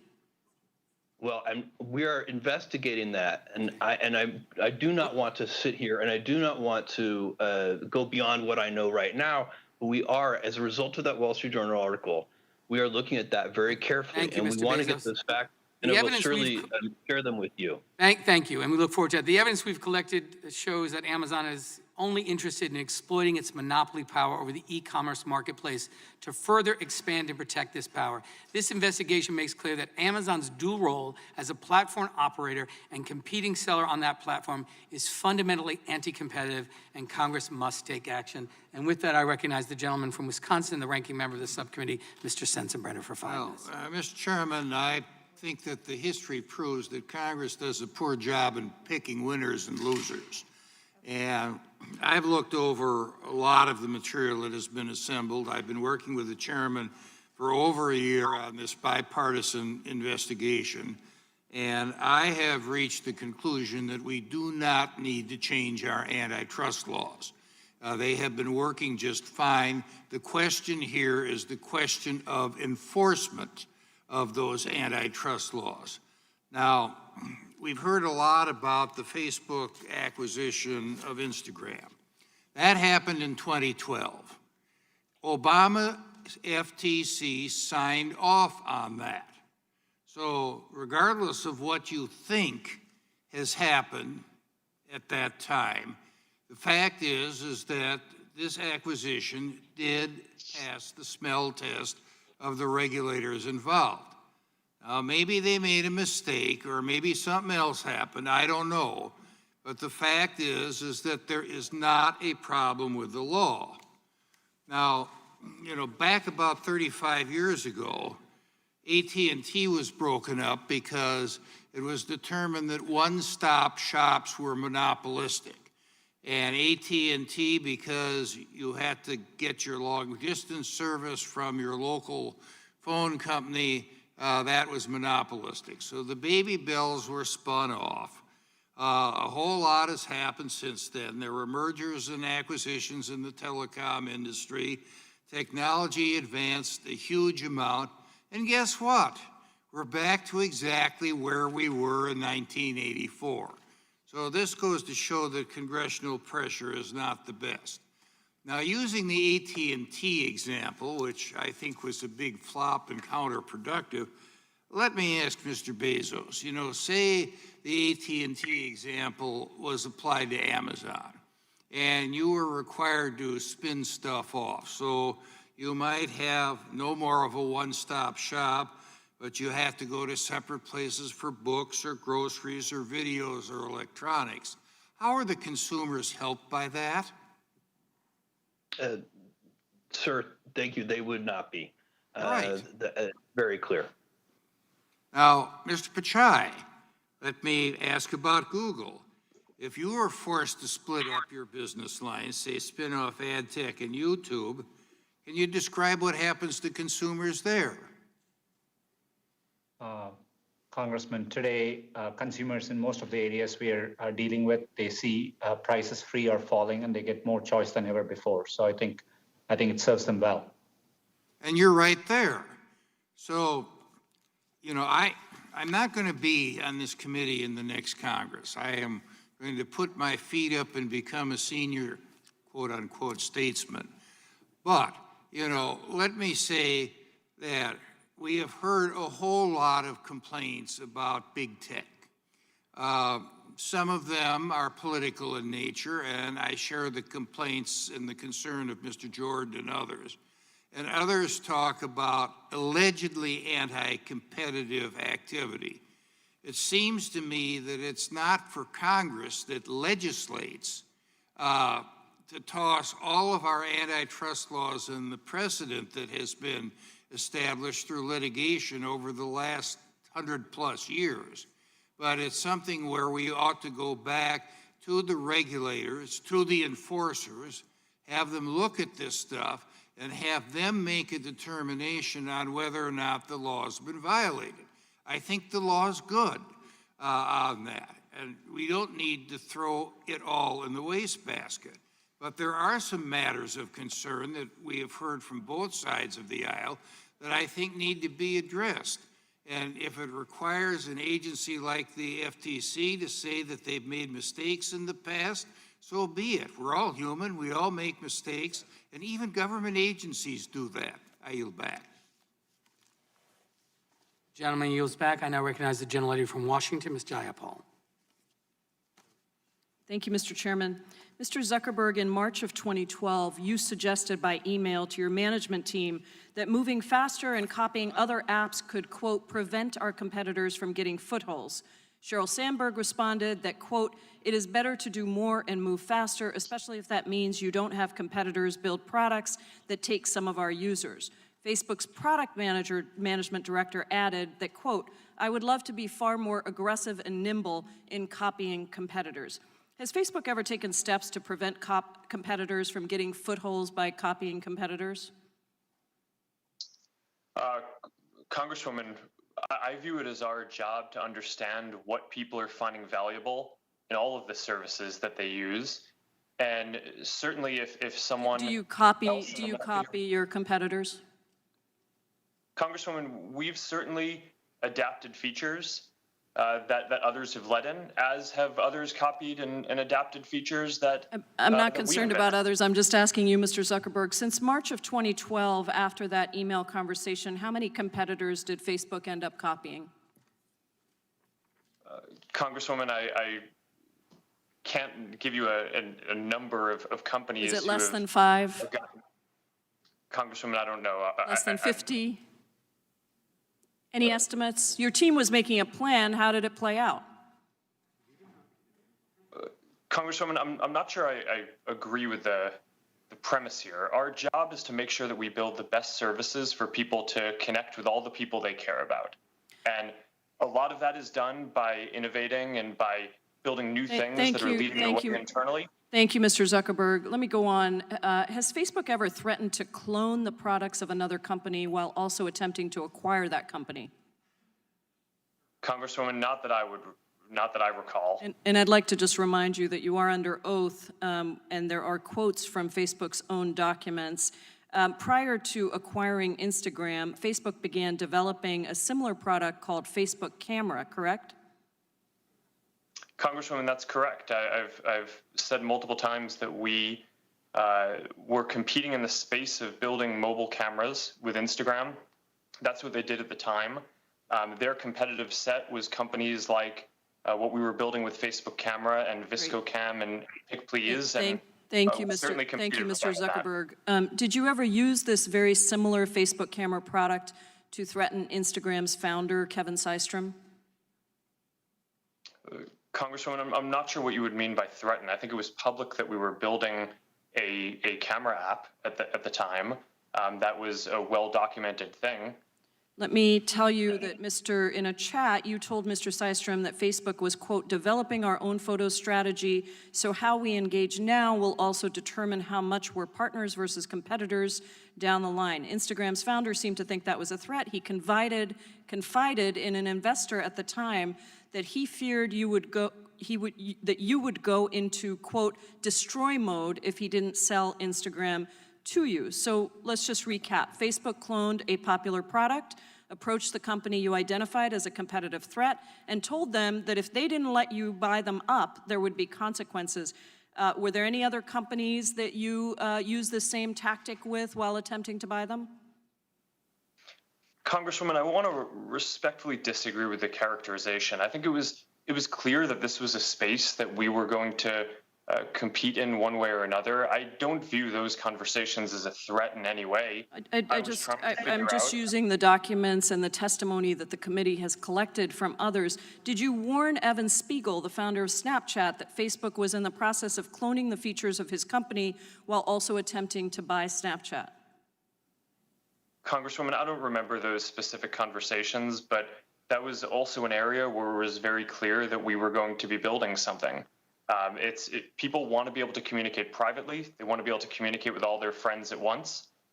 And we're going to make sure that we build the best products in all of the spaces that we can around helping people stay connected with the people they care about. I appreciate that, Mr. Zuckerberg. I think the question again here is, when the dominant platform threatens its potential rivals, that should not be a normal business practice. Facebook is a case study, in my opinion, in monopoly power because your company harvests and monetizes our data, and then your company uses that data to spy on competitors and to copy, acquire, and kill rivals. You've used Facebook's power to threaten smaller competitors and to ensure that you always get your way. These tactics reinforce Facebook's dominance, which you then use in increasingly destructive ways. So Facebook's very model makes it impossible for new companies to flourish separately, and that harms our democracy, it harms mom and pop businesses, and it harms consumers. Mr. Chairman, I yield back. The gentlewoman yields back. The gentleman from Colorado, Mr. Buck, is recognized for 5 minutes. Thank you, Mr. Chairman. Mr. Bezos, thank you for being here today. I'm concerned that you've used Amazon's dominant market position to unfairly harm competition. We've heard from a number of companies that Amazon uses proprietary data from third-party companies to launch its own private label products, meets with startups to discuss investing in the product, and then uses the proprietary data from these meetings to create its own private label products, allows the sale of counterfeit items through its web platform. During this subcommittee's field hearing in Boulder this January, PopSocket's CEO and inventor David Barnett detailed how Amazon allowed counterfeit products to appear on Amazon's marketplace ahead of PopSocket's products. Mr. Barnett told CNBC that PopSockets found at least 1,000 counterfeit products for sale on Amazon's marketplace, which Amazon allegedly failed to remedy until PopSockets agreed to a nearly $2 million marketing deal with Amazon. We've also seen troubling reports in the Wall Street Journal detailing Amazon's use of third-party sellers' proprietary data to develop and market its own competitive private label products. The Wall Street Journal also reported last week that Amazon's venture capital fund used meetings with unsuspecting startup companies to gain access to secret proprietary product information and financial details. Amazon then reportedly used that information to launch competing products, often disastrous results for the original startup company. There are many examples of this behavior, but one allegation in the journal's reporting sticks out in particular. In 2011, Amazon contacted Vocalife, LLC's inventor, about the possibility of investing in a speech detection technology. Vocalife's founder accepted the meeting, thinking this was the company's big break. After displaying Vocalife's microphone technology and providing proprietary information, including engineering data, to Amazon employees, the relationship came to an abrupt halt. Amazon employees allegedly stopped responding to emails before the technology eventually found its way into the Amazon's Echo device. These allegations are serious, especially because the size and scope of these practices couldn't happen without Amazon's monopolistic control of the marketplace. I'm also concerned that given Amazon's allowance of counterfeit goods on its marketplace, especially counterfeit goods from China, that Amazon's marketplace may be knowingly or unknowingly furthering China's use of forced and slave labor conditions. This is especially important following recent reports that at least 80 global companies that sell on the Amazon marketplace, including Nike, Starbucks, and Samsung, have ties to Chinese factories that use enslaved Uyghur Muslims. Following these concerning reports, Senator Hawley introduced an important bill last week requiring American businesses to certify that their supply chain does not rely on forced labor. I will be introducing the House companion bill later this afternoon. While I do not expect you to have intimate knowledge of the legislation, I do want to ask all four of our witnesses a simple yes or no question. Will you certify here today that your company does not use and will never use slave labor to manufacture your products or allow products to be sold on your platform that are manufactured using slave labor? Mr. Cook, you were kind enough to visit with me on the phone. I think we briefly discussed this issue.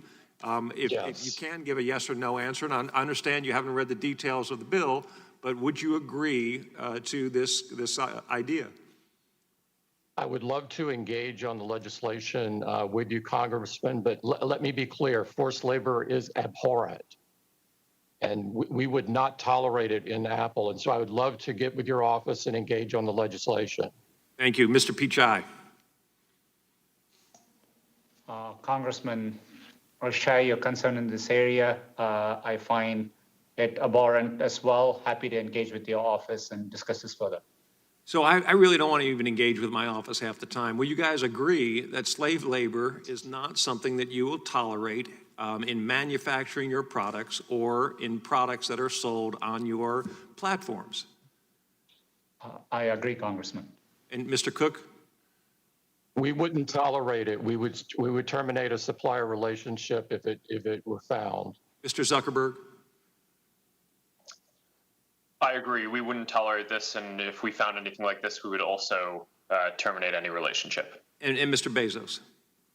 Yes, I agree completely. Great. Thank you very much, gentlemen, and I yield back. I thank the gentleman. I now recognize the gentleman from Maryland, Mr. Raskin, for 5 minutes. Thank you, Mr. Chairman. I want to thank Mr. Buck for that excellent line of questioning and for the upcoming legislation. I look forward to joining that. We want You know, in the 19th century, we had the robber barons. In the 21st century, we got the cyber barons. And we want to make sure that the extraordinary power and wealth that you've been able to amass is not used against the interests of democracy and human rights around the world, and not against the interests of a free market at home. So, Mr. Bezos, let me turn to you. I'm interested in the role that you play as a gatekeeper. A lot of consumers want to know when the HBO Max app will be available on your Fire device, and I understand that negotiations are ongoing, but that your company is not only asking for financial terms, but also for content from Warner Media. Is that right, and is that a fair way to proceed? In other words, is it fair to use your gatekeeper status role in the streaming device market to promote your position as a competitor in the video streaming market with respect to content? I'm not familiar with the details of those negotiations. As you said, they're underway right now. I predict that the companies will eventually come to an agreement, and I think this is kind of two large companies negotiating agreement. It's kind of normal case of it's normal commerce. But here's why I pursue it, precisely because it is a large company, and in a way, they stand in for hundreds of thousands of much smaller companies who are even in a more disadvantageous position with respect to negotiating with you. I guess the general proposition then you can speak to if you don't know the details of this, which is it okay to negotiate not just for financial terms in having someone be part of your Fire unit, but also to try to extract in that negotiation leverage with respect to getting content from them? Well, again, I'm not familiar with the details. What I would I'm say not asking is about I that think one in that general. In general, I think that when two companies are negotiating, you are negotiating not just the amount of money that's going to change hands, but also what you're going to get in exchange for the amount of money. That is a very fundamental way that business works. Do you see at least to outsiders that would look like a structural conflict of interest, like you're using your control over access to people's living rooms, essentially. You're using that in order to obtain leverage in terms of getting creative content that you want. And are you essentially converting power in one domain into power in another domain where it doesn't belong? I think what I should do is offer to get you information. If you, I'll get it to your office for you, because I'm not familiar enough with this, and I could imagine that there would be scenarios, if we're just talking in the abstract, where it would be inappropriate, and I could imagine scenarios where it would be very normal business and very appropriate. Fair enough. I want to talk about an emerging market, smart homes, and I want to start with the hub of the smart home, smart speakers. Does Amazon price the Echo device below cost? Not its list price, but it's often on promotion, and sometimes when it's on promotion, it may be below cost, yes. Well, several other companies did tell us, in fact, that Amazon is pricing Echo devices way below cost, making it nearly impossible for them to compete, and aggressively discounting Alexa-enabled speakers as a strategy to own the smart home. Like many markets we've heard about today, smart speakers with voice assistants like Alexa, along with the myriad of smart home appliances that Alexa can interact with, make up the next ecosystem or platform for tech companies to lock in customers. Would you say the smart home market for which the Echo Ring security system and other smart devices operate is a winners take all market? Yes or no? No, I wouldn't, especially if we're able to succeed at what we want, which is we would like our vision for this is that smart home speakers should answer to different wake words. So, when considering the acquisition of on a case by case basis, and I think in that, just to, because I think it's important, if we could achieve that, then I think you would get really good behavior on the part of competitive voice agents helping you. When you were looking at acquiring Ring, you wrote to your executive team, quote, "We're buying market position, not technology, and that market position and momentum is very valuable." So if smart homes are not a market with lock-in effects, why would a leading market position and momentum be so very valuable? Sir, market position is valuable in almost any business, and it's one of the primary things that one would look at in an acquisition. There are multiple reasons that we might buy a company. Sometimes we're trying to buy some technology or some IP. Sometimes it's a talent acquisition. But the most common case is market position, that the company has traction with customers. They've built a service. Maybe they were the first mover. There could be any number of reasons why they have that market position. But that's a very common reason to acquire a company. Well, once a company becomes dominant in a market, it can favor its own products and services. Alexa-enabled smart speakers make up over 60% of the smart speaker market. Mr. Bezos, when I ask Alexa to play my favorite song, Prime Music is the default music player. Is that right? I think that's true if you're a Prime member, yes. And a New York Times report found that when users say, Alexa, buy batteries, Alexa responds, would you like to buy AA Amazon basic batteries? So has Alexa ever been trained to favor Amazon products when users shop by voice? The time of the gentleman has expired, but the witness may answer the question. I don't know if it's been trained in that way. I'm sure there are cases where we do promote our own products, which is, of course, a common practice in business. And, so it wouldn't surprise me if Alexa sometimes does promote our own products. Thank you, and I yield back. The chair recognizes the gentleman from Florida, Mr. Gates, for 5 minutes. Mr. Pichai, during our prior discussion earlier today, you said that Google doesn't work with the Chinese military. That answer was deceptive because Google works with many of the entities that work with the Chinese military in common collaboration. And just as one example would be Tsinghua University, where Jeff Dean, who is the head of Google AI, served on the Computer Science Advisory Committee for the university, and then the university takes nearly $15 million from China's Central Military Commission. So you can see how even if you don't literally show up at the offices of the Chinese military, if you're all showing up at the same place, working together on AI, that would lead to my concern. But I want to talk about search because that's an area where I know Google has real market dominance. On December 11th, you testified to the Judiciary Committee, and in response to a question from my colleague Zoe Lofgren about search, you said, "We don't manually intervene on any particular search result."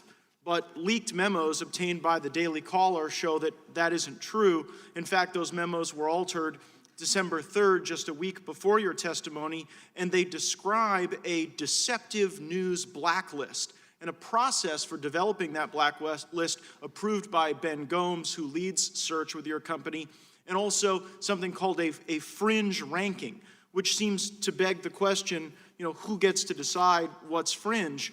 And in your answer, you said to Ms. Lofgren that there is no manual intervention of search. That was your testimony, and now I'm going to cite specifically from this memo from the Daily Caller. It says, that the Daily Caller obtained from your company. It says, the beginning of the workflow starts when a website is placed on a watch list. It continues, this watch list is maintained and stored by ARIS with access restricted to policy and enforcement specialists. Sort of does beg the question who these enforcement specialists are. Access to the listing can also be shared on a need-to-know basis to enforce or enrich the policy violations. The investigation of the watch list is done in the tool Athena, the ARIS manual review tool. So you said to Congresswoman Lofgren that there was no manual review tool, and then your documents indicate that there is a manual review tool. So help us understand the inconsistency. Congressman, there are two parts to this. In general, we algorithmically approach our search results. We have robust policies to do so, and we test it both with user feedback and we use raters to validate.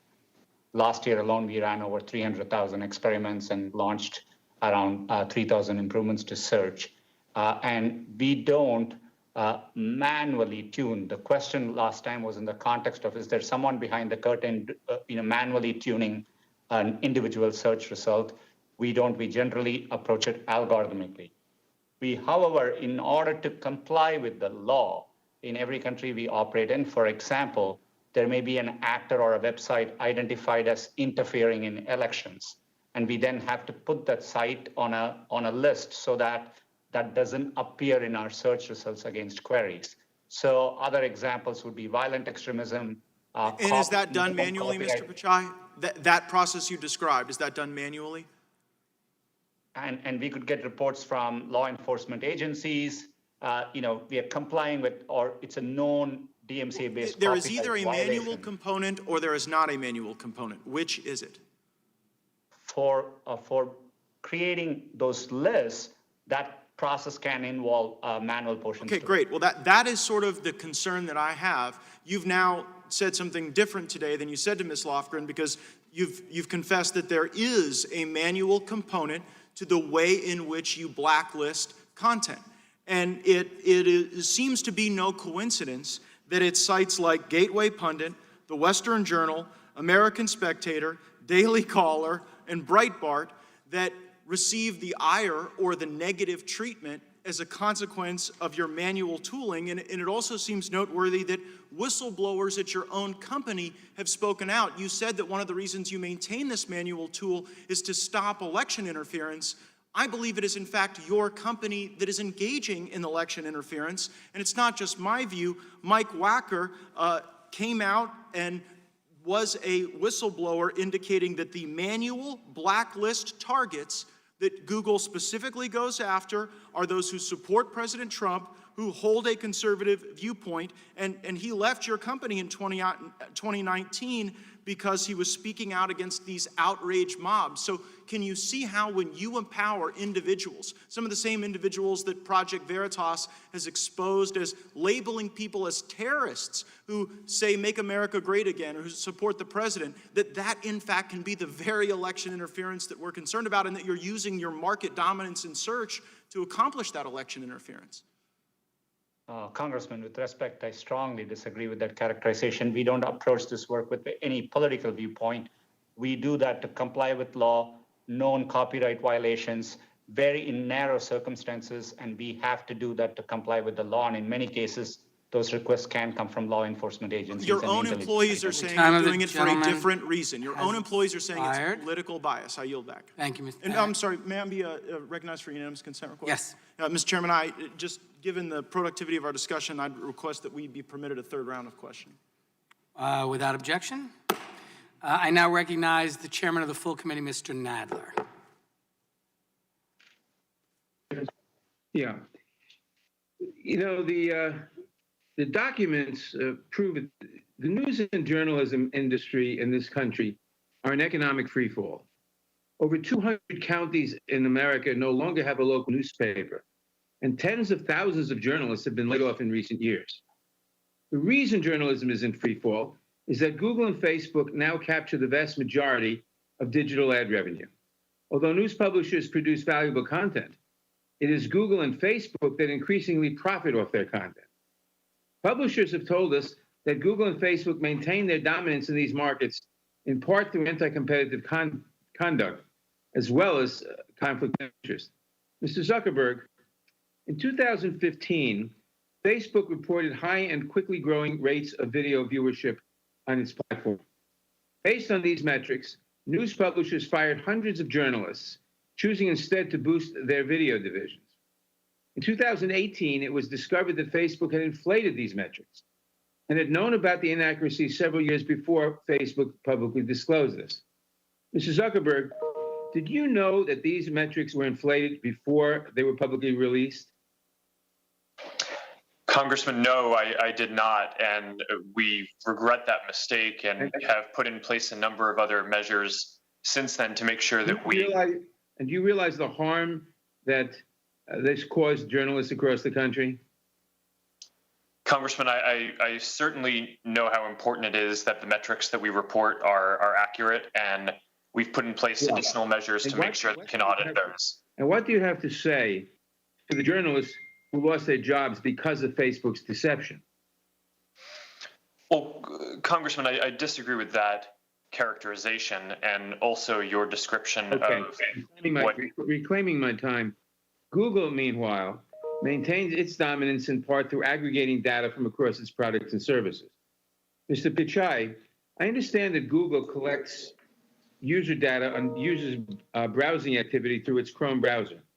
Does Google use that data for its own purposes, either in advertising or to develop and refine its algorithms?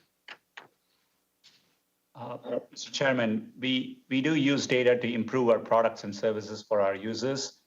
Anytime we do it, we believe in giving users choice, control, and transparency. We make it very clear, and we give them simplified settings to choose how they like their data to use. And so you do use the data that you get from these companies for your purposes. My understanding was whether we use data in general to improve our products and services. And, we do use data to show ads, but we give users the choice. They can turn ads personalization on or off. Now, this obviously, the use of this data from all these companies gives you a tremendous advantage over them and over any competitor. Does the ability to make money in any way affect Google's algorithm in terms of what news appears in a typical user's search results? The way we rank our search results, we don't take into account a commercial relationship that we have. Okay. But Facebook and Google have gravely threatened journalism in the United States. Reporters have been fired, local newspapers have been shut down, and now we hear that Google and Facebook are making money over what news they let the American people see. This is a very dangerous situation. And unfortunately, my time has expired and I have to yield back. Thank the gentleman for yielding. I now recognize the gentleman from Florida, Mr. Stubbe, for 5 minutes.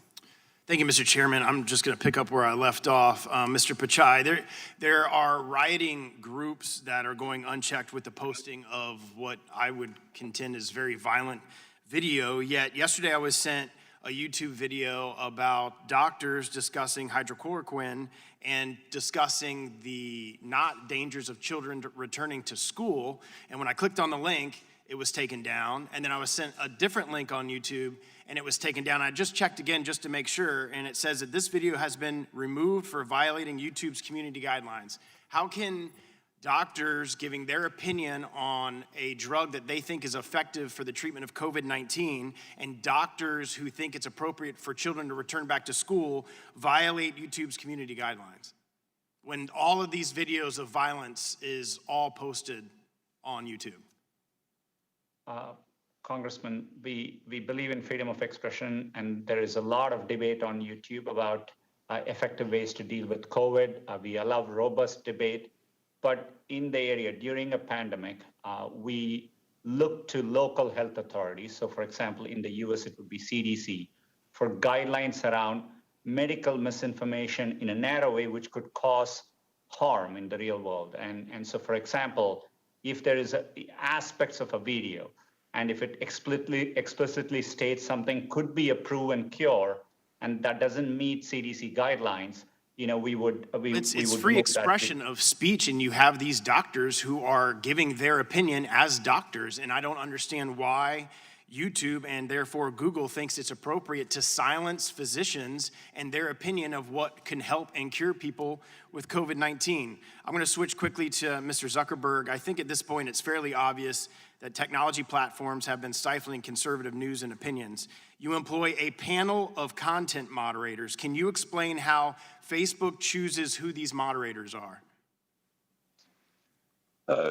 Thanks, Congressman. We do hire a lot of people around the world to work on safety and security. Our team is more than 30 or 35,000 people working on that now. We certainly try to do this in a way that is neutral to all viewpoints. We want to be a platform for all ideas. I don't think you build a social product with the goal of giving people a voice if you don't believe that people being able to express a wide variety of things is ultimately valuable for the world. And we try to make sure that our policies and our operations ultimately reflect and carry that out. Is there an ideological diversity amongst the content moderators? Congressman, I don't think we choose to hire them on the basis of an ideology. They're hired all over the world. There's certainly a bunch in the U.S. There's diversity in where they're hired, but certainly we don't want to have any bias in what we do, and we wouldn't tolerate it if we discovered that. So you don't specifically hire, say, conservative moderators and Democrat or liberal moderators so that there's a balance in your content moderators?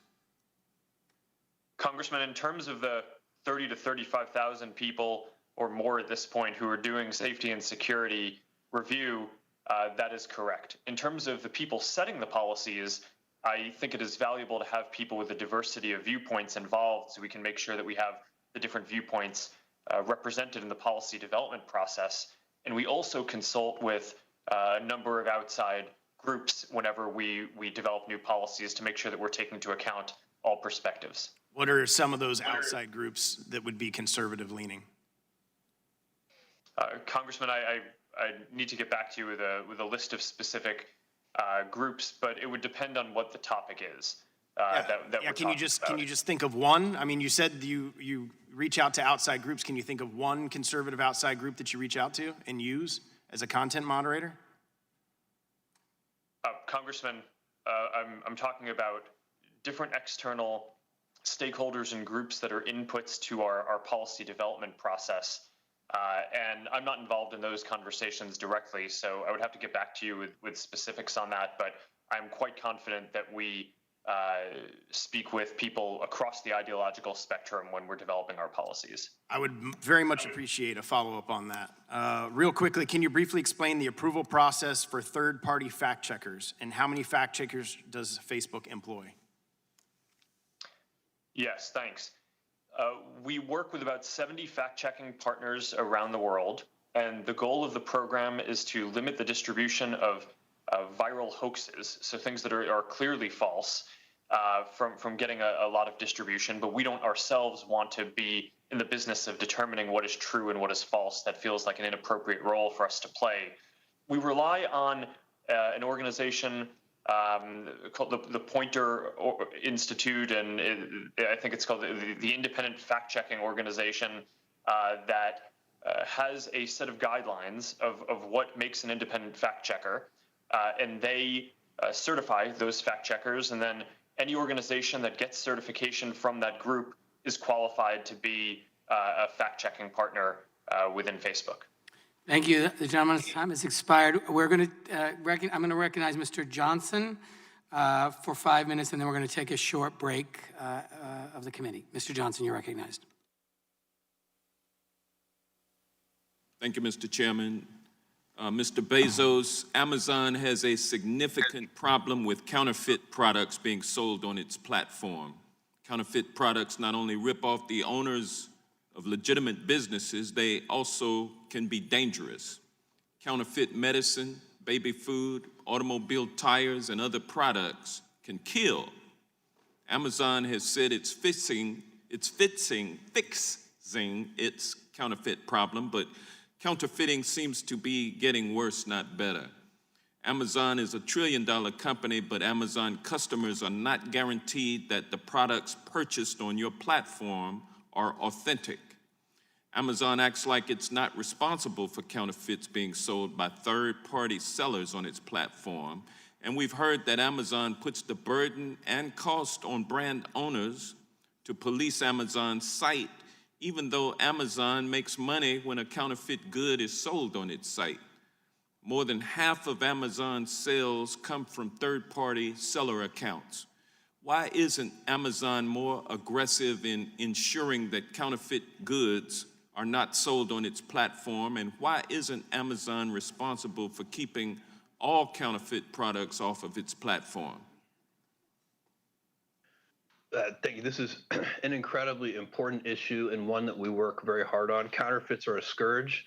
They are a problem that is not, it does not help us earn trust with customers. It's bad for customers. It's bad for honest third-party sellers. We do a lot to prevent counterfeiting.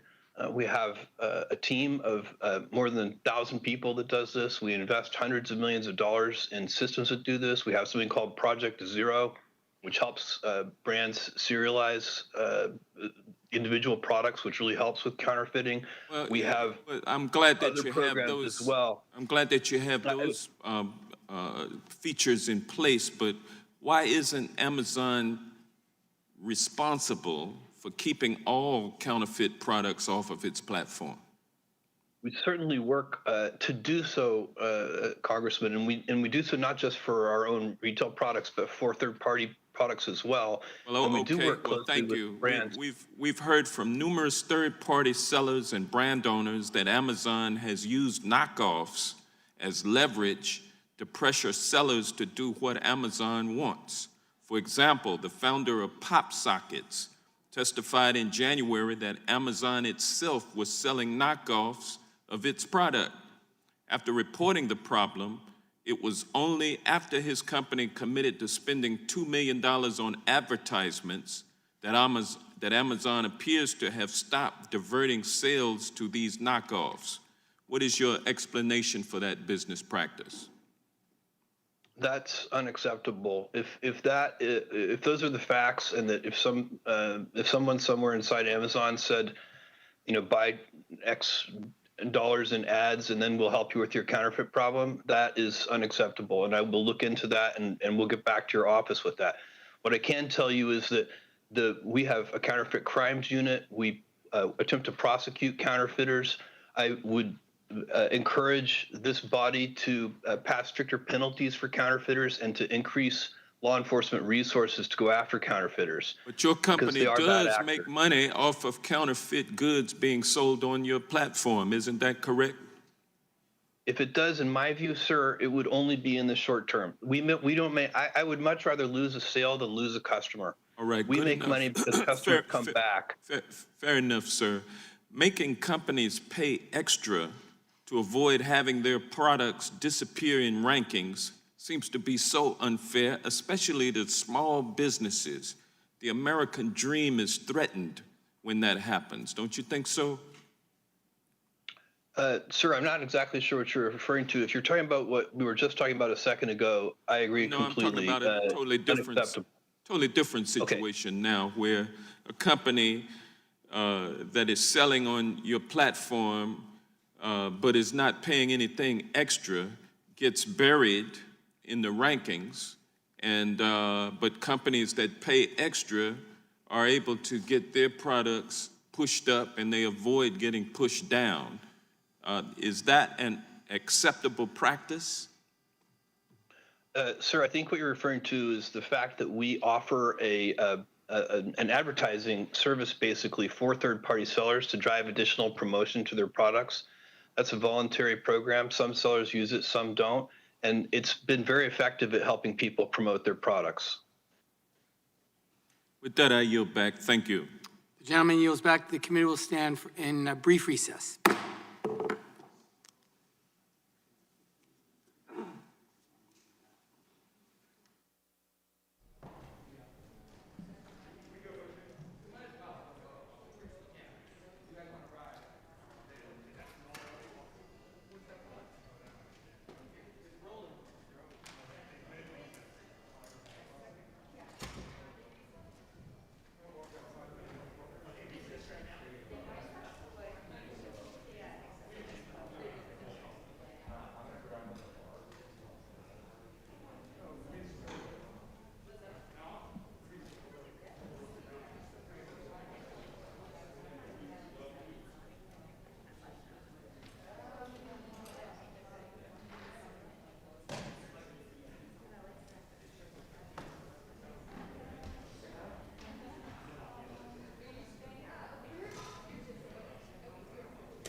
days in a row.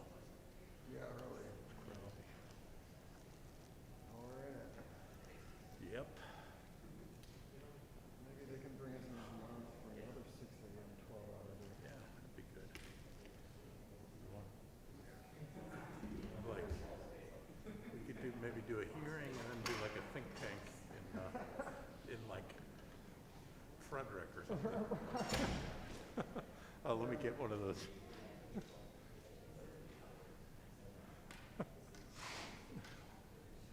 That'd be good. A true twofer. Thanks. Right. Okay. Yeah. I don't know if we're supposed to be taking wipes off from the cars. It's for the public good. Yeah, I mean, that's what I'm thinking. Hey, we're staff, right? Right.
to order. I recognize the gentlelady from Florida, Ms. Demings, for 5.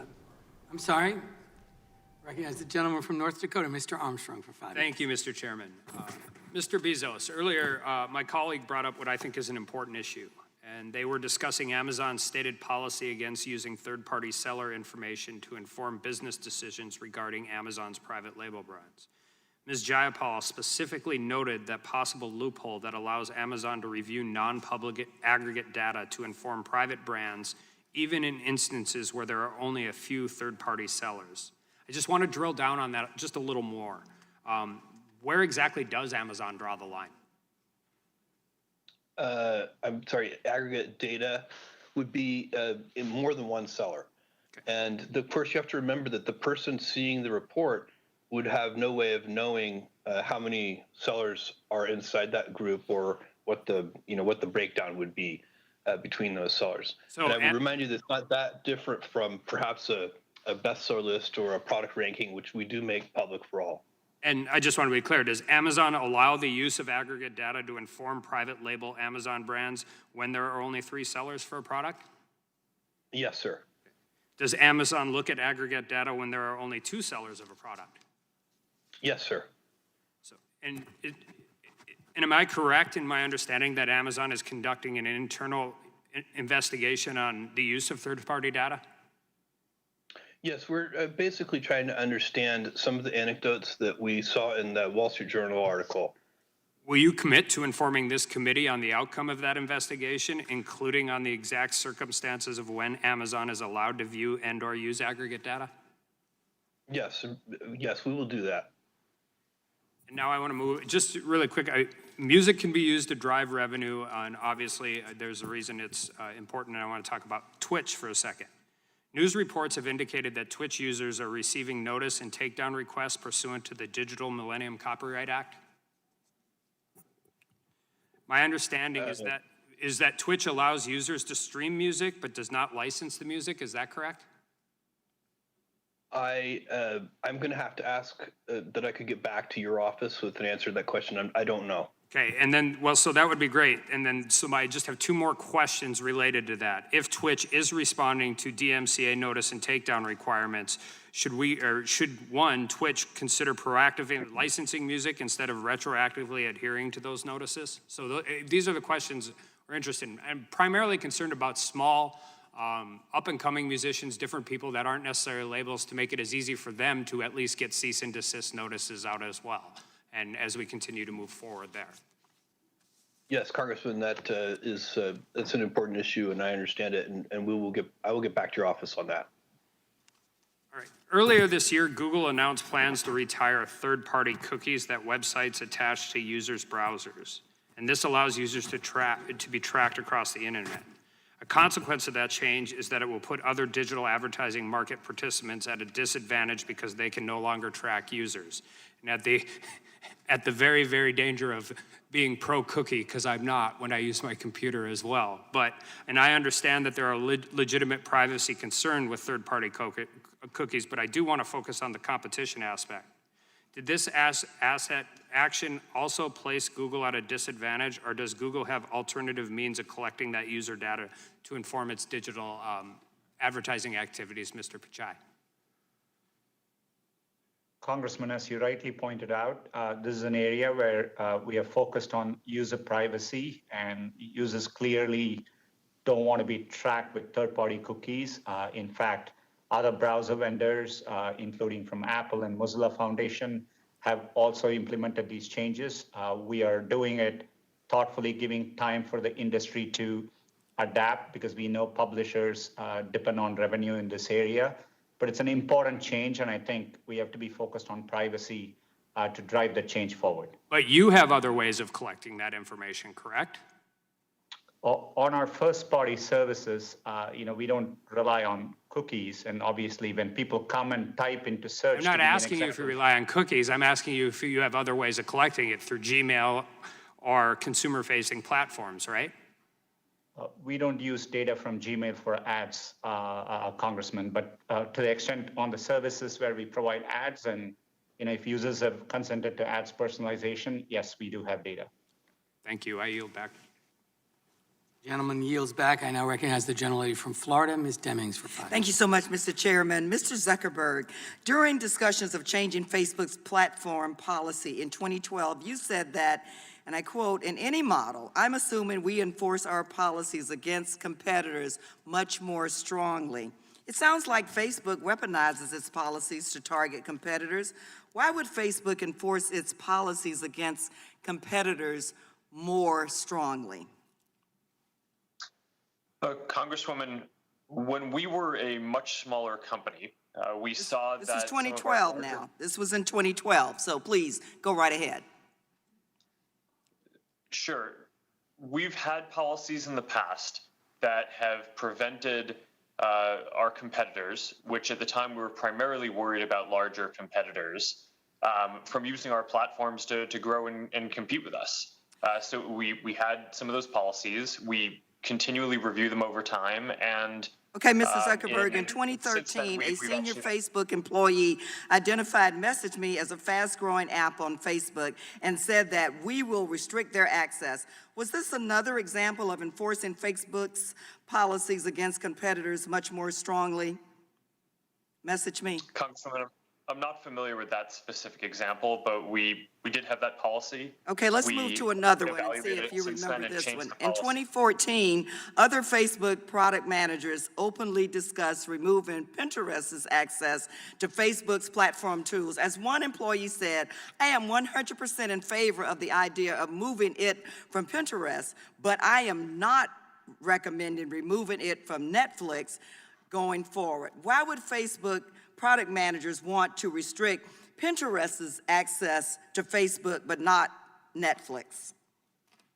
Congresswoman, I'm not familiar with that exchange. I don't think I was on that. Why do you think you wouldn't have to be on that, but why do you think they made that decision or would make a decision like that? Well, Congresswoman, as I said, we used to have a policy that restricted competitors from using our platform, and Pinterest is a social competitor with us. It's one of the many competitors that allow people to share different types of Mr. content with their Zuckerberg, these communities. examples and supporting documents strongly suggest that Facebook does weaponize its platform policies, enforcing them selectively to undermine competitors. But let's move on. Mr. Cook, I am concerned that Apple's policies are also picking winners and losers in the app economy, and that Apple rules mean Apple apps always win. Mr. Cook, in 2019, Apple removed from the Apple Store certain apps that help parents control their children's devices. Do you remember what justification Apple cited? Yes, Congresswoman, I do. It was that the use of technology called MDM, mobile device management, placed kids' data at risk. And so we were worried about the safety of kids. Okay, all right. So you were concerned about that the app basically undermined kids' privacy. But another app that used this same tool was Appsure, an app owned by the Saudi Arabian government. Do you recall what Apple's position was towards this app? I'm not familiar with that app. Okay, Apple allowed this Saudi app to remain. So there are two types of apps. They use the same tool. Apple kicks one out and said that one that was helping parents, but keeps the one owned by a powerful government. If that is correct, Mr. Cook, that apps that supposedly did the same thing, why would you keep the one owned by a powerful government? I'd like to look into this and get back with your office. It sounds like you applied different rules to the same apps. We apply the rules to all developers evenly. Did the fact that Apple had its own, Mr. Cook, let me just ask you this. Did the fact that Apple had its own parental control apps that were competing with these third-party apps contribute to Apple's decision to kick them off the Apple Store? Mr. Cook, what do you think about that? It did not. There's over 30 parental controls on the App Store today. So there's plenty of competition in this area. And I would point out that this is not an area where Apple gets any revenue at all. We do this Mr. Cook, because I didn't ask parents anything were- about revenue. That was not my question, but I'm out of time. And thank you so much, Mr. Chair. I yield back. Thank the gentlelady for yielding back. And now recognize the ranking member of the full committee, Mr. Jordan, for 5 minutes. Thank you, Mr. Chairman. I would yield to the gentleman from Florida, Mr. Gates. I thank the gentleman for yielding. Mr. Zuckerberg, just as Mr. Pichai gave prior testimony to Congress saying there wasn't editorial manipulation on their platform, you have previously given testimony to the Congress saying that there is not editorial manipulation that disadvantages conservatives. And just like in the case of Google, there have been whistleblowers from Facebook that not only have offered evidence indicating your testimony was not truthful, but there's even video that suggests that content moderators that you employ are out there disadvantaging conservative content. I'm wondering if you are familiar with the experiences of Zach McElroy and Ryan Hartwig, two people who participated in Facebook content review, and what is your response to the very damning video evidence and the testimony from them that the culture that you lead within Facebook is one that disadvantages conservatives and leads to content manipulation? So, Congressman, I'm somewhat familiar with the concerns that they've raised, and as I've said, we aim to be a platform for all ideas. We got into this because we want to give everyone a voice. I certainly do not want our platforms to be run in a way that has any ideological bias, and I want people to be able to discuss a range of issues. When people raise concerns like that, we do look into them to make sure that that everyone in our operation is behaving and upholding the standards that we would like. And if the behavior that they cited is true, then that would be unacceptable in our operation. And following the release of those videos and that evidence from Project Veritas, will you then describe the investigation that Facebook undertook to root out these very corrosive effects on your platform? Congressman, I'd have to get back to you with more details on that, but I know that we have ongoing training in what we do, and we certainly will look into any complaints that come up, and we want to make sure that and how we run the content review teams, that it's done in a way that reflects the values of the company around giving everyone a voice and being a platform for all ideas. I'm concerned that the content review does reflect the values of the company, but those values don't in fact give everyone a voice. They prejudice against certain content. And while I appreciate training as a prophylactic endeavor to try to guide future content, it seems disingenuous for you to suggest that these videos come out that are very damning, that show the people that you trust with content moderation admitting on video that they disadvantage conservatives, that they label people who support the president as a way to push down their content and limit the reach of that content, for you to then come to us many months later after that was all over the news and the internet and say, well, you know, you'll get back to us and you do a little training. It seems to suggest that you don't take these allegations and this evidence very seriously. And so I'll ask the question perhaps in a different way. Would you revise your prior, in your prior testimony to Energy and Commerce, you said this does not happen, it cannot happen. Would you at least be willing to acknowledge, based on the irrefutable evidence before us that you don't seem to have investigated, that it is possible that at Facebook, your employees do have the power to disadvantage conservative viewpoints, and that they in fact have used that power in ways that we need to root out?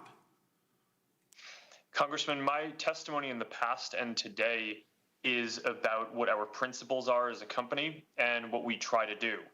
Of course, when you have tens of thousands of employees, people make mistakes, people have some of their own goals some of the time, and it's our job in running the company to make sure that we minimize errors and that we make sure that the company's operations reflect the principles that we intend to run it on. And when you fire people as a consequence of their politics, do you think that that impacts the culture and perhaps empowers some of the content moderators to also treat people worse as a consequence of their politics?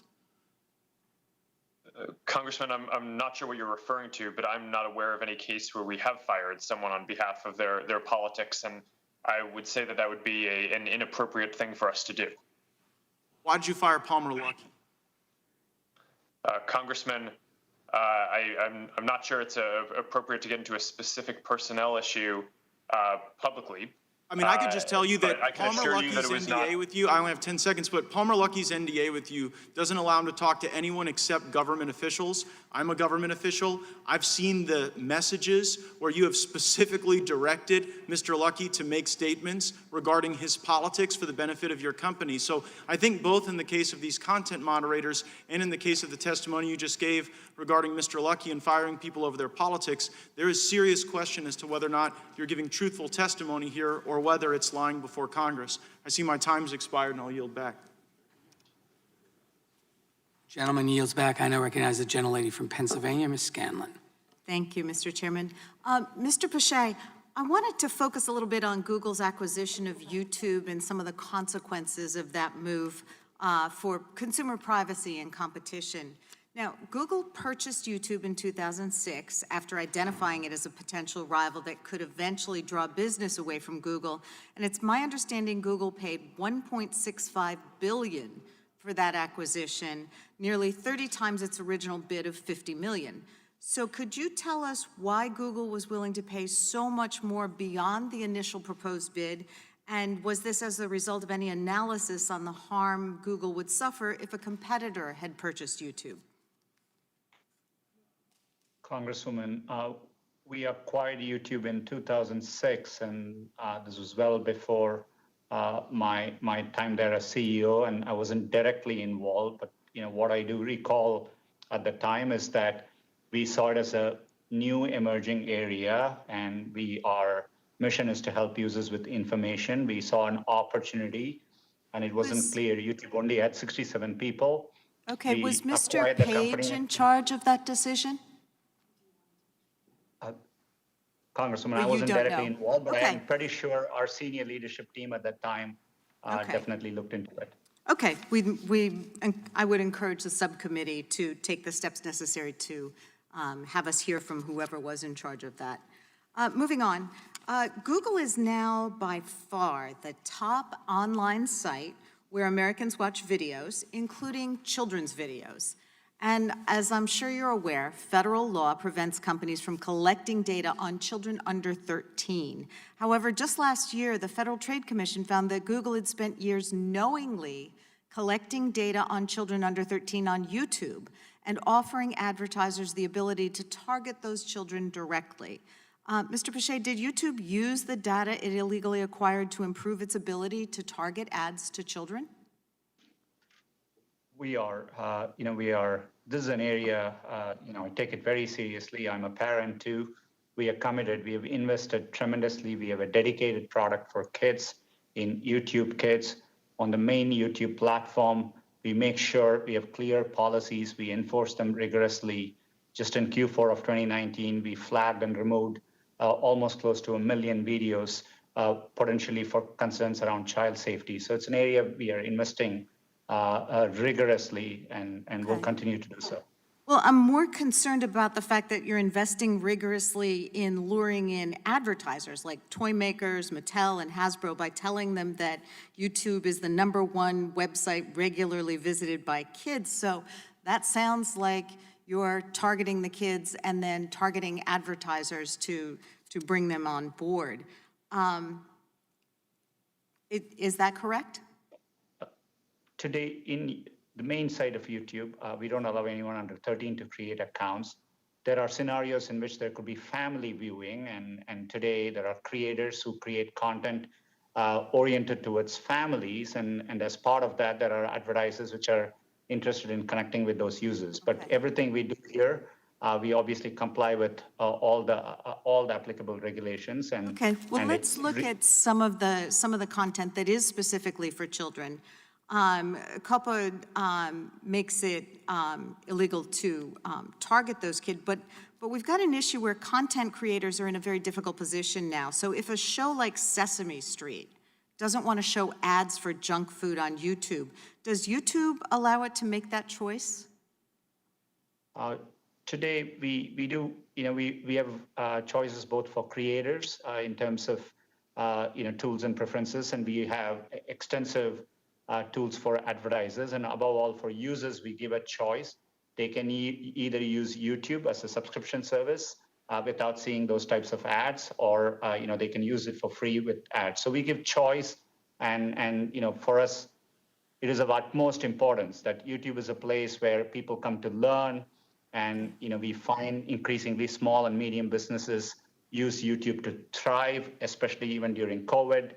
Particularly many Let's go back businesses to content that's designed for children. So, if there's an organization like Sesame Street that wants to provide child-centered content, but they don't want that content to be sullied, shall we say, with junk food ads or something, my understanding is that you say that the content creators can do that, but we've got a recent report from the Wall Street Journal that says YouTube hasn't been honoring those requests, and it's been making it difficult for independent auditing companies like OpenSlate to independently audit that and then report back to those content creators about whether or not YouTube is honoring those. Is that correct?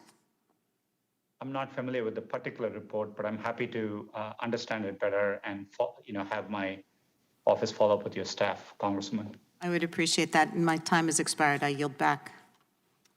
The gentlewoman yields back. The chair, I recognize himself for 5 minutes. Mr. Bezos, thank you for being here today. In your opening statement, I reviewed your written testimony. You indicated, and I'll just quote, that Amazon accounts for less than 1% of the $25 trillion global retail market and less than 4% of retail in the U.S. End quote, when you refer to retail, I take it based on the empirical studies I've reviewed, you're referring to a broad definition of retail that includes restaurants, bars, gas stations, so it's a fairly all-encompassing view of retail. I wonder if you know what percentage of Amazon's sales are represented in the terms of online retail sales, the e-commerce market stream.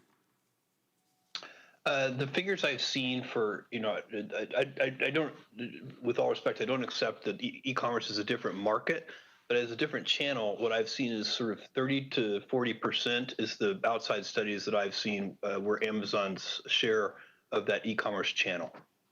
And that's consistent with the data that I have seen. The latest figure I saw was 40%. And so in terms of how we define it, whether it's a stream or a channel, nonetheless, I do think that just factually, it's important. It's an important distinction that I want to make sure we clear here.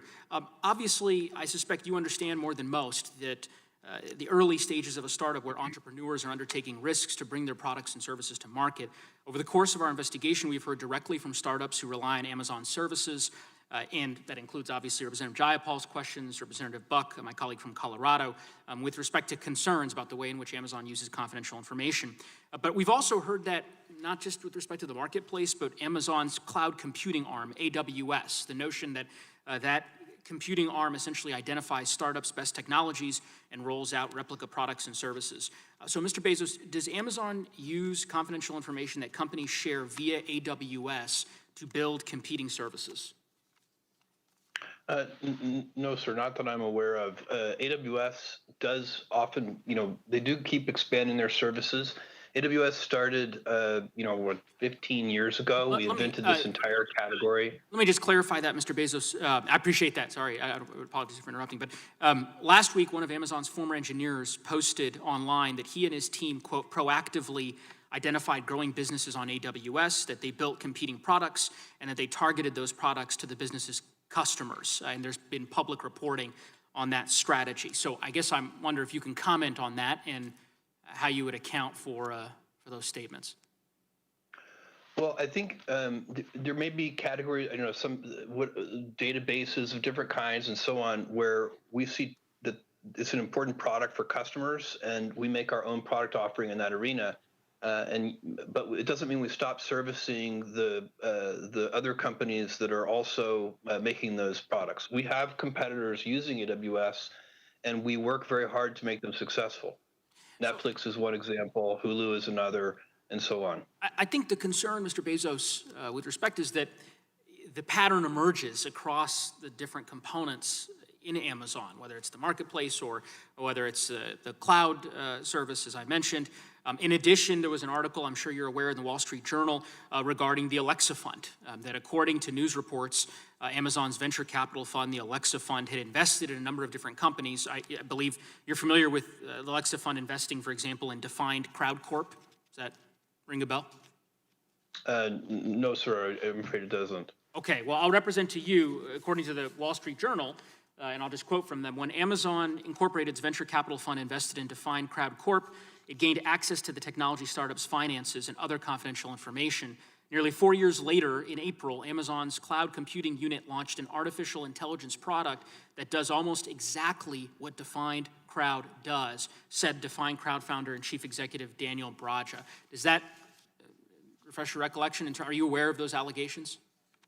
I read that article, but I didn't remember that piece of it. I apologize for that. I don't know the specifics of that situation, and I would be happy to get back to your office with more information about that.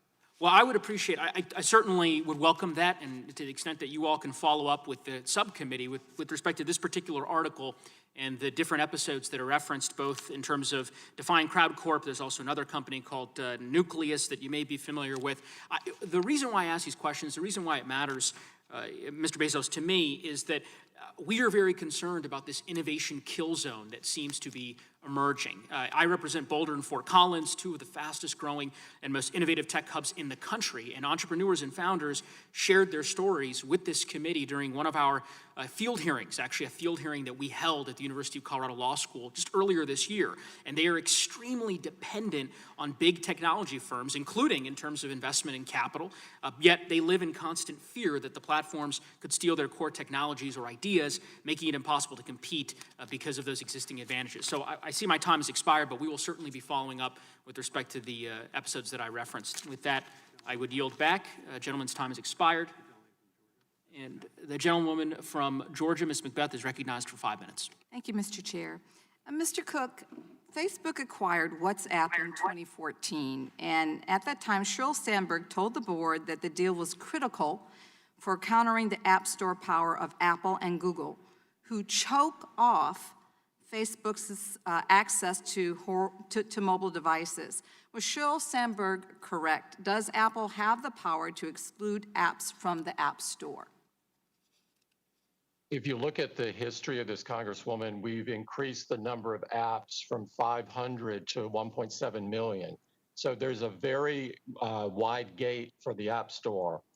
And there's fierce competition for developers, and we want every app we can on the platform. Okay, so, but Mr. Cook, then what you're saying is that Apple can exclude apps from the App Store? In fact, it has.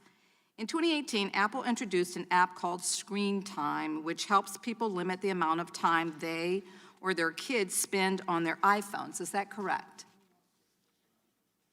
It sounds right. Okay, but before Screen Time existed, there were other apps in the App Store that gave parents control over their kids' phone usage, apps like Our Pact and Kids Locks, and parents depended on them. Soon after you introduced Screen Time, however, you removed these competing apps from the App Store. One mother wrote to Apple saying, and I quote her, "I am deeply disappointed that you have decided to remove this app and others like it, thereby reducing consumer access to much-needed services to keep children safe and protect their mental health and well-being." Mr. Cook, why did Apple remove competing apps right after you released Screen Time? We were concerned, Congresswoman, about the privacy and security of kids. The technology that was being used at that time was called MDM, and it had the ability to sort of take over the kid's screen, and a third party could see it. And so we were worried about their safety. Okay, thank you. I appreciate Today that. we have... I appreciate that, but the timing of the removal seems very coincidental.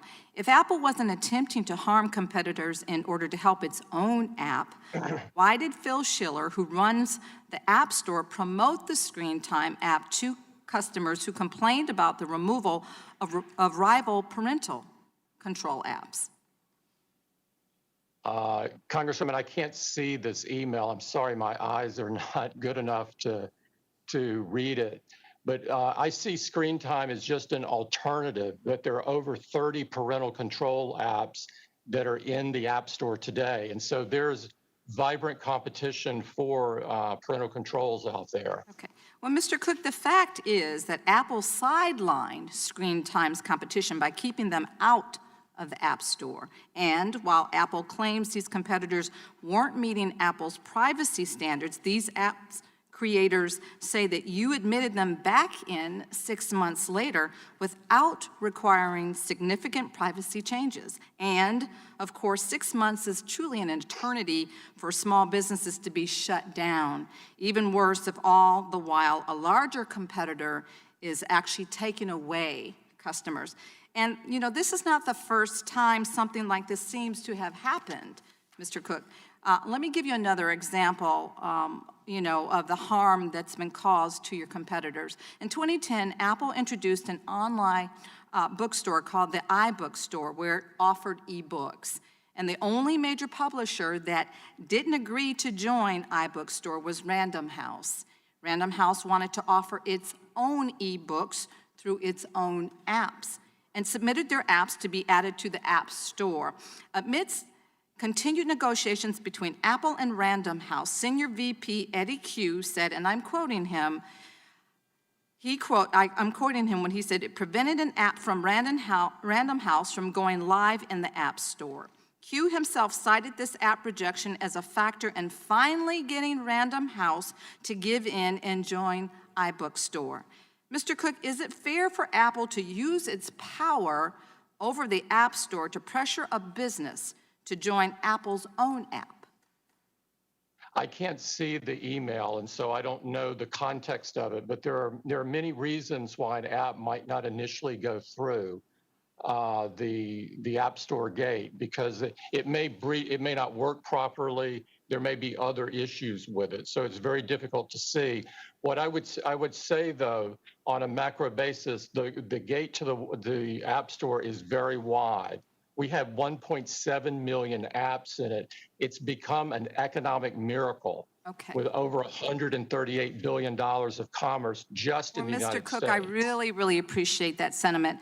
But, you know, I want to say to you that Apple enjoys enormous power to control which apps can reach consumers. Even some of the largest companies in the country fear your power. Our evidence suggests that your company has used its power to harm your rivals and boost your own business. This is fundamentally unfair. It harms small businesses that rely on you to reach customers. It stifles the innovation that is the lifeblood of our economy. Ultimately, it reduces the competition and choices that are made available to consumers, and that is a great concern to all of us. And I yield back. The gentlelady yields back. That concludes that round. In light of the request of Mr. Gates for a third round, and because many of my colleagues would like to get more fulsome answers on a number of issues, we'll proceed to a final round, and my expectation is we will conclude within the hour. And I'll recognize myself for 5 minutes. Mr. Zuckerberg, we've seen the dominance of several of the companies appearing before us today, that it's not just harmful to our economy and competition, but it's harmful to the founding principles of our democracy. Facebook and Google are designed to keep users on their platforms whatever the cost. Because disinformation, propaganda, and hateful speech are good for engagement, they're good for business. But over 100 years ago, the Supreme Court Justice Oliver Wendell Holmes Jr. wrote, the most stringent protection of free speech would not protect a man in falsely shouting fire in a theater and causing panic.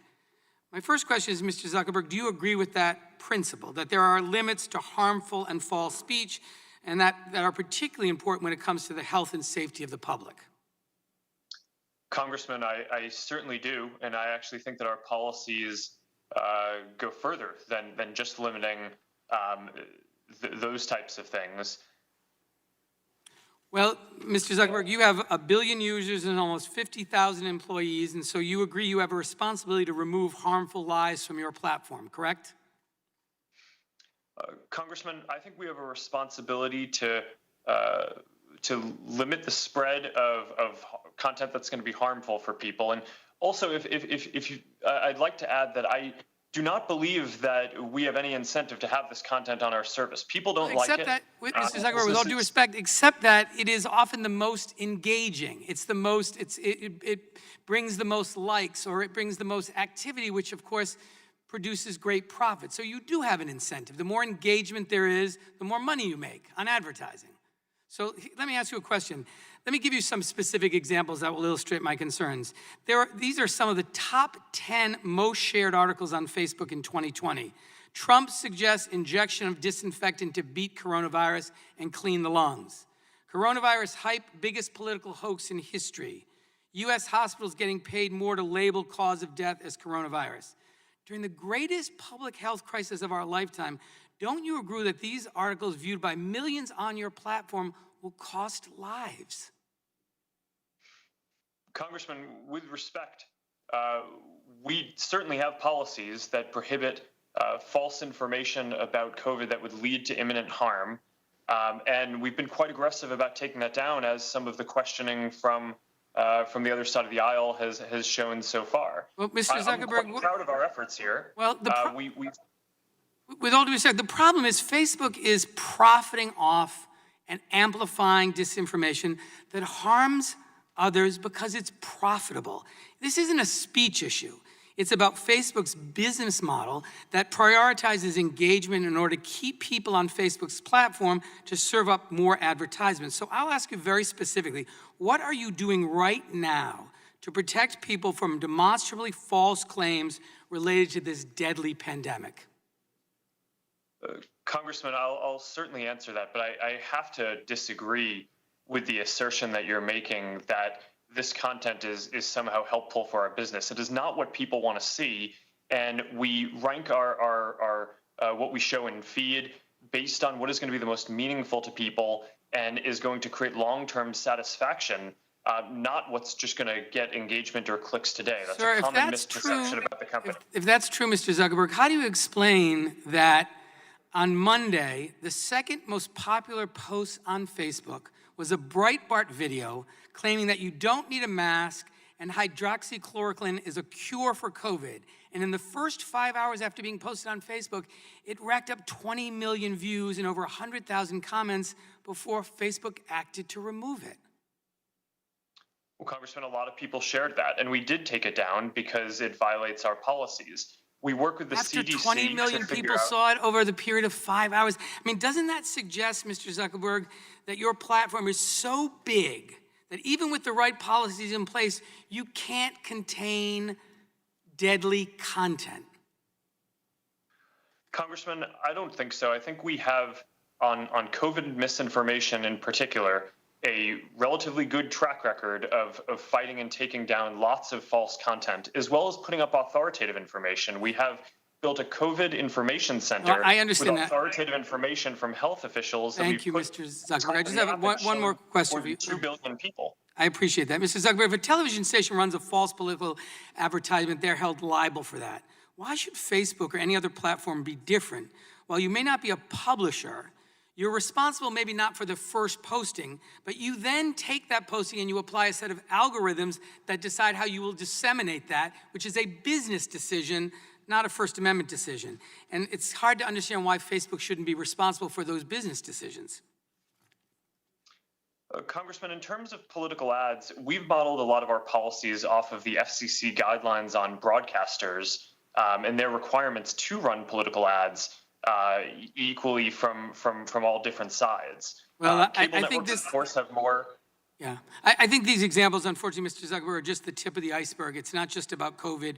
Facebook hosts or enables countless pages and ads that are dedicated to conspiracy theories and calls to violence, including content that led to the white supremacist rally in Charlottesville in 2017.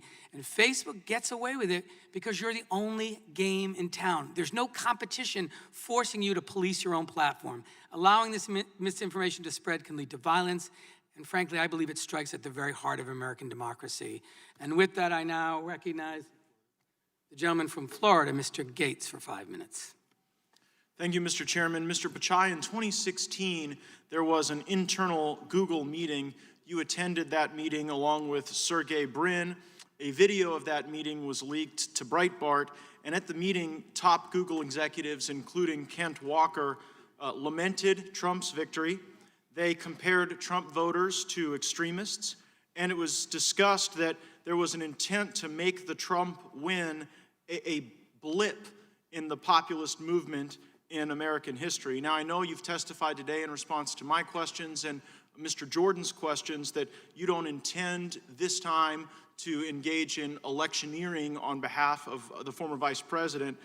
But given the video evidence of senior members of your team in your presence saying that they had the intent to make the Trump victory a blip, why should we believe that testimony today? Congressman, we do not have a view on, we respect the democratic process. We are deeply committed to it. As a company, we take pride in the information we provide to help people participate in free elections, and we are deeply committed to it, as I said to Congressman Jordan as well. Do you remember that meeting? 2016 that you attended? Yes, I do. It was in the context of, through the election across both sides, there was a lot of opinions, and as you know, elections are kind of a polarizing moment generally in the country, and there was a lot of rhetoric about certain issues which were I understand rhetoric. I guess the question is, when the senior members of your team, in your presence, said that they did have the intent to change the outcome in a subsequent election, and then since that moment in time where we've seen all of these conservative websites and conservative viewpoints censored, you can understand why people would be concerned. So after your employees and top executives said in your presence that they intended to make the Trump victory a blip, what action did you take as the CEO to protect and preserve the neutrality of your platform? Congressman, no one had a view on, ever interfering with elections or so on. But what I can tell you is we've made it very clear about 2 years ago, we announced new community guidelines for within Google, clearly making it clear that, employees obviously are free to have their political views, but none of that they shouldn't bring that as they work on any of our products. And if we found any evidence that people are using a political agenda to manipulate any of our content platforms, we would take strong enforcement action. We have sort of a string of events here. We have the 2016 meeting where people demonstrated their intent to make changes to hurt the president. Then we have your testimony today that's a little different than your testimony from December, where you say people can manipulate blacklists. And then you have the outcome where sites like Breitbart and Gateway Pundit and others see that disparate treatment. So it really doesn't take Sherlock Holmes here to connect the dots and see what Google's doing. I'm going to move on with my final 90 seconds, Mr. Bezos. I am deeply moved by your personal story. I am not here accusing you as someone who would ever traffic in hate, but it seems you have empowered people who do. And I'm particularly talking about the Southern Poverty Law Center. The Southern Poverty Law Center, which you allow to dictate who can receive donations on your Amazon Smile platform, have said the Catholic Family News, Catholic Family Ministries, the Federation for American Immigration Reform, the American Family Association, the Family Research Council, the Jewish Defense League, and even Dr. Ben Carson are extremists and should be treated differently. Dr. Carson is on the cabinet and is one of the most renowned minds in America. I'm just wondering why you would place your confidence in a group that seems to be so out of step and seems to take mainstream Christian doctrine and label it as hate.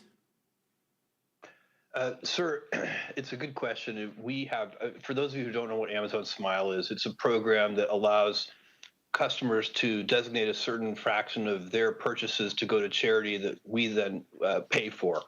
And they can select from any one of millions of charities. And we use the Southern Poverty Law Center data to say which charities are extremist organizations. We also use the U.S. Foreign Asset Office to do the same thing. But Those why? two together. Since they're calling the Catholics and these Jewish groups hateful groups, why would you trust them? Sir, I'm going to acknowledge this is an imperfect system, and No doubt. I would love suggestions on better or additional sources. My suggestion for how would be a to- divorce from the SPLC, and I see that I'm out of time, and I yield back. The gentleman yields back. I now recognize the chair. I recognize the gentleman from Georgia, Mr. Johnson. Thank you, Mr. Chairman. Facebook is dominant not just in the social media market, but also in its digital surveillance capabilities. In 2012, Facebook had several tools that allowed it to conduct digital surveillance, including trackers, Facebook's like button, Facebook login, and a series of application programming interfaces, or APIs. Mr. Zuckerberg, these tools provide Facebook with insights into its competitors' websites and apps. Isn't that correct? Yes or no? Congressman, I think broadly the answer to what you're saying is yes.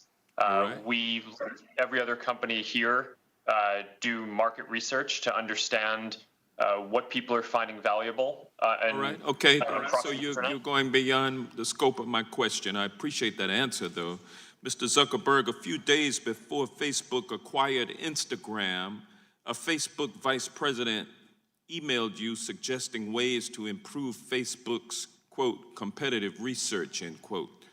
By building a custom model, Facebook could improve its understanding of its competitors and, quote, make more bold decisions on whether they are friends or foes, end quote. Mr. Zuckerberg, how does Facebook improve its competitive research to distinguish friends from foe? Congressman, I'm not sure exactly what he was referring to in that email there, but he is one of the people involved in running our analytics organization, and I think it's natural that he would, as part of his responsibility, be focused on market research and understanding more there. And certainly, isn't it true that Facebook, after that conversation, purchased the web analytics company Onevo in 2013 to give Facebook more capability to monitor its competitors? Congressman, I think you have the timing correct. After we purchased Onavo as part of our broader market research capacity. And that would give you the capability to monitor your competitors, correct? Congressman, it gave aggregate analytics as to what people were using and what people were finding valuable. Sort of like the type of product you would get from Nielsen or Comscore, some of these other third-party companies that provide similar data. Well, Mr. Zuckerberg, that acquisition gave you non-public, real-time data about engagement, usage, and how much time people spend on apps.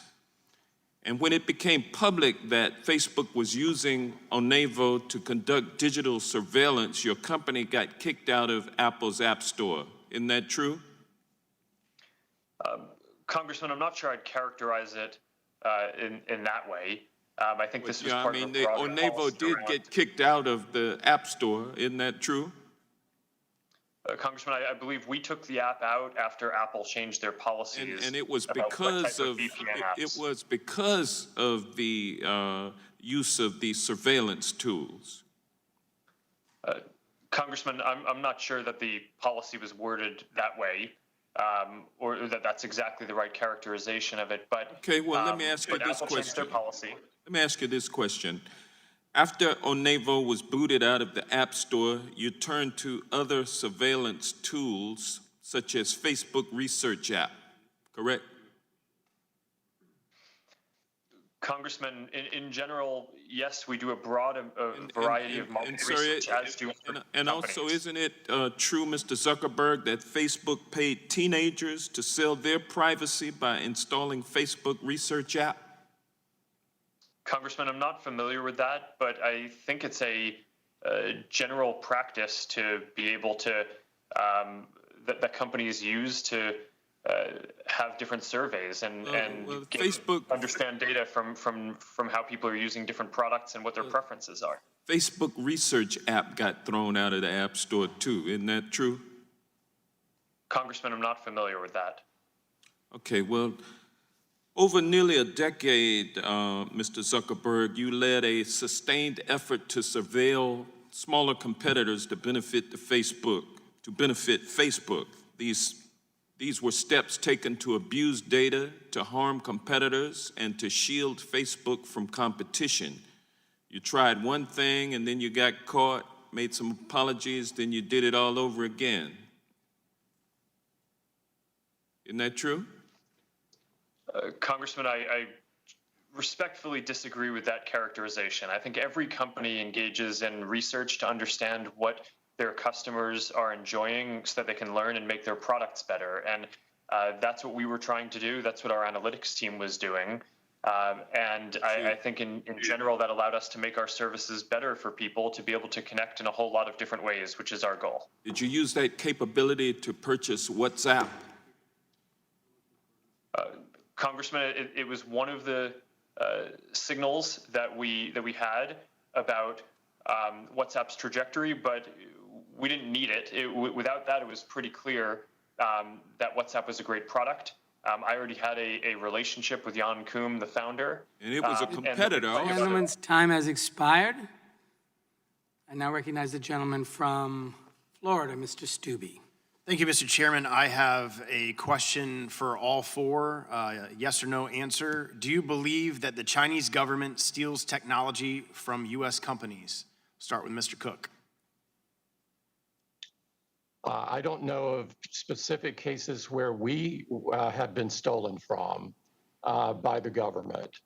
So you don't believe that the Chinese government's stealing technology from U.S. companies, or you're just saying that not from yours? I'm saying I know of no case on ours where it occurred, which is I can only speak to firsthand knowledge.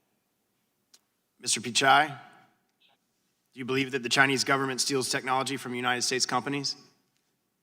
Congressman, I have no firsthand knowledge of any information stolen from Google in this regard.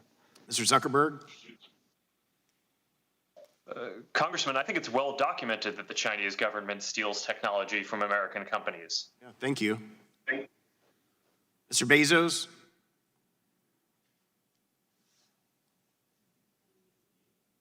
You're on mute. Mr. Bezos, I believe you're on mute. I'm sorry. I have heard many reports of that, and I haven't seen it personally, but I've heard many reports of it. So of all the different products that Amazon carries, you haven't seen that in any of the companies that sell products on Amazon or your company yourself? Oh, well, certainly there are knockoff products, if that's what you mean, and there are counterfeit products and all of that. But the Chinese, if the answer is the Chinese government stealing technology, that's the thing I've read reports of, but don't have personal experience with. It's no secret that Europe increasingly seems to have an agenda of attacking large, successful U.S. tech companies. Yet Europe's approach to regulation in general, and antitrust in particular, seems to have been much less successful than America's approach.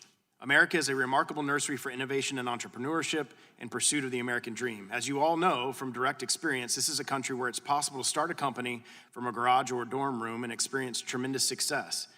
Do you have any recommendations on how Congress can better protect U.S. firms and U.S. companies from aggression and government intervention abroad, not just in Europe, but in China as well?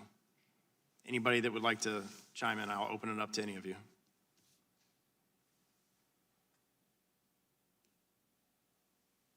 None of you have any recommendations on how Congress can better protect U.S. companies like yourself? All right, well, now I'll yield the remainder of my time to Mr. Gates. Thank the gentleman for yielding. Mr. Zuckerberg, what is a digital land grab? Congressman, I'm not sure what you're referring to.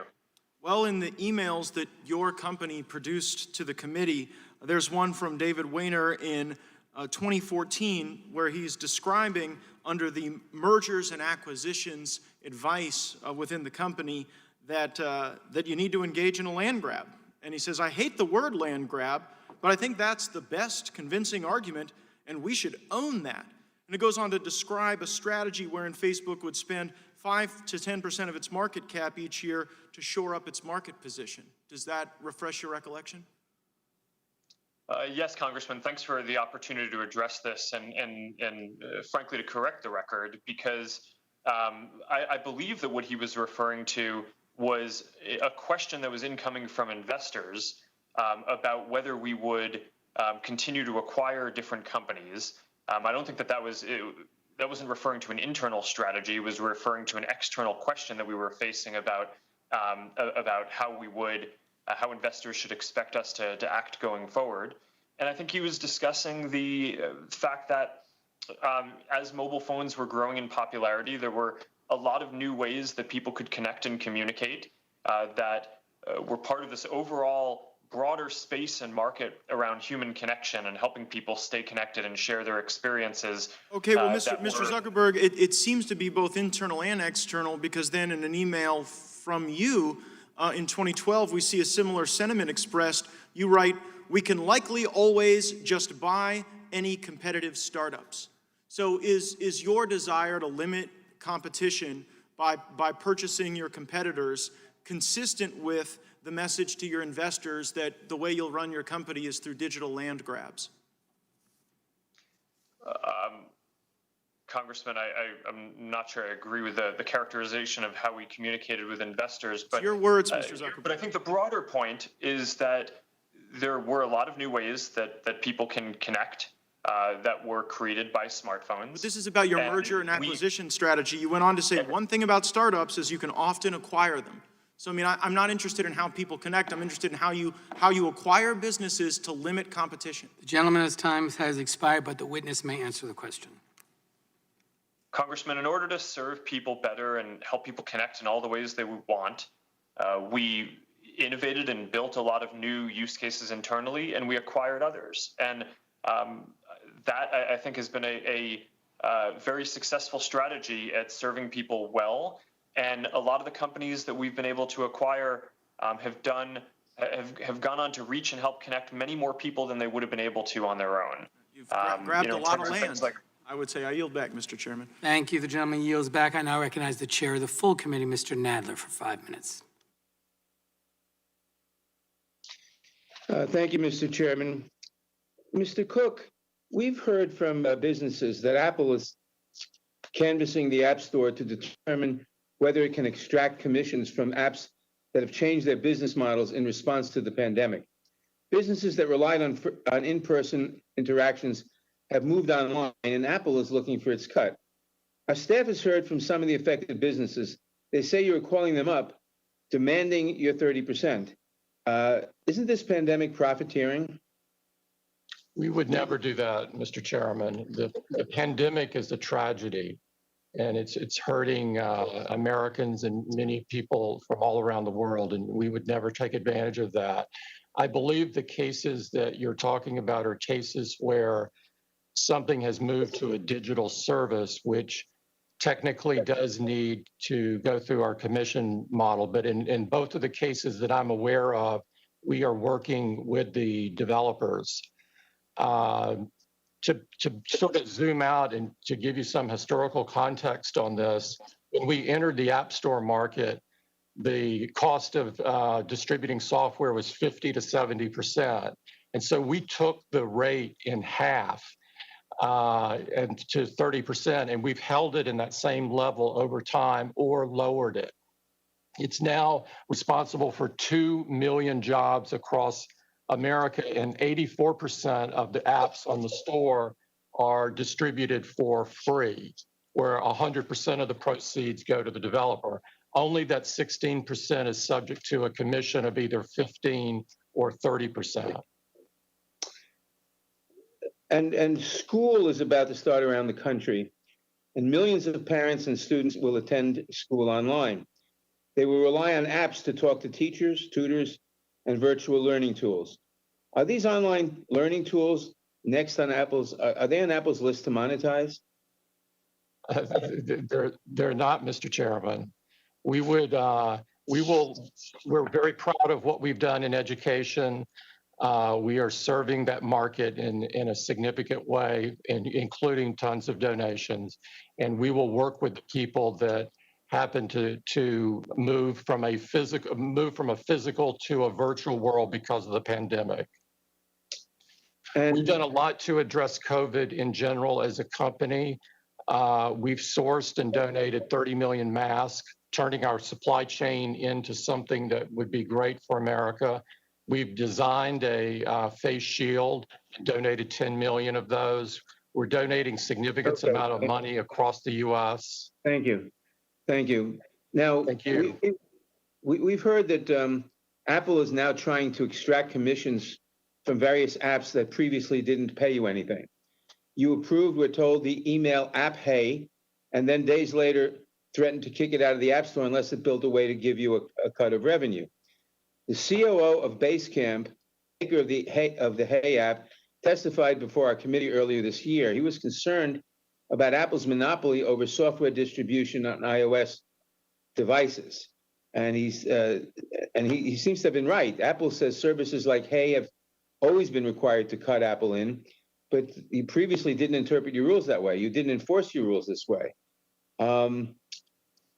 So would you comment on this, please?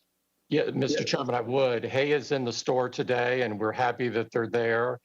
I believe that they have a version of their product is for free, and so they're not paying anything on that. I would also say the 30%, I hope you give me a time to explain this, or 15% is for lots of different services, from programming languages to compilers to 150,000 APIs. It has been an economic miracle to allow the person in their basement to start a company, a global company, and serve 175 countries in the world. It is amazing. Likely the highest job creator in the last decade. I see. And you haven't changed the rules in such a way as to make apps pay when they weren't paying before. I know of no case where we've done that. I'm sure we've made errors before. We get 100,000 different apps submitted a week, and we've got 1.7 million on the store. But across that period of time, we've never raised commissions from the first day the App Store went into effect back in 2008. We've only lowered them. Well, thank you. I see my time has expired. I yield back. Gentleman yields back. Thank you for the question. I now recognize the gentleman from North Dakota, Mr. Armstrong. Thank you, Mr. Chairman. Mr. Pichai, in 2015, Google announced that it would not allow third parties to buy YouTube ads via AdX. That means that ad buys on YouTube are conducted only through Google demand-side products. Google justified this change by citing privacy and user experience. My understanding is that Google cited a concern that third-party digital ad participants would develop user profiles based on this viewing. It is also my understanding that even under the GDPR, you allow users to provide consent, which would authorize this type of activity. It seems that this policy, regardless of the privacy concerns, reduced competition for demand-side platforms on YouTube. Do you agree? Congressman, we're always looking to improve the YouTube experience. Part of being able to integrate this way is why in YouTube we've been able to innovate with something called TrueView ads. So for users, we give them skippable ads. If they find the ads not to be relevant, they can skip past those ads. And monetizing YouTube well is what allows, today we have many, literally hundreds of thousands of creators earning a livelihood, and many of them are small and medium businesses. Yep. So we want to support that well, and so we are focused on that. Allowing this type of integration is what allows us to create that user experience. But after Google stopped allowing third parties to buy YouTube ads via AdX, Google limited the interoperability of third-party analytics on YouTube. You now require the use of ads on DataHub. Again, the justification is based on user privacy.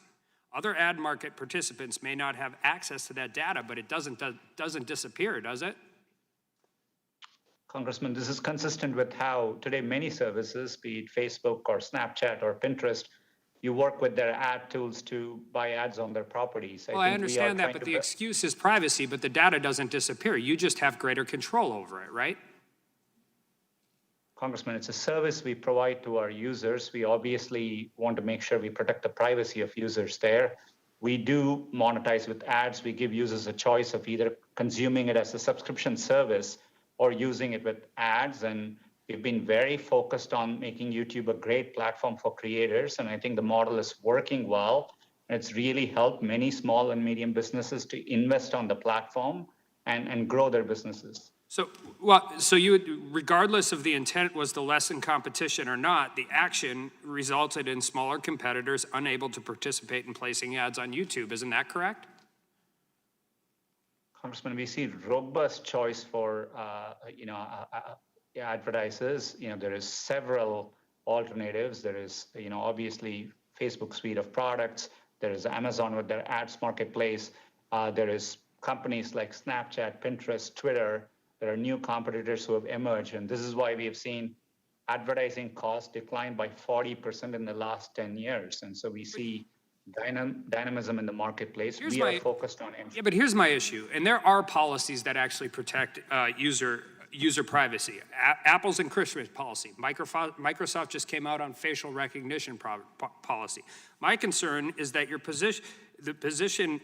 is that when we're using privacy, we're trying to use privacy and we're using privacy as a shield, but what we're really doing and what your company is really doing is using it as a cudgel to beat down the competition. And when we're talking about privacy, it's a great word that people care about, but not when it's utilized to control more of the marketplace and squeeze out smaller competitors. And with that, I'd yield the remainder of my time to Mr. Gates.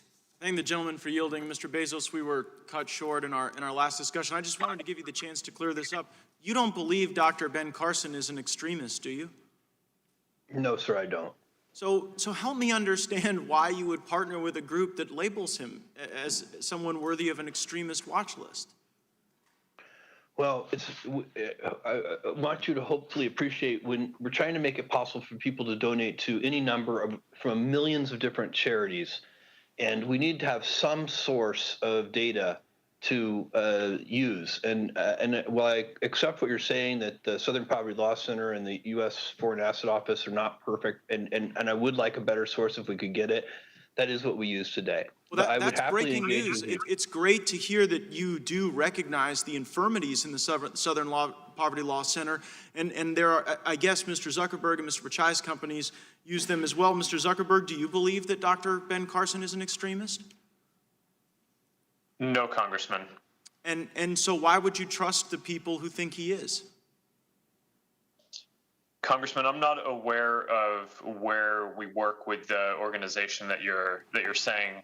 Oh, the Southern Gentleman's Poverty Law time Center. has Okay. expired. That's and I recognize the gentleman from Maryland, Mr. Raskin, for 5 minutes. Thank you, Mr. Chairman.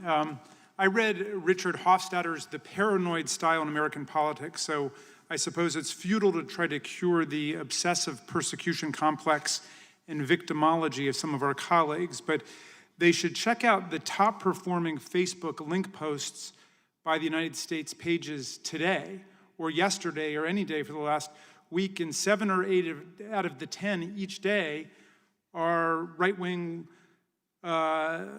sites: Ben Shapiro, Fox News, Dan Bongino, Ben Shapiro, Fox News, Blue Lives Matter, and so on. So if Facebook is out there trying to repress conservative speech, they're doing a terrible job at it. And so I don't understand just the endless whining about how Facebook and Twitter are somehow discriminating against conservatives.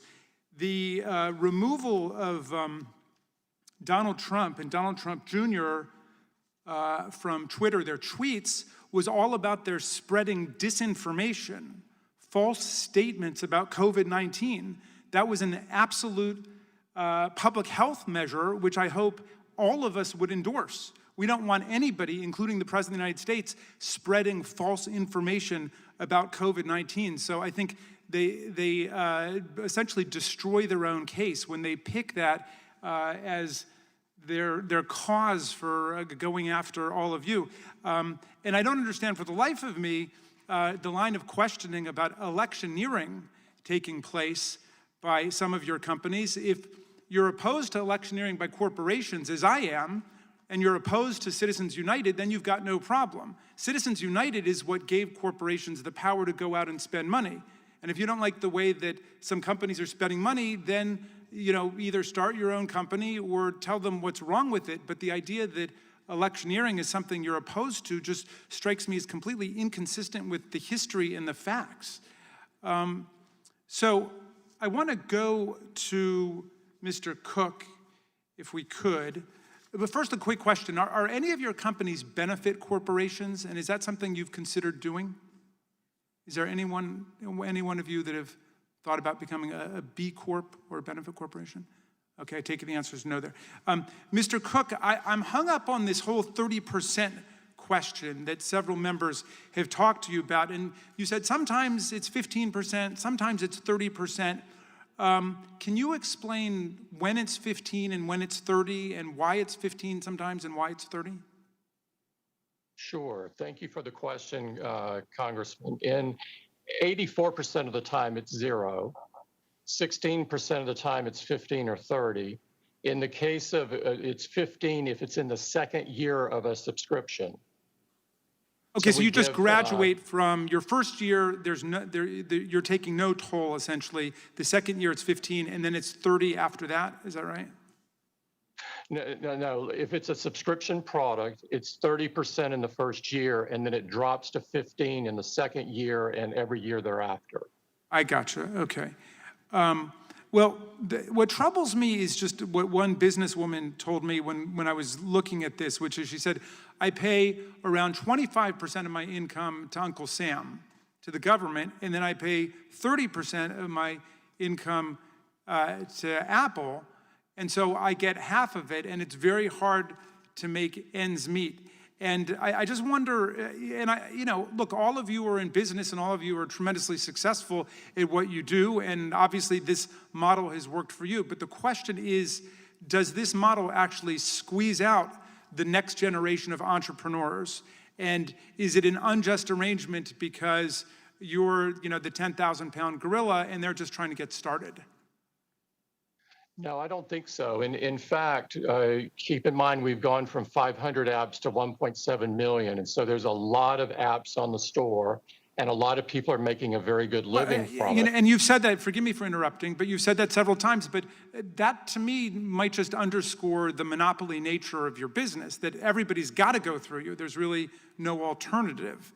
And so, I don't blame you for taking them all, but that doesn't mean that the terms that are being dictated are in fact fair terms. So how would you defend substantively that bargain? That whether you look at it from a customer point of view or a developer point of view, there are enormous choices out there. If you're a developer, you can write for Android, you can write for Windows, you can write for Xbox or PlayStation. If you're a customer and you don't like the setup, the curated experience of the App Store, you can buy a Samsung. Okay, I appreciate that. Forgive me for cutting you off. I've got one more final question for Mr. Zuckerberg. You spend a lot of your time speaking to our conservative colleagues who have this persecution complex that you're somehow going after them. Will you have time to meet with this broad coalition of civil rights groups that are engaged in a boycott because of what they think is the proliferation of hate speech and Holocaust revisionism and other affiliated topics on Facebook? Congressman, yes, I already have taken the time to meet with them. I think that the topics that they're pushing on are important. On a lot of the goals, we agree. These are issues around fighting hate that we have focused on for years, and we are committed to continuing to improve the way that our company works and just continually getting better on these issues. I appreciate that, and I will tell them of your answer. Thank you. Thank you, Mr. Zuckerberg. I now recognize the gentleman from Ohio, Mr. Jordan, for 5 minutes. Thank you, Mr. Chairman. Mr. Cook, is the cancel culture mob dangerous? It's something I'm not all the way up to speed on, but if you're talking about where somebody with a different point of view talks and they're canceled, I don't think that's good. I think it's good for people to hear different points of view and decide for themselves. Yeah, I agree with that. I want to just reference a letter. Barry Weiss, who resigned as an editor at the New York Times, she wrote a letter explaining why she resigned. And I'll just read 3 sentences for all of you, actually. She says, first of all, my own forays into wrongthink made me the subject of constant bullying by my colleagues who disagree with my views. She then says later in the letter, everyone lives in fear of the digital Thunderdome. The online venom is excused so long as it is directed at the proper targets. And those targets aren't just conservative. In fact, Ms. Weiss is actually center-left. She's not conservative. The targets are anyone who disagrees with the mob. Are the rest of you concerned about the cancel culture mob and what it's up to? Mr. Pichai? Congressman, I'm sorry, I had momentary difficulty hearing. But, you know, we've built platforms which allow for freedom of expression, and we take pride in the fact that across our platforms, including YouTube, there are more diverse voices than ever before. It is something we are committed to. I'm just saying, I'm concerned about it. And again, I'm concerned about it not just because conservatives get attacked. I'm concerned when anyone gets attacked for expressing a viewpoint. I thought we had a First Amendment, and yet they constantly get attacked. How about you, Mr. Zuckerberg? Yes, Congressman, I believe strongly in free expression. Giving people a voice is an important part of what our services do. And I'm very worried about some of the forces of illiberalism that I see in this country that are pushing against free expression. I think that this is one of the fundamental democratic traditions that we have in our country, and it's how we make progress over the long term on a number of issues. And our company is committed to doing what we can to protect people's voice. Thank you, Mr. Zuckerberg. Mr. Bezos? Yes, sir. I am concerned in general about that. And what I find a little discouraging is that it appears to me that social media is a nuanced destruction machine. And I don't think that's helpful for a democracy. You agree with the term she used, Ms. Weiss used, digital Thunderdome? I see that, yes. Yeah, I see it too.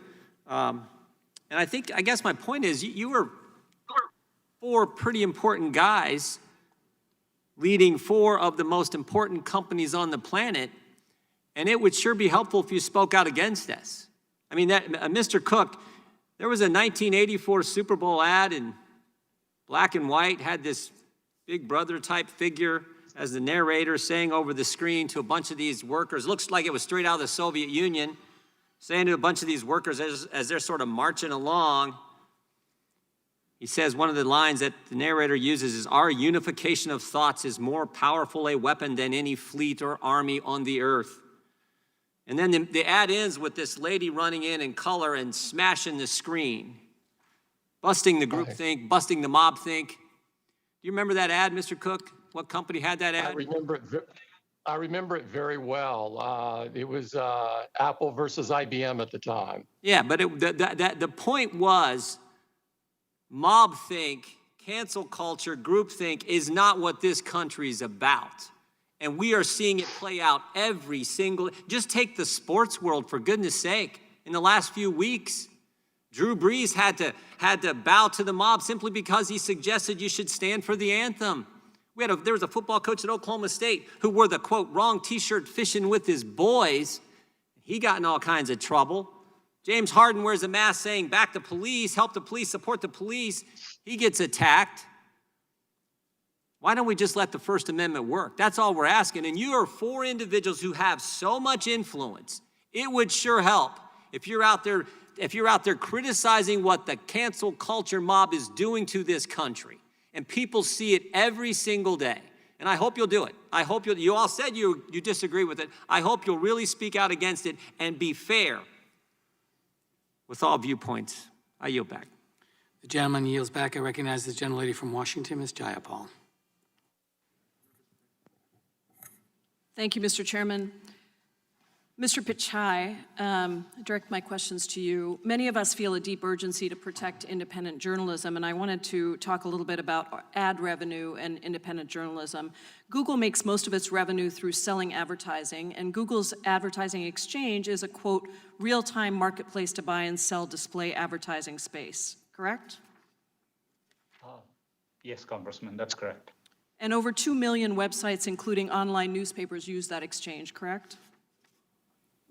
We are very proud to support publishers, and I don't have the exact numbers, but yes, that seems to. Well, that's an estimate put forth by tech expert Dina Srinivasan, and your own website for Google Display Network says you have access to over 2 million sites. What is Google's share of the ad exchange market?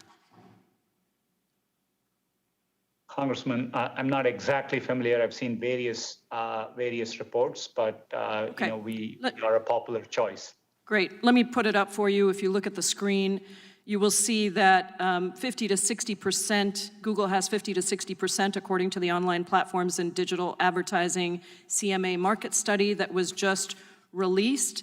And in order to buy and sell on these exchanges, websites and advertisers go through a middleman like Google's DV360 and Google Ads. If you look at the slide, Mr. Pichai, you can see that the share of this buy-side market that Google has is 50 to 90%, according to the same study. And I just want to simplify how these exchanges work. So say in Seattle, Dee's Electronics, a mom-and-pop business, wants to buy online ad space in the Seattle Times.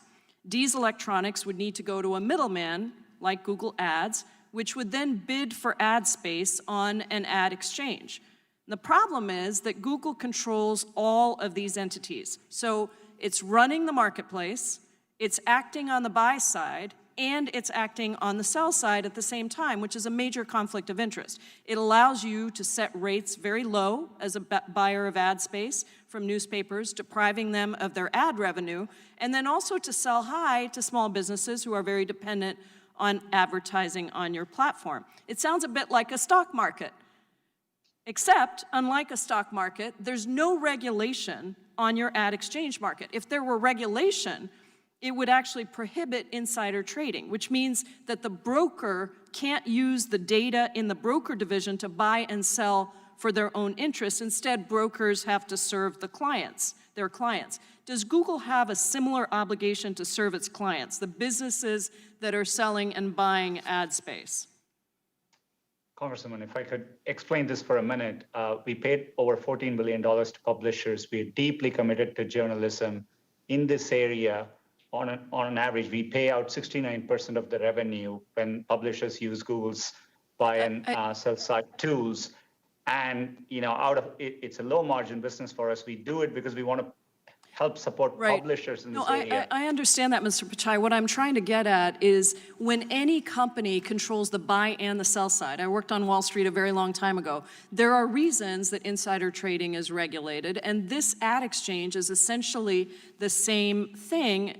And without accountability, it isn't meaningful to just care about the newspapers. We're seeing them die all over, and ad revenue is a big reason. Let me put up a graph here that shows that Google's ad revenue is increasingly coming from ads on Google-owned sites and less so from other websites. Can you explain that trend? I can't quite see whether this is net revenue or gross revenue. Obviously, when it comes to non-Google properties, we share the majority of revenue back to publishers, whereas on our own properties, we obviously, we have the inventory. So, but I would need to understand more. I just quickly looked at it. I'm not sure if we can send it. We can send it to you and make sure you have it. Google has not made its search traffic volumes public in years, so there's no way for us to know exactly what's happening here, and there's no way for businesses to verify whether they've been treated fairly or left behind in favor of Google-owned companies. Is Google steering advertising revenue to Google Search? Congresswoman, users come to Google Search. It is that traffic, and that's where our source of revenue comes from. So we are focused on providing users the information they are looking for. We work hard to earn their trust. We know competition for information is just a click away. Thank you, Mr. Pichai. I just want to make the point that independent journalism is incredibly necessary to our democracy, and we want to do what we can to protect it. I want to just ask one last question of Mr. Zuckerberg. Over 1,100 companies and organizations pulled their advertising business from Facebook as part of the Stop Hate for Profit campaign to protest the spread of hate speech and disinformation. But you had a staff meeting earlier this month where you told employees we're not going to change our policies or approach because of a threat to any % of our revenue. My guess is all these advertisers will be back on the platform soon enough. Mr. Zuckerberg, are you so big that you don't care how you're impacted by a major boycott of 1,100 advertisers? No, Congresswoman, of course we care, but we're also not going to set our content policies because of advertisers. I think that would be the wrong thing for us to do. We've cared about issues like fighting hate speech for a long time, and we've invested billions of dollars. And I've talked about today how we have tens of thousands of content reviewers. We've built AI systems that proactively identify the majority. We're now at 89% of the hate speech that we remove before anyone even reports it to us. We're going to continue getting better at that. And I think that those investments over time and the results that we put up will be recognized by people, since I do believe that they are industry leading. And I think that our advertising also is, for a lot of small businesses, the most effective or among the most effective ways that they can find and reach new customers. Thank you, Mr. Zuckerberg. And My a lot of time people rely on has it. expired, but I would just say that I know you've commissioned your own civil rights audit. I don't think that you've implemented all those recommendations yet. I hope you will move quickly to implement those. This is a critical time as we watched the body of John Lewis leave us here in the Capitol, that we focus on civil rights. Thank you, Mr. Chairman. I yield back.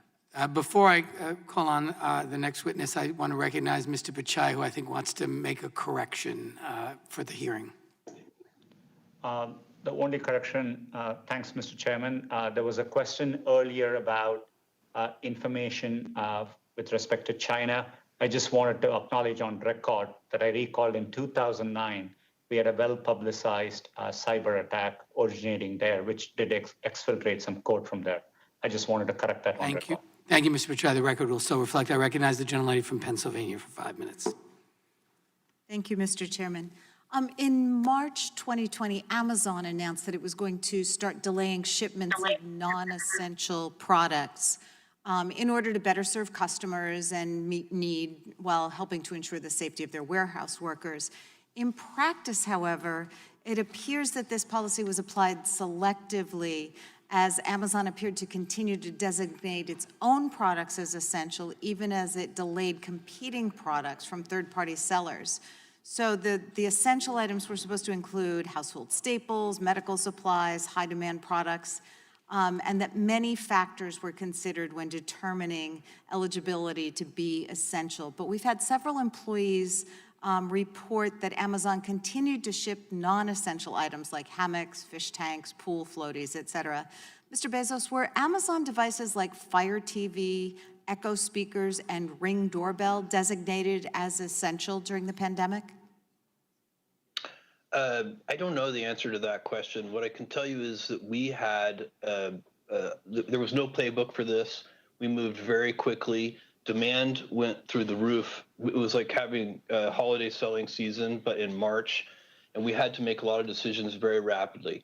Okay. Our goal was to limit it to essential supplies, but I'm sure we did not do that perfectly. Okay.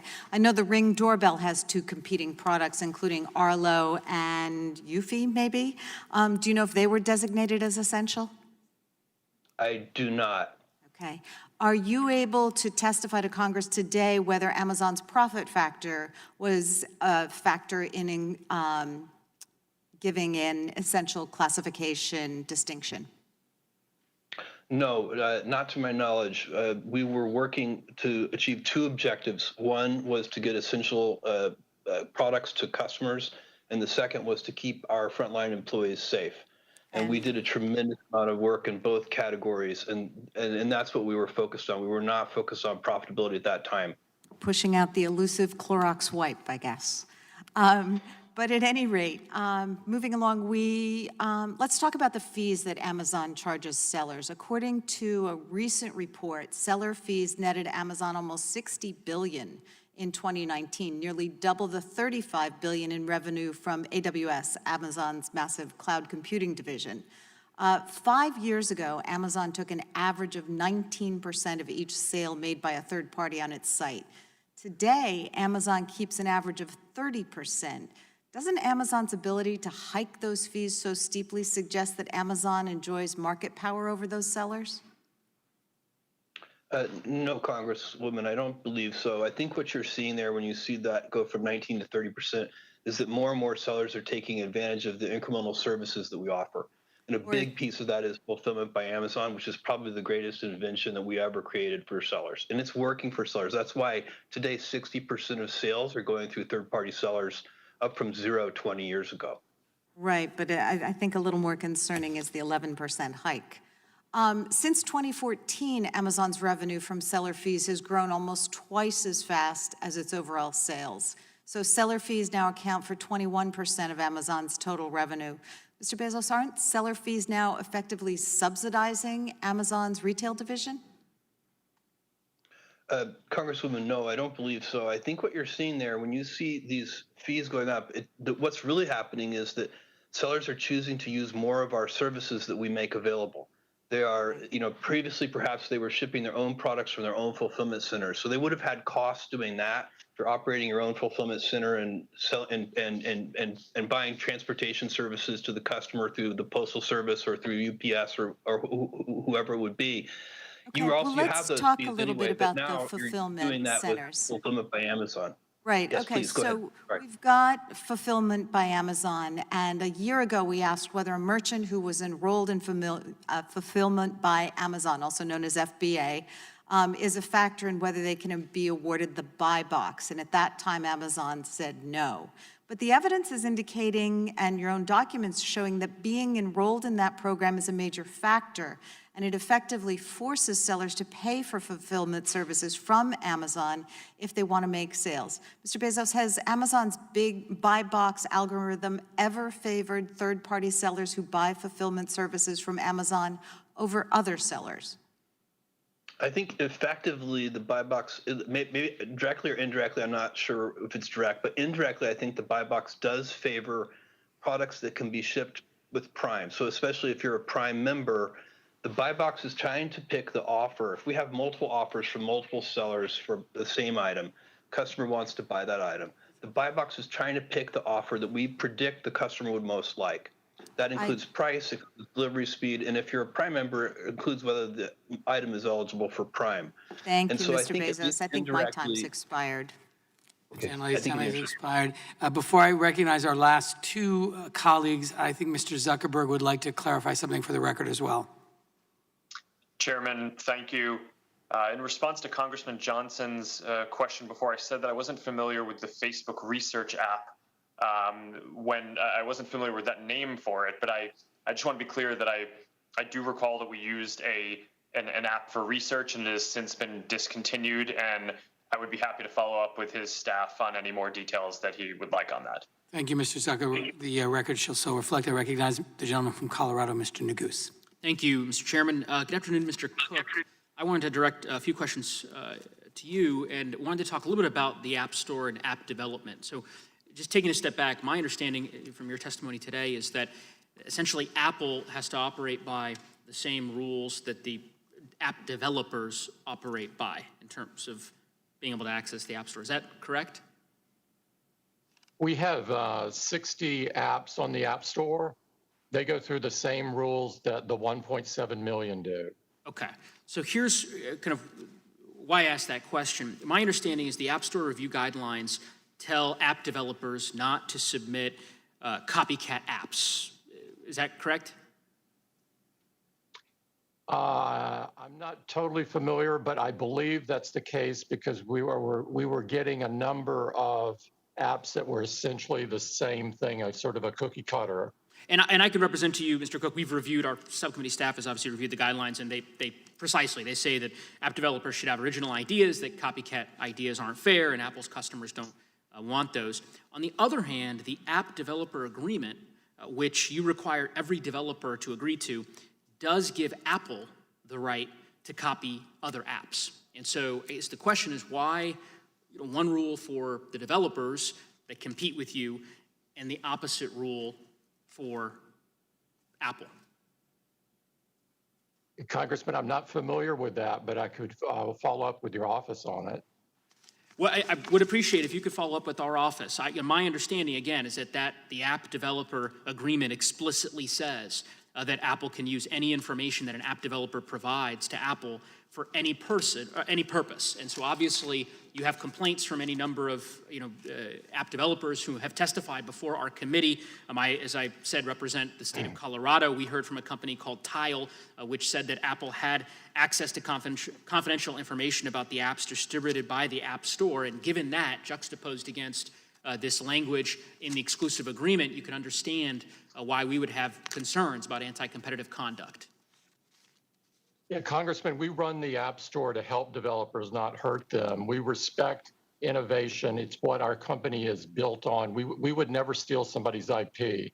But I will follow up with your office on more detail on this. Well, and I appreciate that, Mr. Cook, because I think to the extent that Apple were willing to commit, and I intend to ask Mr. Pichai similar line of questioning, because I believe this is consistent across multiple different platforms. To the extent Apple was willing to commit within the developer agreement to say that while you have access to that data, that you are not going to use that data and are not permitted to use that data to replicate your own app, a copycat app, if you will, that would certainly, in my view, be a reflection of a step away from any type of anti-competitive conduct. And it sounds like you'll follow up and we can learn more with respect to that issue.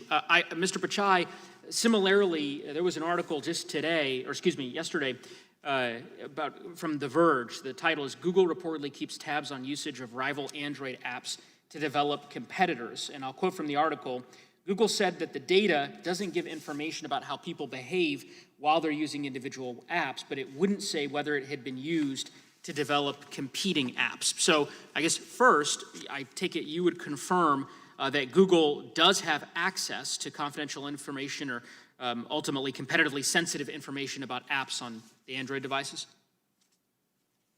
Congressman, if I could clarify this. Today, we have an API which is available for other developers as long as users consent. This gives us system health metrics. This is how we can launch digital well-being features on Android. This is how we understand which apps are using battery, and we can give a dashboard which shows, maybe for crashing or quality control or for battery usage or for digital well-being. So at a high level, this data is available through a public API, and other developers can avail as long as the users give consent to it. So, Mr. Pichai, I just want to clarify, again, I'll quote from this article. The article refers to this data as sensitive data about other apps, including how often they're opened and for how long they're used. I'm not asking how you use that information. I'm just asking whether or not, in fact, what the article alleges it is correct, that you do have access to that data. With user consent and the APIs exist, yes, we do. And does Google use And it's that? critical for us to have access to that so that we can maintain this is how we understand and we can, improve resource usage of applications. Understood. We can have features like. My time's limited, sorry. I just want to get to this core question. Given that Google does have access to that data, does Google use that data to develop competing apps? And if your answer is no, will Google commit to making the necessary changes within its Android developer app agreements to ensure that developers have that sense of clarity, that in fact the data will not be used for Google to be able to develop a competing application? Congressman, like other businesses today, we do look at trends, and we, in fact, in Play Store, we do publish the number of installs of application, and we give ranges. And so there's a wide variety of way by which we try to understand what's happening in the market. But I appreciate your concern about making sure there's clarity in this area, and we'll continue to invest and give more clarity. Yeah, I guess, want to just follow very quickly, Mr. Chairman, if you're willing. So I guess I'm wondering if you can just answer that fundamental question. Does Google use that information to develop competing apps? I understand the purposes you've described in terms of how you use the information. I'm just asking if one of those, in fact, is to develop competing apps. The gentleman's time has expired, but the witness may answer the question. Congressman, because we try to understand what's going on in market and we are aware of popularity of apps, I don't want to. I want to be accurate in my answer, but in general, the primary use for that data is to improve the health of Android. But and any data we get, we have user consent for it, and we make it available through an API to other developers as well.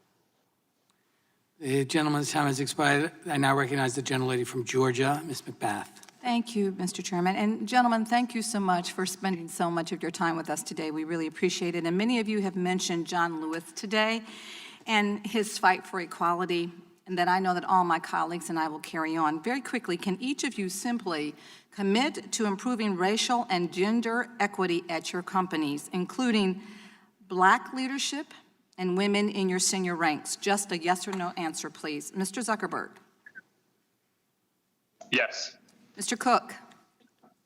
Yes, I am very personally committed. Thank you. Mr. Bezos?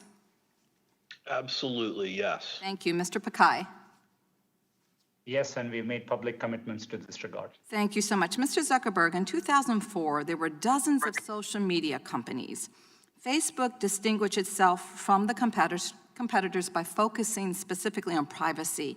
You had a short, clear privacy policy. It was just 950 words. It made a promise to users, and I quote, "We do not and will not use cookies to collect private information from any user." And you said, "will not." That's a commitment about the future, and that was 2004. Mr. Zuckerberg, today, does Facebook use cookies to collect private information on users? Congresswoman, my understanding to that is no. We're not using cookies to collect private information about people who use our services, and I believe we've upheld that commitment. Okay, thank you. So, Mr. Zuckerberg, do you think that your company would be as successful if it had started with today's cookies policy in place? Congresswoman, I'm not sure exactly what you're referring to, but in general, cookies is not a big part of how we're collecting information. We've primarily used them to make sure that someone can stay logged in on the web. We use them to some degree for security, to make sure that you don't have someone trying to log in under a lot of different accounts for one computer or something like that. So, Mr. Zuckerberg, once again, you do not use cookies? Congresswoman, just to make Yes sure or I'm no? clear, we do use cookies. Yes or no? We do use cookies. Okay. Yes, we do use cookies. Okay, so Mr. Zuckerberg, the bottom line here is that you broke a commitment to your users. And who can say if you may or may not do that again in the future? The reality is that Facebook's market power grew and Facebook sacrificed its users' policy. Mr. Bezos, my colleagues have touched on counterfeit goods, and I share their concerns very deeply. I'm also concerned about stolen goods. Mr. Bezos, are stolen goods sold on Amazon? Congresswoman, not to my knowledge, although we're more than 1 million sellers, and so I'm sure that there have been stolen goods Really, Mr. sold on Bezos? Amazon. Really, Mr. Bezos? I'm sorry. There's not? You don't believe that there is? I That said- surprises me. No, I just said with over 1 million sellers, I'm sure that it has happened. But certainly, I don't think it's a large part of what we're selling. Okay, so Mr. Bezos, basically then you're saying yes. I guess so. Okay, so I want to ask you about information that you require from sellers to prevent the sale of stolen goods. Do you require a real name and address, yes or no? For sellers? Once again, do you require a real name and address from sellers? I believe we do. But let me get back to your office I'd rather give you the accurate answer, but I think we do. And I'm aware that you are. So yes, you do require a name and address. Do you require a phone number, yes or no? I don't know if it's required. I think we often have it, but I don't know. So briefly then, how do you verify that each of these pieces of information is accurate? I don't know the answer to your question. So you don't know how many people work on verifying seller verification before the seller is allowed to sell on Amazon? No, Congresswoman, I don't. Okay, then I'm going to ask you, sir, will you commit to reporting all sales of stolen and counterfeit goods to law enforcement and to victims to track large-scale offenders engaged in organized retail crime? To the degree that we're aware of it, we will certainly pursue it. In fact, I would. Sir, can you just make a encourage blanket this- commitment? Can you just make a blanket commitment, whether you're aware of it or not? A blanket commitment to what? Sorry, Congresswoman, I'm trying to be helpful. Reporting all sales of stolen and counterfeit goods to law enforcement and to victims to track large-scale offenders engaged in organized retail crime. I see no reason why, if we're aware of stolen goods, we wouldn't report it. We would want the correct law enforcement authorities to be involved. Okay, thank you so much. I yield back. my time. Thank the gentlelady for yielding back. I want to thank the witnesses for their testimony today and my colleagues on both sides of the aisle. I also want to acknowledge the extraordinary work of our team, led by Slade Bond, Lena Kahn, Amanda Lewis, Phil Barenbrook, Anna Leinhardt, and Joe Venoy, who have done an extraordinary job throughout this investigation and in preparation for our hearing today. Today, we had the opportunity to hear from the decision makers at 4 of the most powerful companies in the world. This hearing has made one fact clear to me. These companies, as they exist today, have monopoly power. Some need to be broken up, all need to be properly regulated and held accountable. We need to ensure the antitrust laws first written more than a century ago work in the digital age. When these laws were written, the monopolists were men named Rockefeller and Carnegie. Their control of the marketplace allowed them to do whatever it took to crush independent businesses and expand their own power. Well, the names have changed, but the story is the same. Today, the men are named Zuckerberg, Cook, Pichai, and Bezos. Once again, their control of the marketplace allows them to do whatever it takes to crush independent business and expand their own power. This must end. This subcommittee will next publish a report on the findings of our investigation. We will propose solutions to the problems before us. As a great American Supreme Court Justice Louis Brandeis once said, we must make our choice. We may have democracy or we may have wealth concentrated in the hands of a few, but we can't have both. This concludes today's hearing. Thank you again to our witnesses for attending. Without objection, all members will have 5 legislative days to submit additional written questions for the witnesses or additional materials for the record. And without objection, this hearing is adjourned.